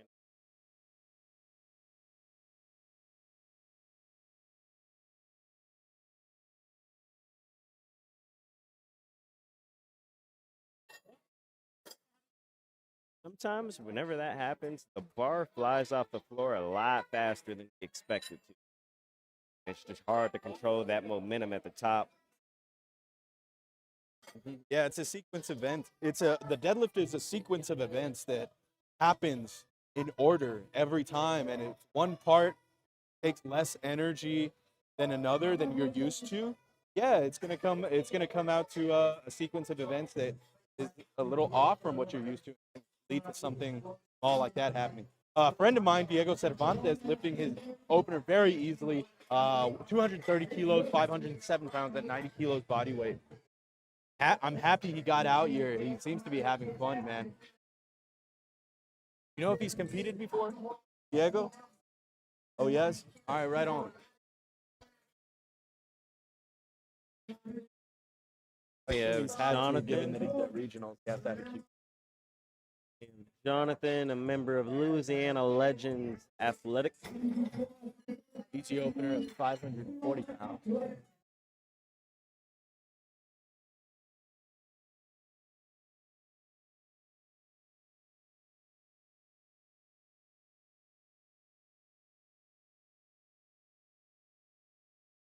Caleb Pritchett setting up for his deadlift opener. Should move pretty easily.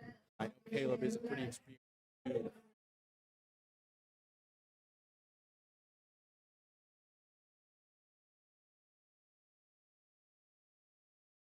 Pull straight through into a lockout, no problem. Ooh. Caleb's deadlift, I believe, two reds, yellow. I believe it's for dropping the bar. I Caleb think didn't he get did follow the bar back to the ground. However, he did kind of jump back. It seemed like he wasn't in control. Correct. Of the bar. I got you. Rules are a bit iffy on that. The coach did go to the jury. We're getting statements from platform referees right now as to why Caleb missed that lift. Currently, we have Devin Major taking his opener, 257 and a half. Be a good lift. The work of that. And our next lifter, Matthew Lim, he's taking 250. Oh, 280. 280. This is the strong deadlifter that I was telling you about earlier. He competed at TSS San Antonio when we had that high school invitational for all of the best lifters from THSPA, and he barely missed an American record for his deadlift. So I'm hoping he hits that American record. That was beautiful. Yeah, it was a good lift. Watch that again, actually.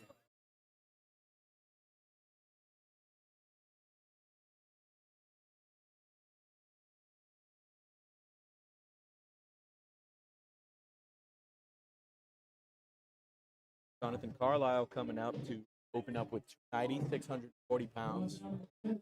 Well above 3 times body weight.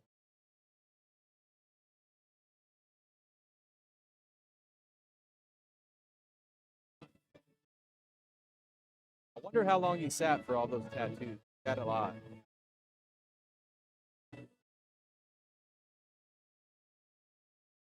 I believe this is the first hook grip setup I've seen today. As you see, his hands are both pronated, or in other words, facing him, rather than one facing him and one facing the crowd. The difference in grip being a mixed grip is strong in that you have two opposite hands, but a hook grip is stronger in that you trap your thumb between the bar and your forefingers in order to make a secure connection to the bar that's very, very strong. Todd Fields opening up with the heaviest lift of this second session, 644 pounds.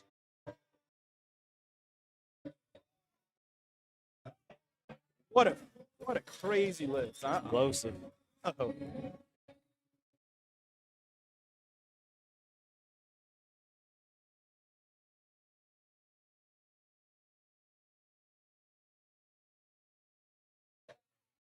I'm not sure why he got red lighted.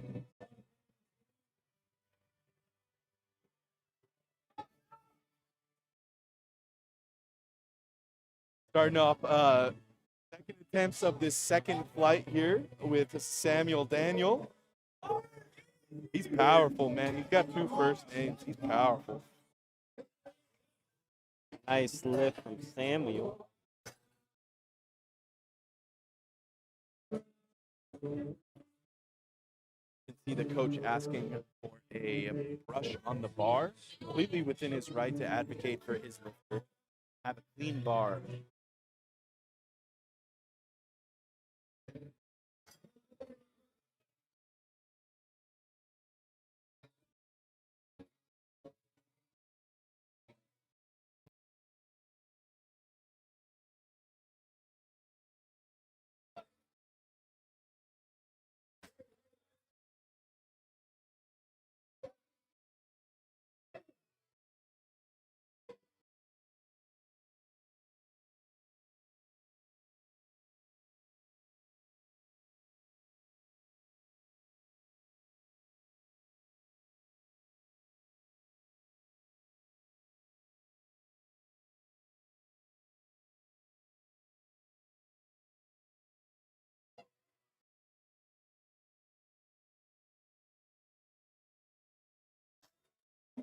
Ian does lock it out. It's going to be a question of there was 2 red lights at the top.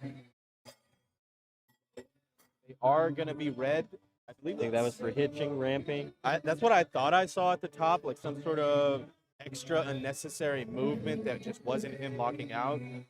So I got to assume it's like hitching or ramping at the top.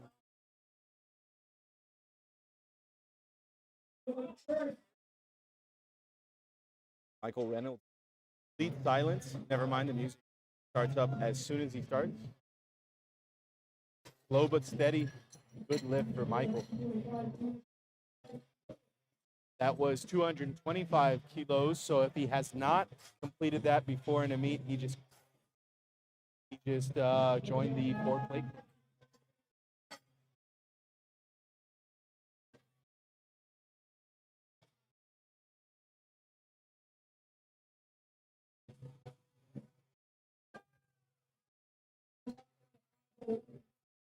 Second attempt from Juan.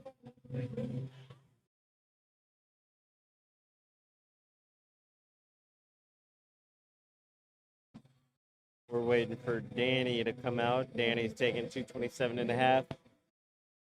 Danny Wynn almost lost his first attempt at the top. He deadlifted a little fast and seemed to have almost lost balance at the top. Not a problem this time around. It seems the extra weight has anchored him and rooted him to the floor a little bit better.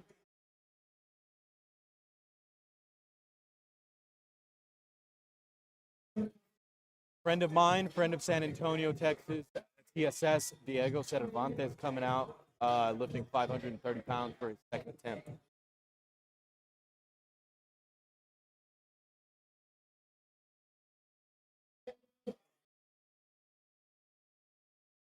Nice, very smooth.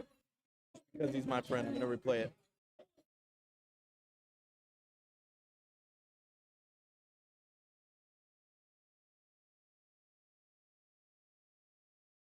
$250 would be plan. I don't know. I think that's like.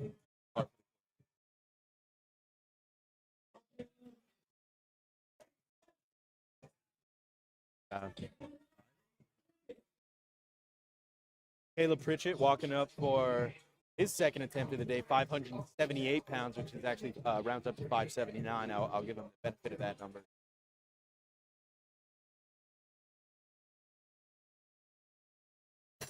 Pulls in one continuous motion all the way to the lockout. You couldn't have had a prettier lift.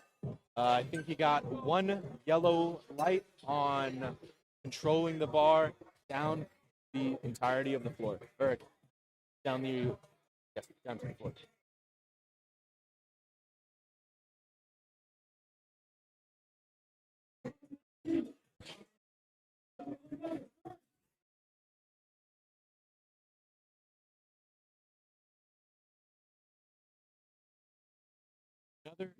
Another very pretty hook grip pull from KT. 3 white lights on his second attempt. These second attempts are flying. This is going to be a very, very interesting third We got round. Jonathan. You can actually tell Jonathan Renninger is wearing, I believe that's the 2019 Spokane Raw Nationals t-shirt under his singlet. Kind of a callback, but let's see how it moves. Good lift, good lift.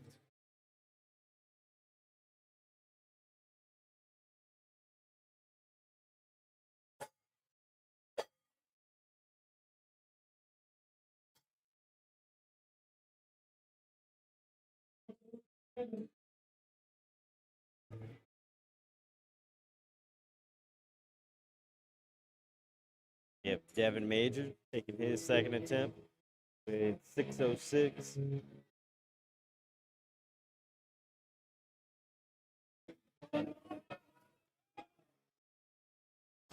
Good solid pull from Devin Major.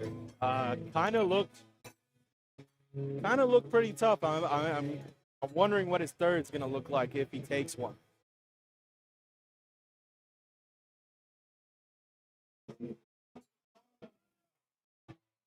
And here we have Jonathan Carlisle taking 305, 672. Jonathan Carlisle finished bench with the highest subtotal in the session. Let's see if he keeps that same highest total after deadlift.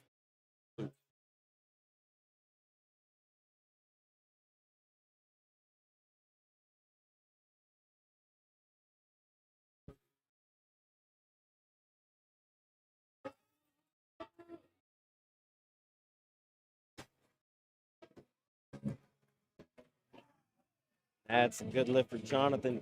Looking at the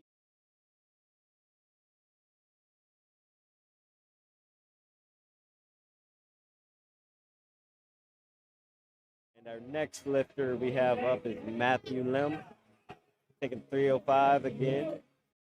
Taking 305 as a 16 to 17-year-old. Not forget that, 16 to 17 years old. Beautiful. He does get one red light for a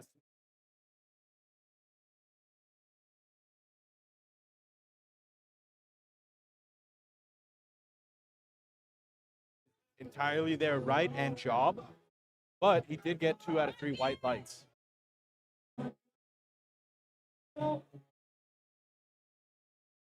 Shot Fields ending our second attempt round here,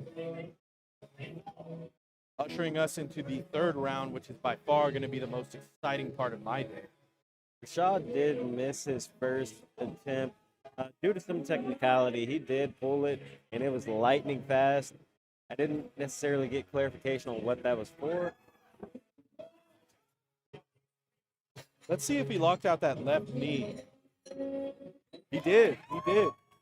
I saw it shaking just a little at the top, so I guess we'll see what it ends up looking like for the third and if that's a factor.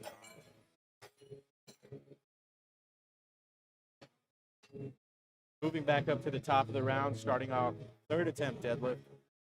We're going to try to get we're going to hope the crowd's a little more into this session. This is when we need the most energy.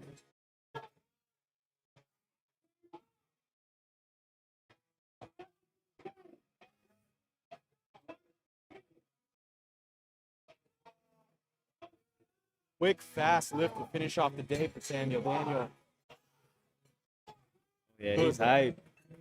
Dave, do you think Violent Thoughts is summon intensity, or do you not summon intensity the same way I do? I don't always do my that, I thoughts should are a say. little different for each lift. For squat, I get really hyped for squat. I have to get hyped for squat. Bench, I'm usually still deadlift. I'm somewhere in between. I can't get too hype. I can't be too chill. It's like more of a focus. Yeah. Yeah. Get that. I get that.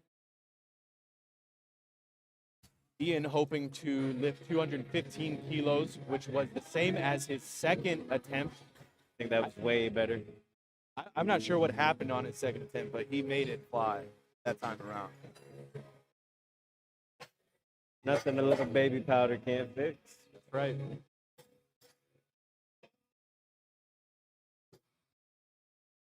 This session has been really long. We have almost 3 full flights here. Gee whiz, y'all.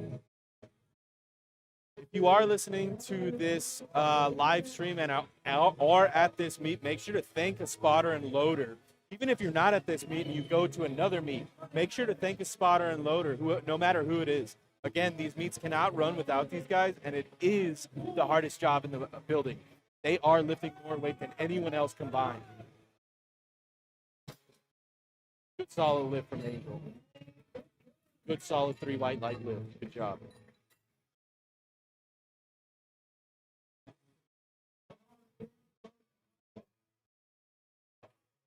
What's something Vegeta says when he goes off? Vegeta usually is just getting upset at Goku and berating Goku. All right, well, let's see if he can. Right on. That's all right. He had a good meet. We're moving on to Danny. Danny's taking 240 kilograms, 530 pounds. Davion, I'm having fun commentating with you. I haven't set it up to now, but I am. Those who don't know, me and Dave are actually business coaching company by the name of Team TSS. See Danny win. He almost lost his first attempt due to the speed at the top surprising him. Let's see if he can finish this out. He just needs to lock out those quads. He just cannot. That's a tough place to lose the lift because you get it that far off the ground and your brain just thinks, okay, time to finish, then you just can't finish. It's like the last 5% of the movement is the hardest.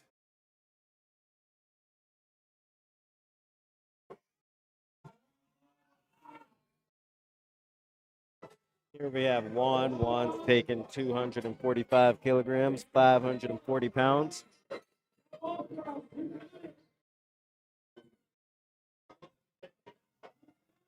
Oh yeah, that was beautiful. Very smooth third attempt. Man. He took an interesting jump pattern. He jumped from 220 to 227 to 245. So he took a 7-key jump and a 17-key jump. Interesting.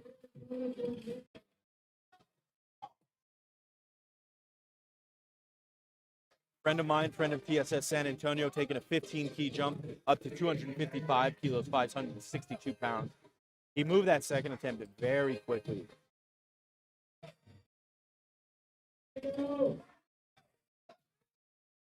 Pressing straight through into lockout. He cannot roll those shoulders back. I'm going to replay it from the side, and you'll see what I'm talking about.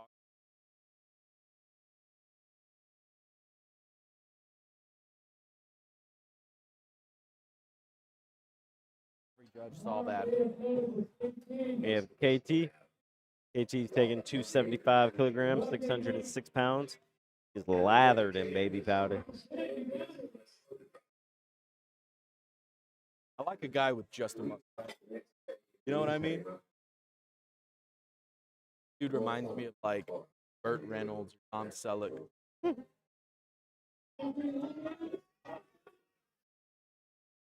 Let's see if these judges call those shoulders soft or not. No such thing. Good job. Moving on to Caleb Pritchett out of Ohio or Oklahoma? Oklahoma. The Okie, Caleb Pritchett, lifting 606 pounds at 182 pounds body weight. Man, that's impressive no matter who you are.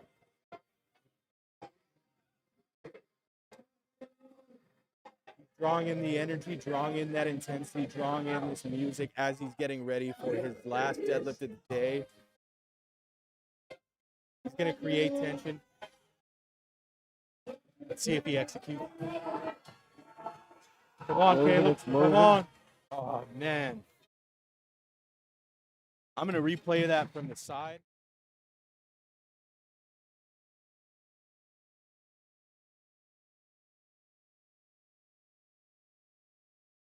Position as his legs push him to that position, and he just gets bent over to the point where it becomes a good morning and just untenable. If Jonathan's also taking 275, 606. 5 key jump from his second attempt. Quite a large jump from his first attempt. Oh, not Losing that quite. It's grip slipping. does not get the down command before he drops the bar.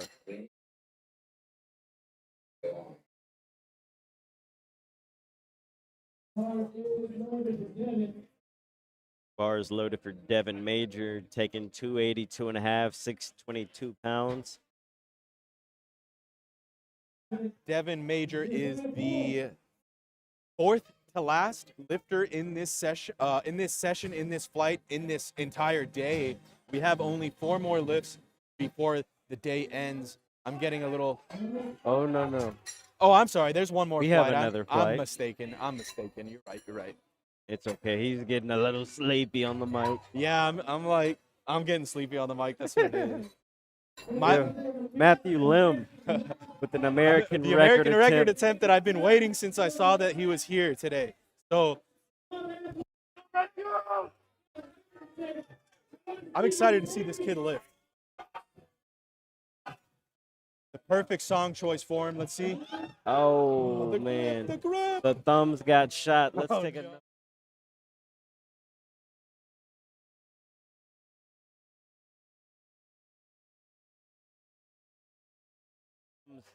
I wonder if I saw the skin fly off his thumb from over here. You see the spotters and loaders are cleaning the bar with sanitary solution. Makes me assume that he did bleed on the bar and tear his skin. What a tough kid, man. Our next lifter is Jonathan Carlisle, taking 320 kilograms. A 15 key jump from his second, which was 305. I'm really curious to see how this moves. Took a 15 key jump, and I feel like I remember not being impressed with the speed of the second attempt. So let's see if this ends up moving or not. Let's go, John. Prove this guy wrong. Prove him wrong. Oh. I am never wrong. Good job, John. A little much for the day. Yeah. He showed up and he showed out.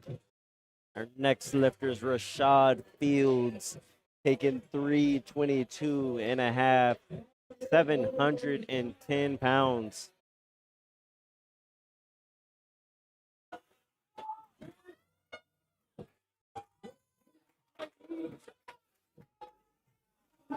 Let's go, Rashad. The crowd is hyped for Rashad. 711 pounds on the bar to finish out this flight. Rashad Fields is the only person on that platform that can do it.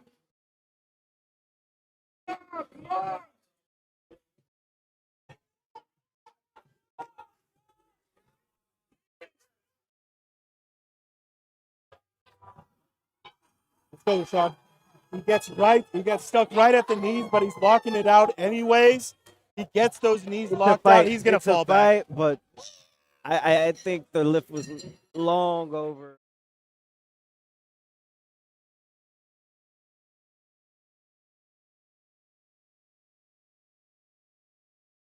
Second interval delay. So that means like it was at least a 6-second grind. What a tough nut, man. That concludes our second flight. We're now moving on to the third and final flight of the day. Julian Whiteley is going to lead us off, 75 kilograms. I think Julian really just came here to bench. I'm assuming squat and deadlift is not his specialty. He's more of a bench only guy, or maybe he's dealing with an injury that prevented him from squatting and deadlifting. But uh, good lift for Julian with 75 kilograms. We're now moving on to Trevin. Trevin's taking 212 and a half, 468 pounds. Annabelle was talking to me, and I missed Julian's lift. I do remember he was wearing a hamburger singlet. I assume that was a token deadlift. I wonder if he's going to do his other two. It was a snatch grip deadlift. I did see the snatch grip. I thought he was going to snatch it. That's technically legal, right? It's very legal. That'd have been And nuts. it was well within the rules of performance.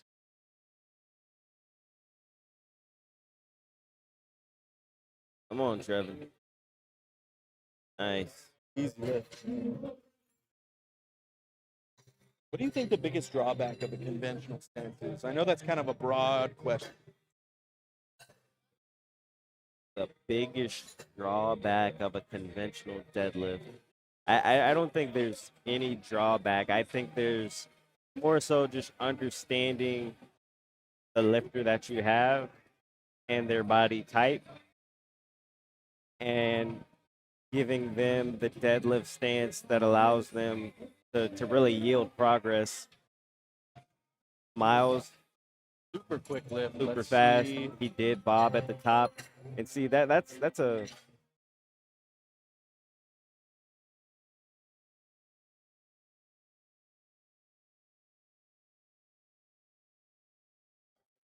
It's all right. He's got two more lifts to clean it up. we have Brandon Flash. Brandon's taking 222 and a half, 490 pounds. Small misload on the spotters and loaders part. Very easy fix, very quick fix. Brandon is up next.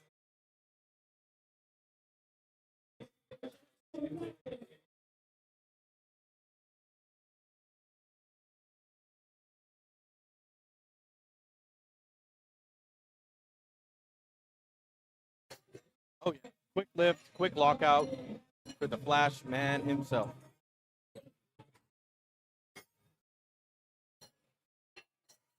And our next lifter is going to be Marshall Massad, taking 227.5, 501 pounds. Marshall's a conventional lifter. Looks like the grip is hooked. Fast lift. Smooth pull from Marshall. Does a really great job of elongating his arms. Really, really depressing those shoulders and making his arms as long as possible.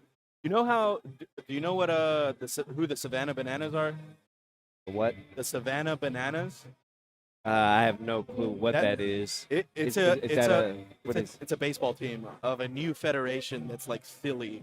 Okay, Have you seen that, or you don't know what I'm talking about? not a clue. It's basically like an alternate MLB where the rules are a little different. Let's see this. Hold on. Easy lift may have hitched or ramped at the top. Let's see, and may have not even controlled the bar to the ground. Let's see what happens. Yep.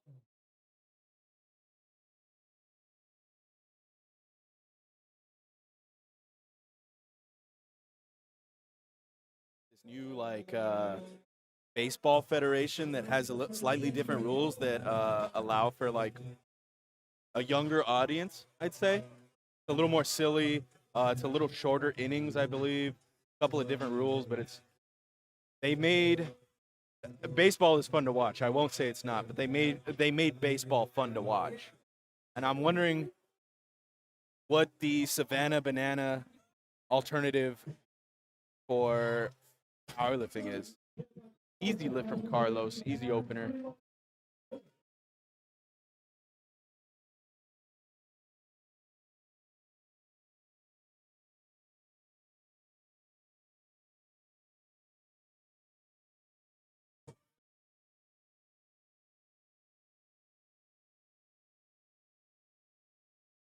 Matthew Wilson sizing up the bar for his first deadlift attempt of the day.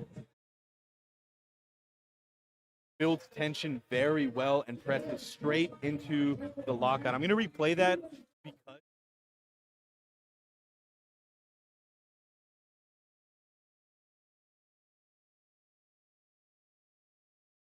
and then he doesn't get surprised by the bar pulling him back down when he does break the floor.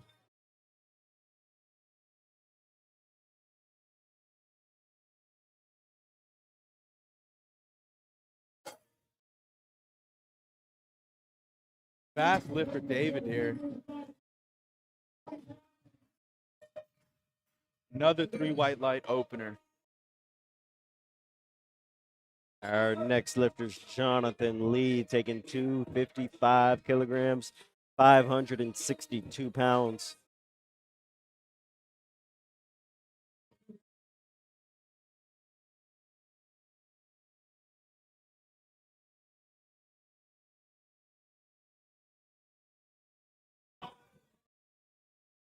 Super fast lift from Jonathan. Another 3 white lights. Good lift for Jonathan. Right now, looks like he's aiming for 4th place. Our next lifter is Joey. Joey's taking 255, 562 pounds.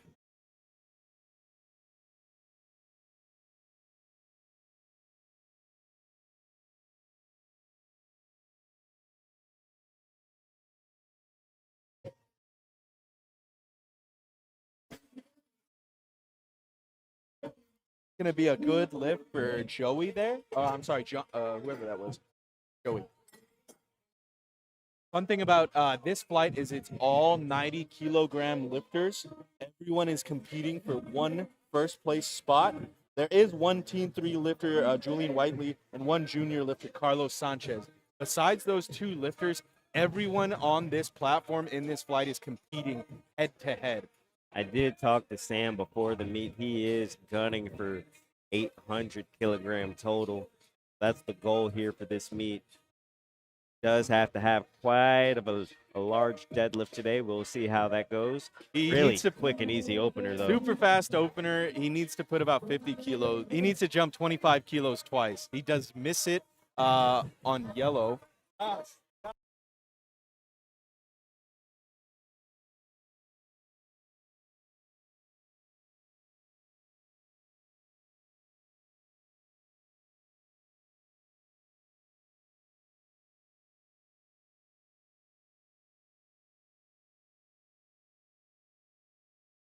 Gordon Bash getting set up for 606 pounds, his opener. I don't think I've ever seen 606 lifted at that body weight that easily as an opener, maybe in my entire life. So I'm going to give him props, man.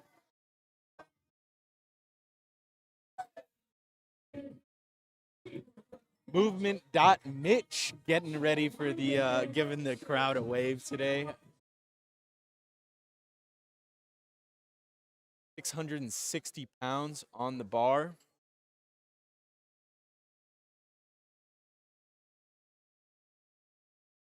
I like how fast he sets up and lifts. Oh no! Why'd you do that? No.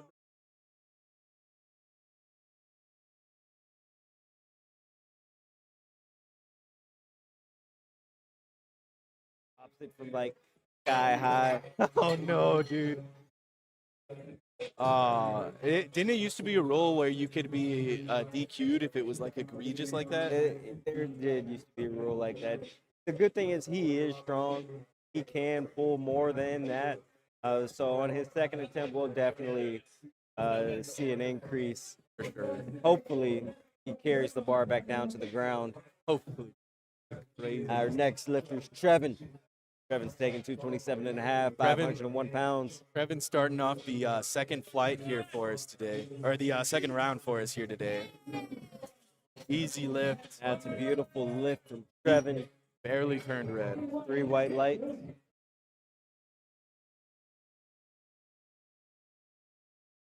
And our next lifter is the Flash Man, Brandon Flash, taking 235, 518 pounds. I like Brandon Flash's name. He could be a really good magician or something like that, something similar.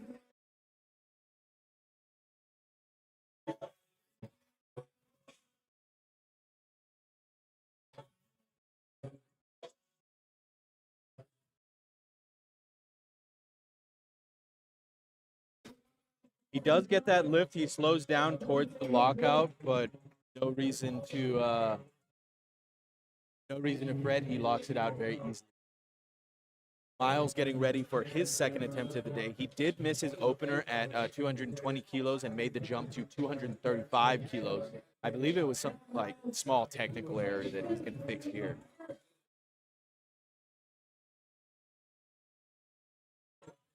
Very fast lift, controls the bar on the way down, gives a respectful nod before walking off with his 2 white lights.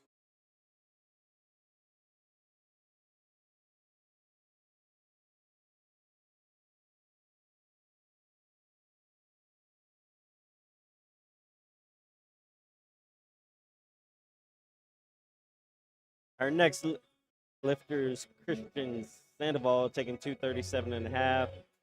He did miss his opener with 230, still jumped 7.5 keys. If I remember correctly, it wasn't a strength issue, it was a technicality. All of our lifters in this particular flight have missed lifts, not due to strength, but technicality. So we'll see how the second moves. I believe it to be good. He drops it again. They're Um, going to red light him on those. Yep. Yeah, they red lighted. These judges that we have here today are national judges. They're smart, they're experienced. They're not only experienced, but they're wise. They're going to catch the small stuff like that every time you do it. So just train with intention because you're going to train, you're going to play exactly like you train. Let's see Marshall's second attempt here. 534 pounds at 198 pounds body weight.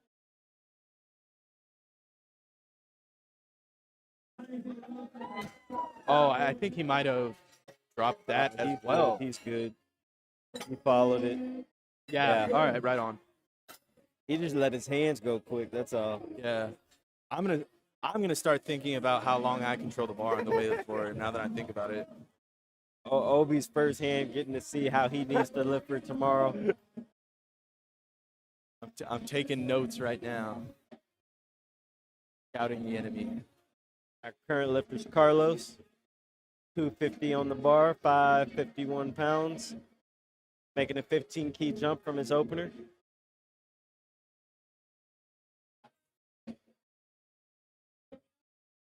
Smooth second attempt.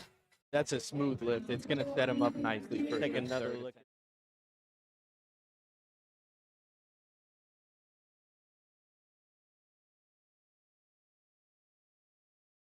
Nice. Our next lifter is David Hernandez, taking 556. I'm not sure about the knees. It was a smooth pull. Does get 2 out of 3 white lights. Does get 1 red light on yellow.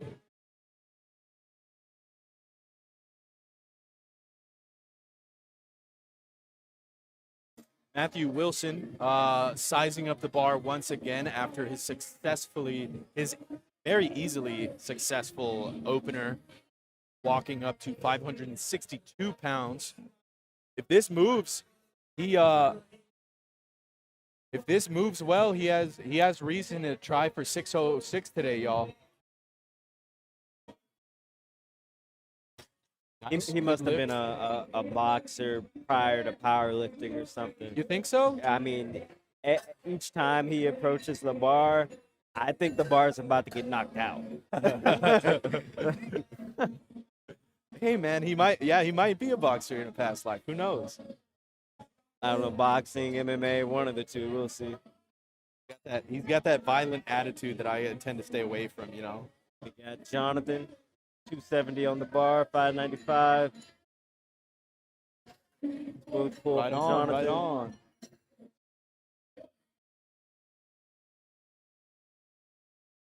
Bars loaded for Joey, 272 and a half, 600 pounds.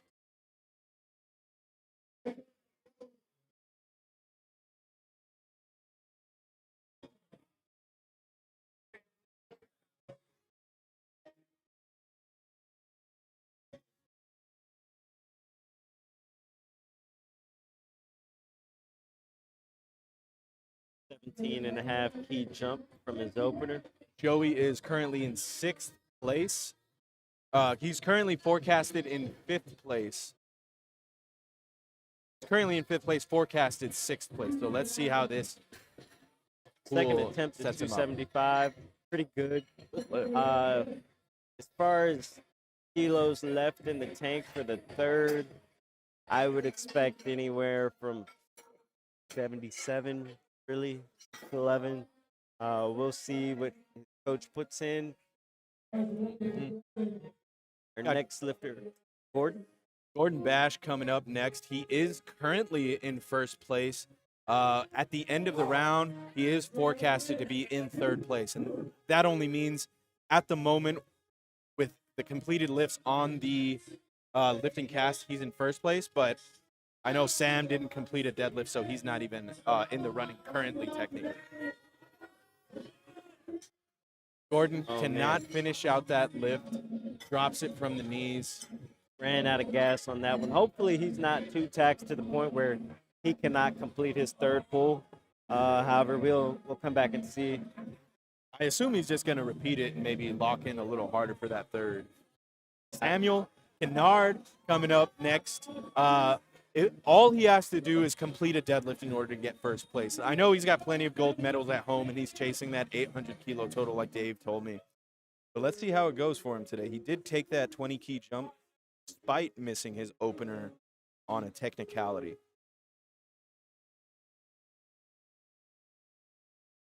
What a lifter, man. Oh, we're loading 305. Oh, hell yeah.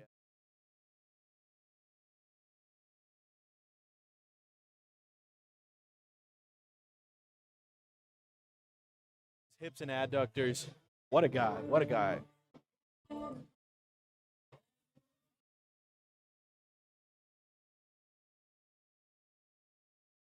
This is going to be our last lifter of the flight before we head into that third round. McKeenan Mitchell, who did miss his opener based off of, I'm going to say it was a stupid rookie mistake. He dropped that bar when really he shouldn't have.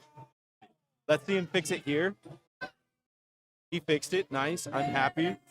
All right, good. I'm going to go ahead, now that we're getting started with our third round here, I'm going to go ahead and tuck in my chair. That way I can get some blood to my head and some energy for this third round. This is going to be the last round of attempts for the last flight of the day. This is where we need the crowd to kind of step in and be that 12th man.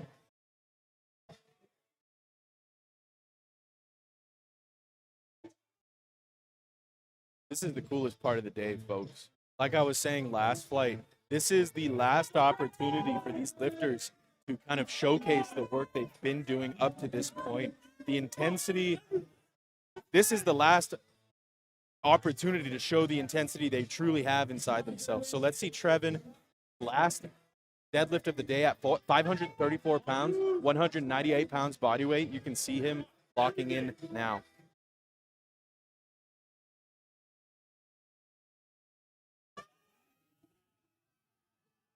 He's pulling, just needs to lock out those quads and get those hips in. It's going to be soft hips. He drops the bar before he gets the down command because he doesn't have it. Walks off. No, there's no worse feeling than not, there's a couple of worse feelings, I'll say that. But knowing that you tried your hardest and still didn't get your last lift, that's a good feeling to have, knowing that you tried.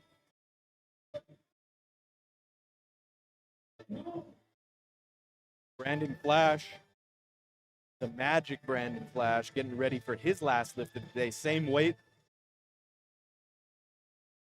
He does get through and to the lockout, does control it onto the way down.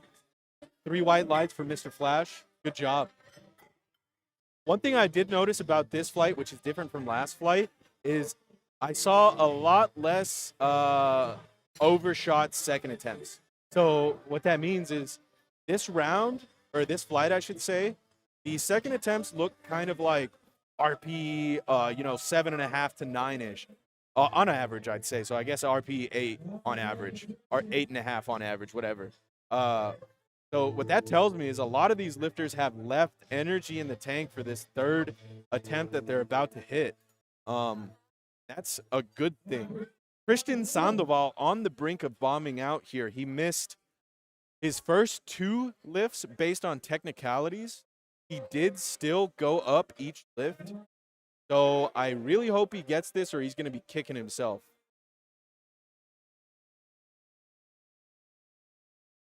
Pulling. Lock it out. Hips through, shoulders back, hold it. He does control the weight onto the way down. He is able to focus despite the heavy weight on the bar. I'm glad he was able to fix that small mistake despite the external stimulus around him in the room today.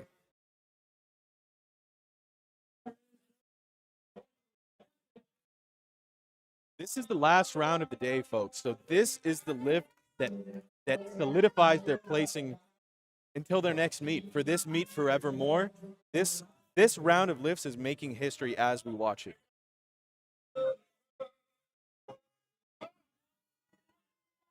Marshall Massad, shaking, gets it despite all the shaking. Good job, Marshall.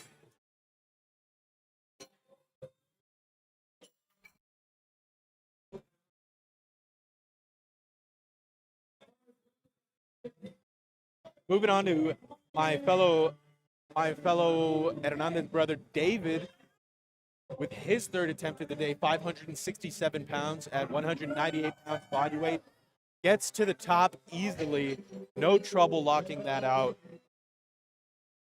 That was 2 white lights. He did only jump 5 kilos from his last lift. So I think he had like maybe a little more left on that. But that's Captain Hindsight. I'm not going to be that guy, you know. Miles finishing out his last lift of the day, 260 kilos, 573 pounds.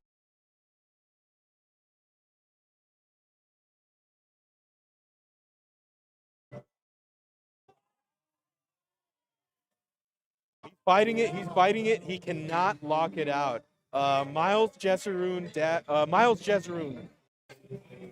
excellent job today. I can see his dad right at the rope, at the front row, giving him the best video he could ask for. His dad actually handled him when he started out, which touches my heart because that's what my dad used to do when I started out with this sport. Carlos Sanchez, the only junior 90-kilo lifter in this flight, gearing up for his last deadlift of the day, 265 kilos, 584 pounds. Let's see it, man. This is the calm before the storm, folks. I can see it in his eyes that he's getting ready. Pressing straight through the floor like a leg press, makes it look pretty, gives him a smile at the end. All glory to God, that's what's up.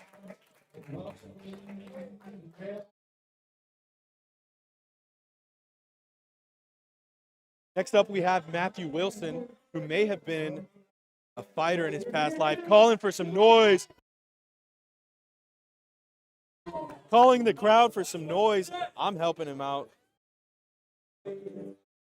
Matthew Wilson is forecasted into 5th place here. He needs to, regardless of whether he gets this or not, he's secured in 5th place. But this is for 600 pounds, y'all. I still don't think 600 pounds.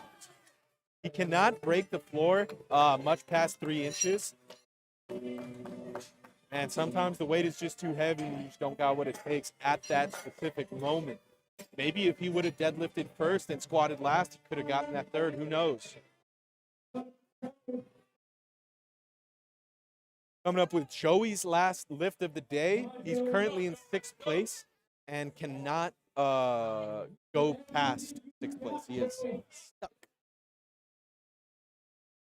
Got 5 plates on the bar, 606 pounds. If he's never lifted this before, he's going to hit a pretty cool goal here today at the 5-plate club. Pressing through, cannot break the floor. All good. Walking off knowing he tried today, tried hard. Jonathan Lay walking up. He is currently in 4th place, but if he is successful here, he will jump to 3rd place. So he needs this if he wants to be a top 3 contender. What a lift. I'm actually going to replay that.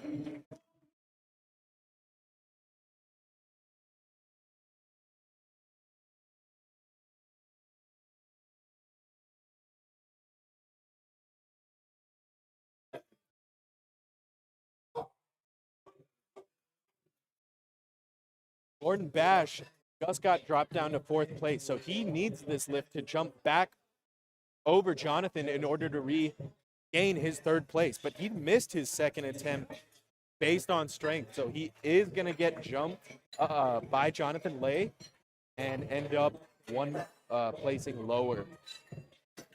Friend of mine, friend of TSS San Antonio, Samuel Kinnard, coming out, hoping to, he's already secure in his 1st place, but he's hoping to secure a new total, a new 800 kilo total. Let's see how he does. This was his ultimate goal for the day, so let's see how he does. All he wanted today was an 800 kilo total. He knew bench wasn't going to be there, or at least the best. He is feeling confident about deadlift. Davion was telling me he talked to him earlier, so I'm excited to see what he pulls out here.